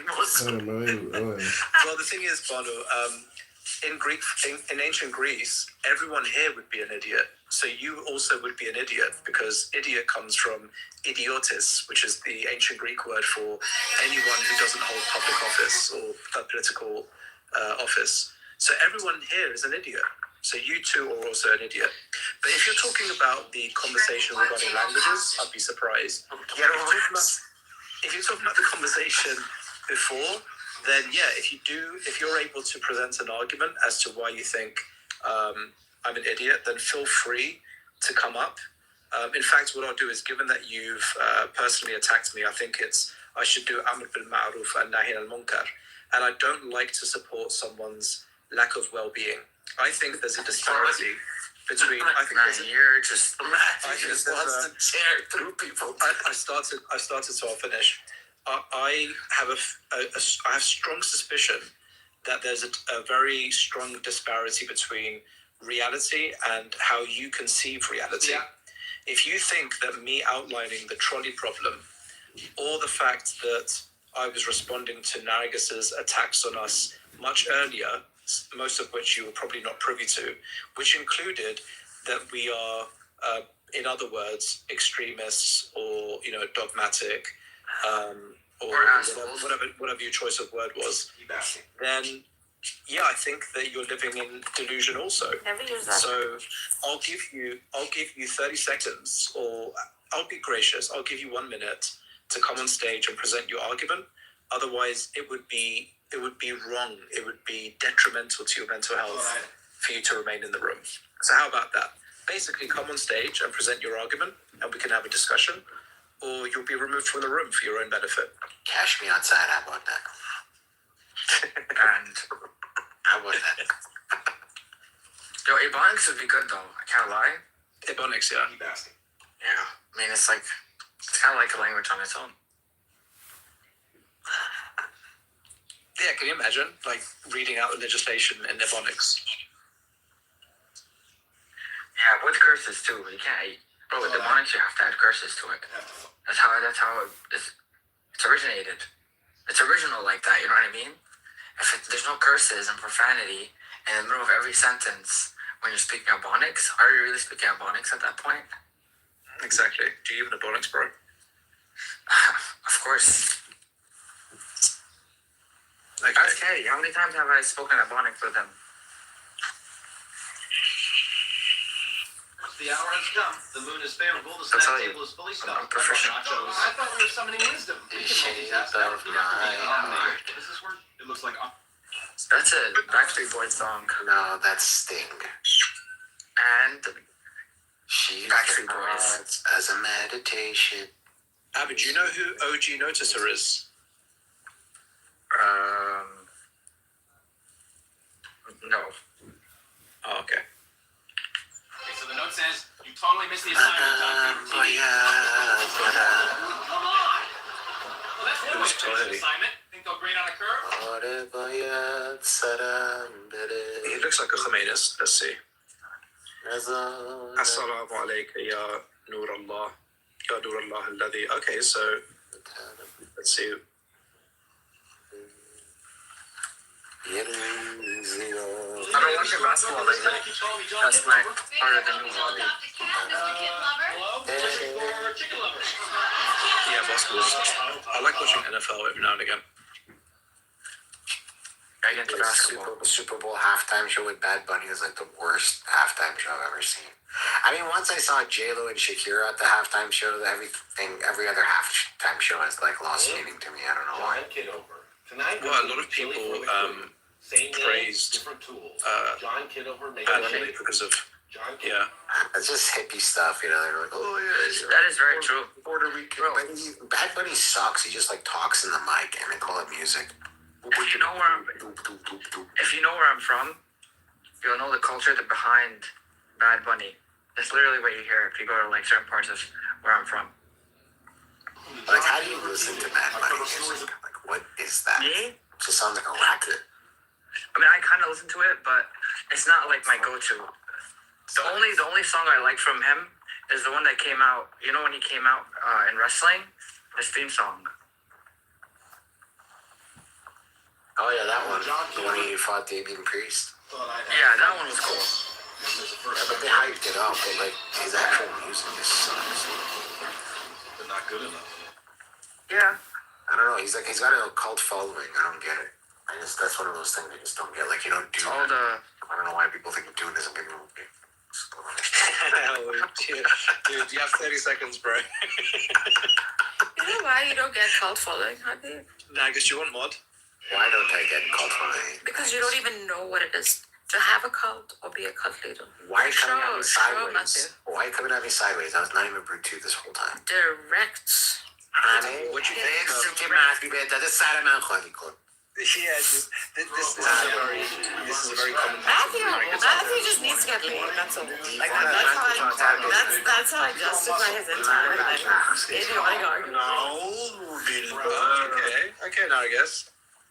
So, do you have an argument? Have you thought long and hard about an argument? What's your account from Matthew? Listen to this. How did you get laid, Matthew? Or would you like to enjoy the audience again? Matthew, her response to the trolley problem is Matthew needs to get laid. Which is not, to be fair, it's not too different from the other, people we encounter. Remember that guy on TikTok? I was trying to teach him critical history. Nagus is this black guy on TikTok, right? His name is Gog and Magog Killer. I was trying to teach him critical history, and he goes, "You just sound like you need a hug, man." That was so funny. Hey, that's funny. I give it a bro. That's damn funny, actually. I was on camera too. I was on my webcam, and you look like you need a hug. That was pretty good. Abu Hassan, what do you think? What would you like the rationalist Muslims, Brethren of Purity, to discuss on TikTok during Ramadan? What topic would you like to be discussed as a consumer of TikTok? I don't consume TikTok like that. Oh, you don't? Okay, fair enough. No, mostly for the baddies. But that's it. Oh, for the baddies? Yeah, if you want an honest answer, it's only for the baddies. Are there baddies on TikTok? Not on our panels. Not on our panels. Yeah, we don't really have baddies on our panel, which is something that Alibaba accuses us of. Alibaba calls us homosexuals because we don't have baddies. There is a topic in this class, how to commit murder.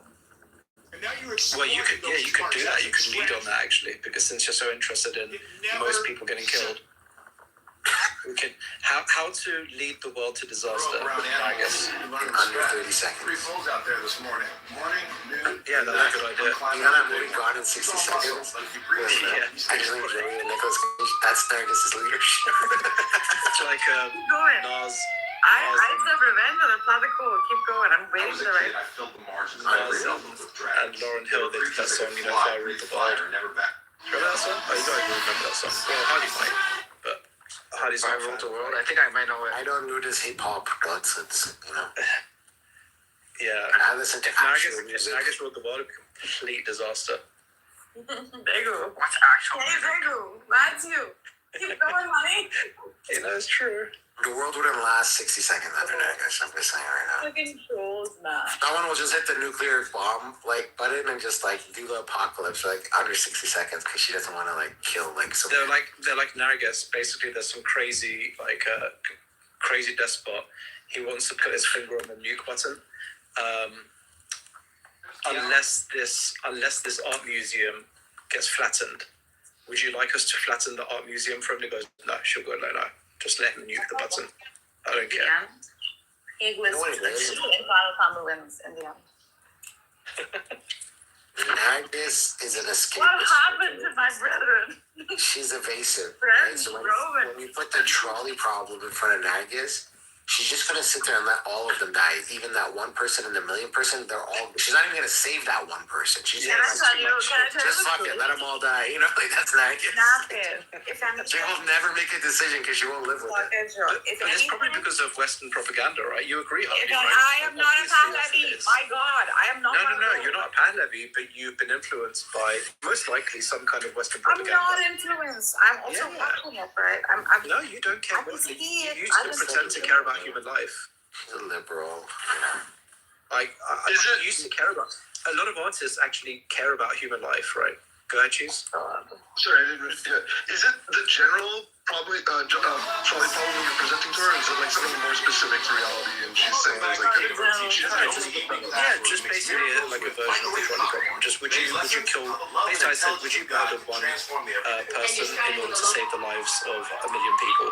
And despite presenting to her what that means, she still says she would rather have 1 million people die than for her to bear the burden of killing one person or murdering one person. It's interesting Which is interesting, right? Because she also professes to care about Muhammad and Hussein, the existences of which she doubted a bit earlier. So we don't know. We just have to kind of. I exterminate those. I don't know doubt. I find it redundant.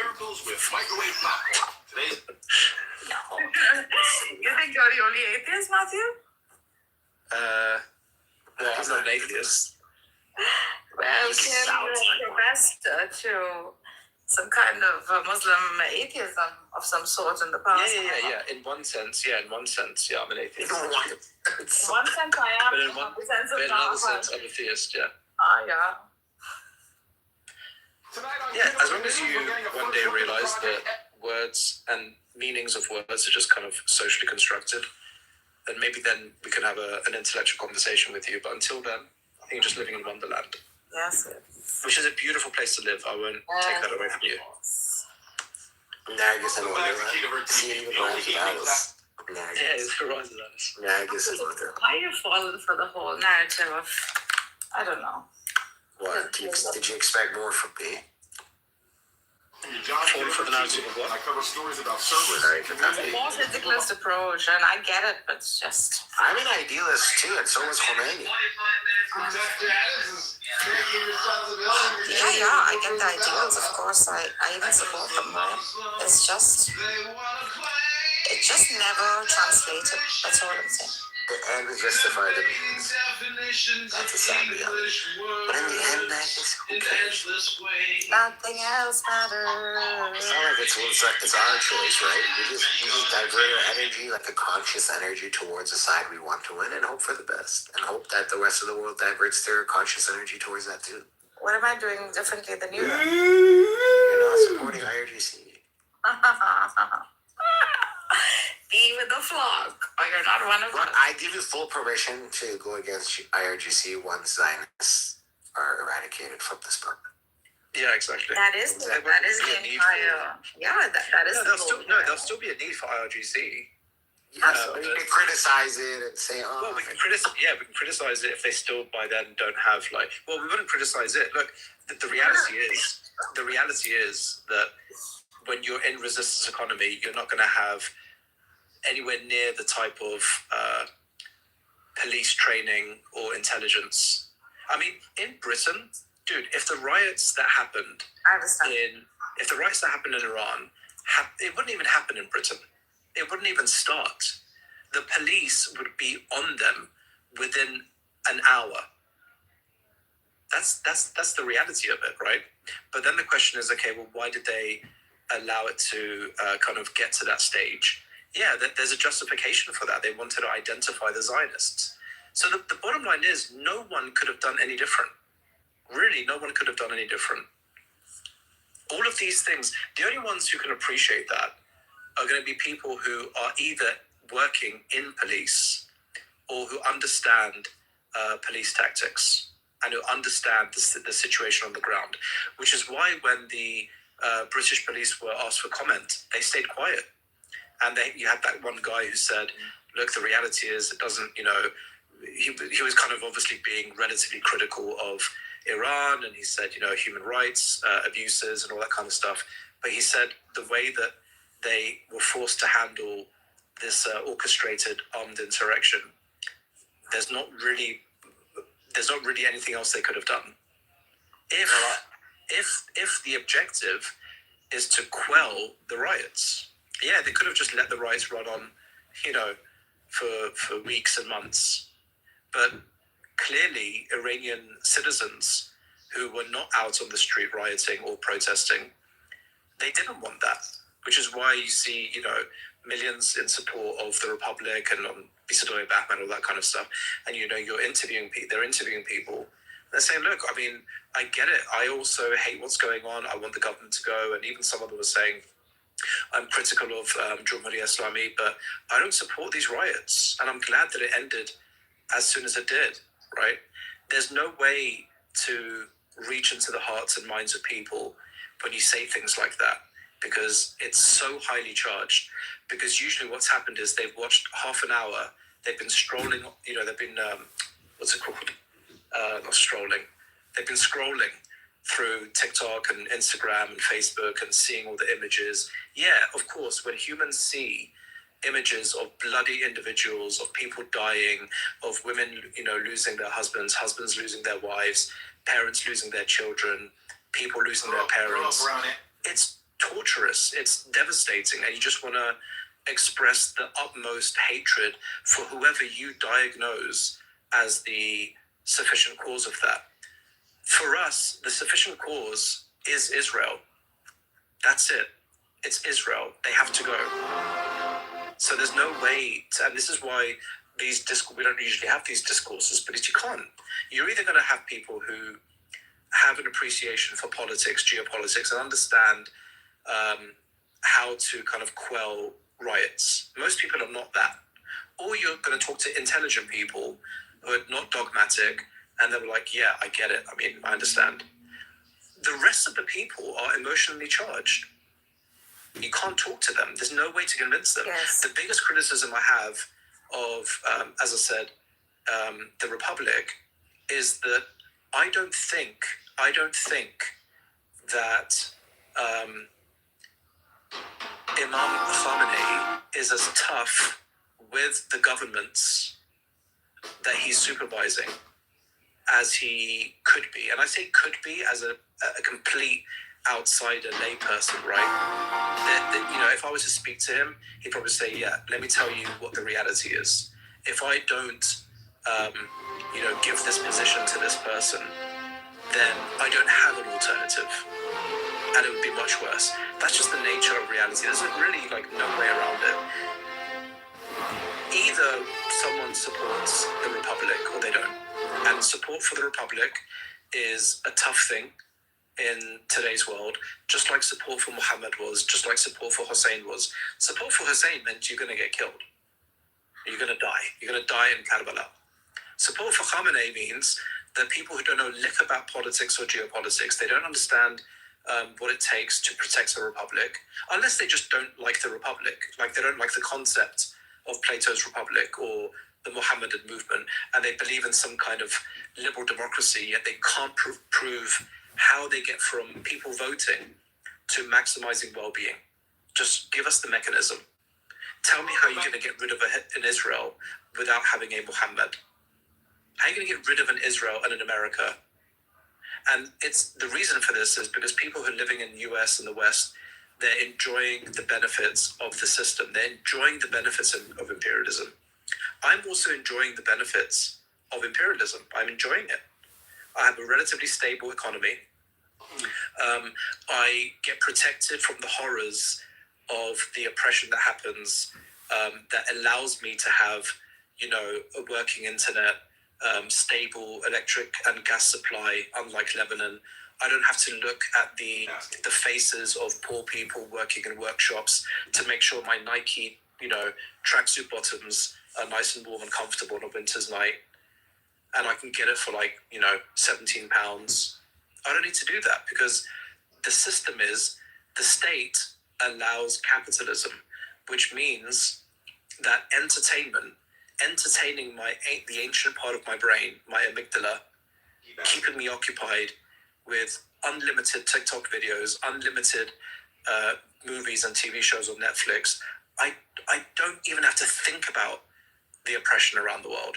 I don't have to think about it. Maybe I'll catch a stray from a news bulletin. Maybe Israel will do something so awful that even mainstream Western news channels have to report it. And even then it's heavily veiled because of the sensitivities of people who are enjoying their dinner and they don't want to see a Gazan Palestinians intestines spill out. We don't want to see that. What we do want to see, loads of coverage of, is the protests in Iran. That's what we want non-stop coverage of. That's what we want to fund. We want to fund that. We want to change that regime because that's really important. We have to get rid of we don't have to get rid of Israel. This is the propaganda. Yes, we're preaching to the choir. I'm aware of all of this. I don't know if you're fully aware. Very, very fully aware. Given that just an hour ago you said all I'm saying is call out regime change, call out the atrocities too, and we should get rid of the turbans. All I'm saying is call out the atrocities too. Yeah, you want a new look. It's just gotten dull. Yeah, well, we need it. There's no point. We need charisma. We need someone with force. ببین یه خروس‌جنگی جلوته. خب یه خروس‌جنگی روان. And that what are you gonna put? What do you want to put? Dull, non-charismatic leader. That's what I'm saying. He's charismatic. No, not like he could have been. I mean, he's 84. I'm sorry he doesn't have his job. Okay, then replace it. He probably has hemorrhoids. Replace it. Oh, he can't. He's a symbol. I'm asking for a change in the look, maybe. Or maybe a little more. They're too dogmatic. I don't know how you guys are not seeing through all of this. Dogmatic on what? They're traditionalist Shias, man. Dogmatic. It's just religion, hardcore, freaking black and white framing. I guess. What is Khamenei? They're Rafids, all of them. I guess. Answer one question in this room. What is Imam Khamenei dogmatic about?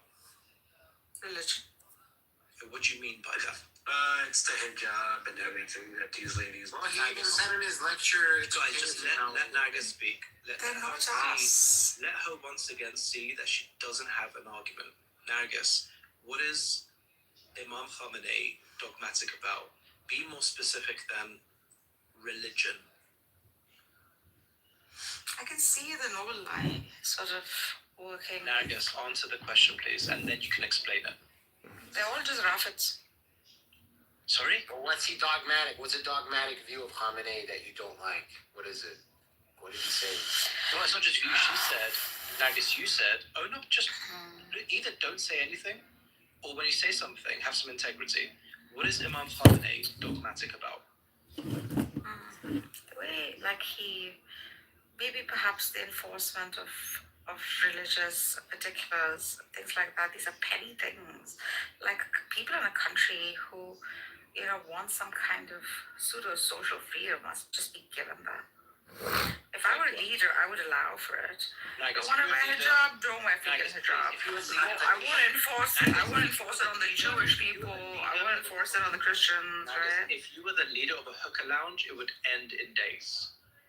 You're underestimating. Please don't try to convince me my that you have influential.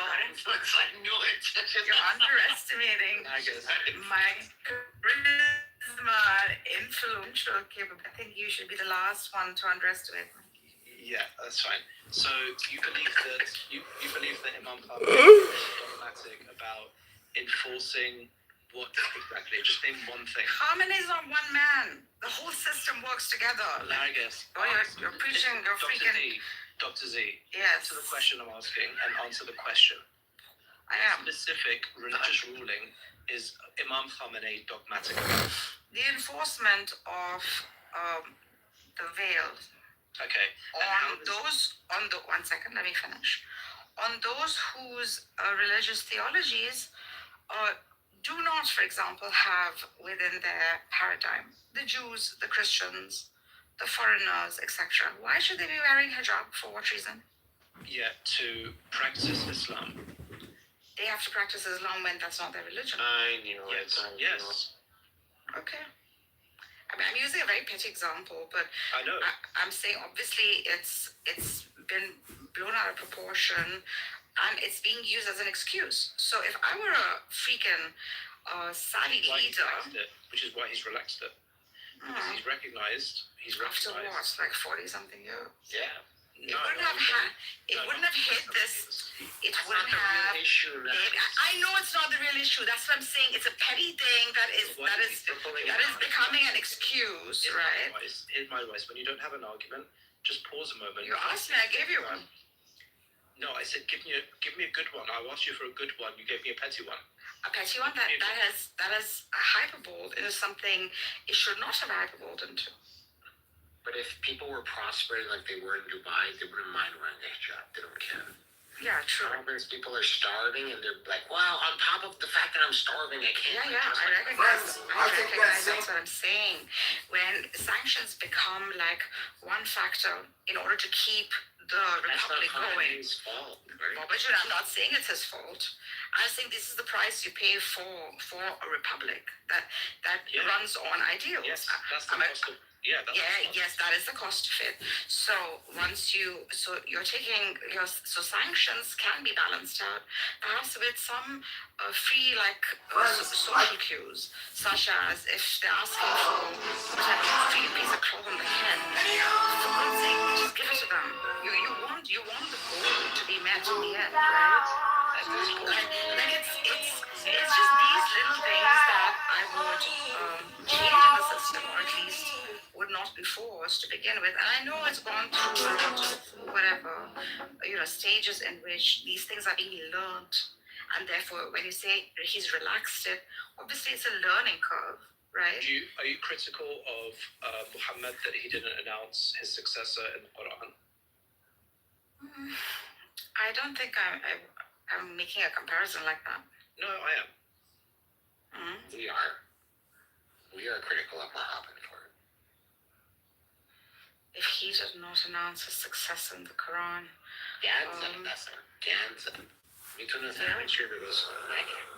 Yeah, true. Would have, but I mean, I think that that whole freaking thing had a design to it, perhaps. Yeah. All this hard work, and at the end, you forgot to like tell people like. What exactly that? Well, first of all, you have to tell me like the Islamic codex. Yeah, I hold the same view as you on the Quran. So.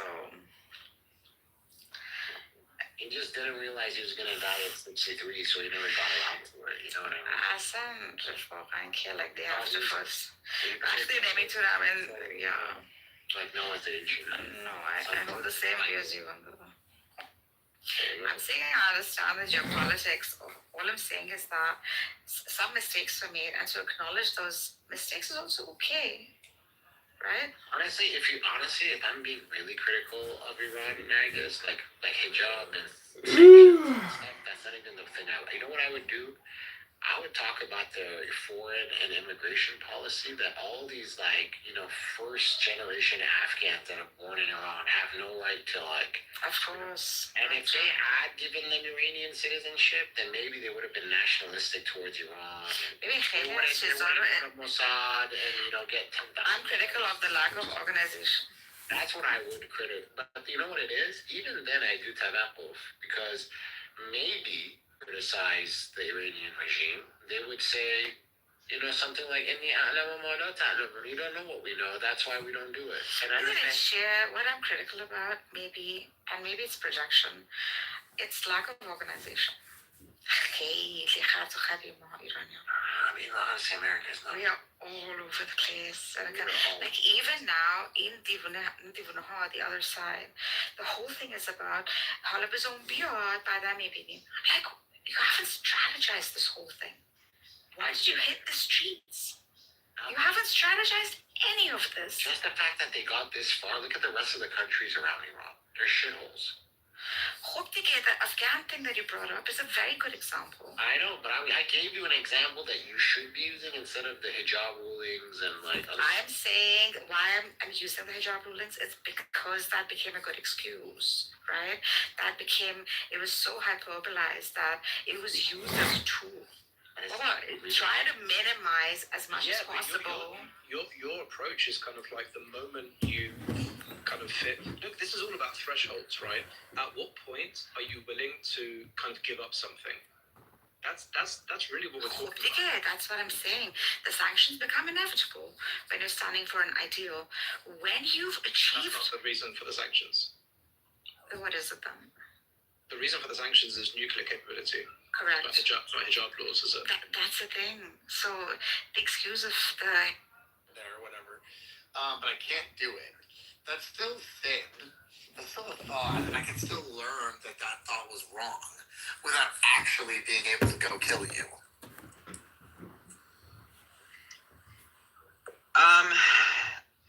Yeah, sure. So you can learn and grow, and you can have free will, and you can make bad choices. But I think that the theist is going to want to say that without actually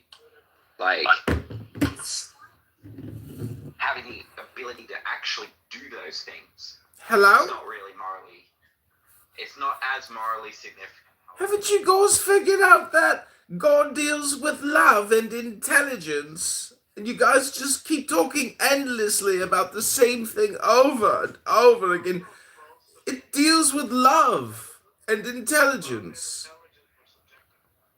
Hello? Objective, subjective, subjective, objective. Love and intelligence. That's what God is. And all you atheists out there, I'm sorry. And had to deal with them. Sorry. That account's blocked. I just checked to make sure that account's blocked. Welcome, Samo. Welcome, Richard. Congressman, welcome back. Joe, good to see you, buddy. Nicholas. Charles. Oh, what's good? Hey, brother. Hey, what's your logical problem of evil? I guess it depends on how it's formulated. Like, I would probably just start with giving Augustine's answer, and then if there needs to be more exposition on that, then could get into a conversation. What's like Augustine's answer? His answer is basically God would not have willed evil if he could not bring a greater good out of the evil that he permitted. And there are certain goods that can be What is the greater good? There are certain goods that can only be actualized if there's some evil that's permitted. So, like redemption of man can only be that good. Redemption of man can only be actualized if there's a permission of the fall. So then maximizing evil would allow the ultimate redemption, right? Maximizing evil? Yeah. So then why isn't there more evil then? Because you have more good from that. And the gap between redemption would be crazy. Yeah, think of how awesome the redemption would be if we all could awesome. rape and murder constantly, every day, every moment. If I didn't even have to sleep, I could just keep raping and murdering. Yeah. That'd be sick. God could forgive me so hard.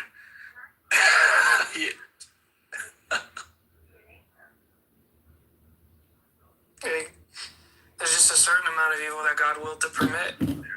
So there's like a percentage of evil, and if he goes overboard, then like the redemption won't be as good, or what are we saying here? Logically, the more redemption equals the better. Yeah, you're saying he allows all this evil because he can redeem man. Well, there are no necessary goods outside of God Himself, and so whatever good that is actualized apart from God Himself is contingent, and so there can be a certain amount of contingent goods which are actualized that don't have to be actualized. I mean, like it's. No, but what's that number? I'm asking. Is there a specific number?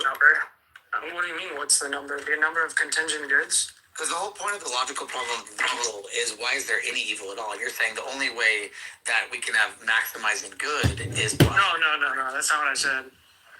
I didn't say the only way we can have maximal good. We said there's certain goods that can only come if evil is allowed. Right, and that's different than what you said. Okay, so, but we agree that there's been more than one evil thing, right? Yeah, of course. Yeah, okay. So, God can redeem man from just one evil thing, and then redemption is a good thing that now exists in the world. But there's more than one. So my question is, so then, by your logic, right, then that would be more redemption, because for every evil thing that occurs, there can be more redemption, which is more good. So why isn't there an infinite amount of evil things happening? Why is there a stop to certain evils? Because we could have even more redemption then. Yeah, I don't know. Well, one, like like I said, the reason why I brought up the whole contingent good thing is because there's not like this mark of contingent goods or mark of redemptive act of God that are necessary to meet this like criteria. It's not how it works. Any amount of contingent goods that God wills outside of Himself, one, they're contingent, and two, they're good. Like there's not a set list or a certain amount of necessary. Let me ask it different way, because I think we're getting off a little bit. Why is there more than one evil thing? Why is there more than one evil thing? Yeah, because you can have your redemption off just the one evil thing, right?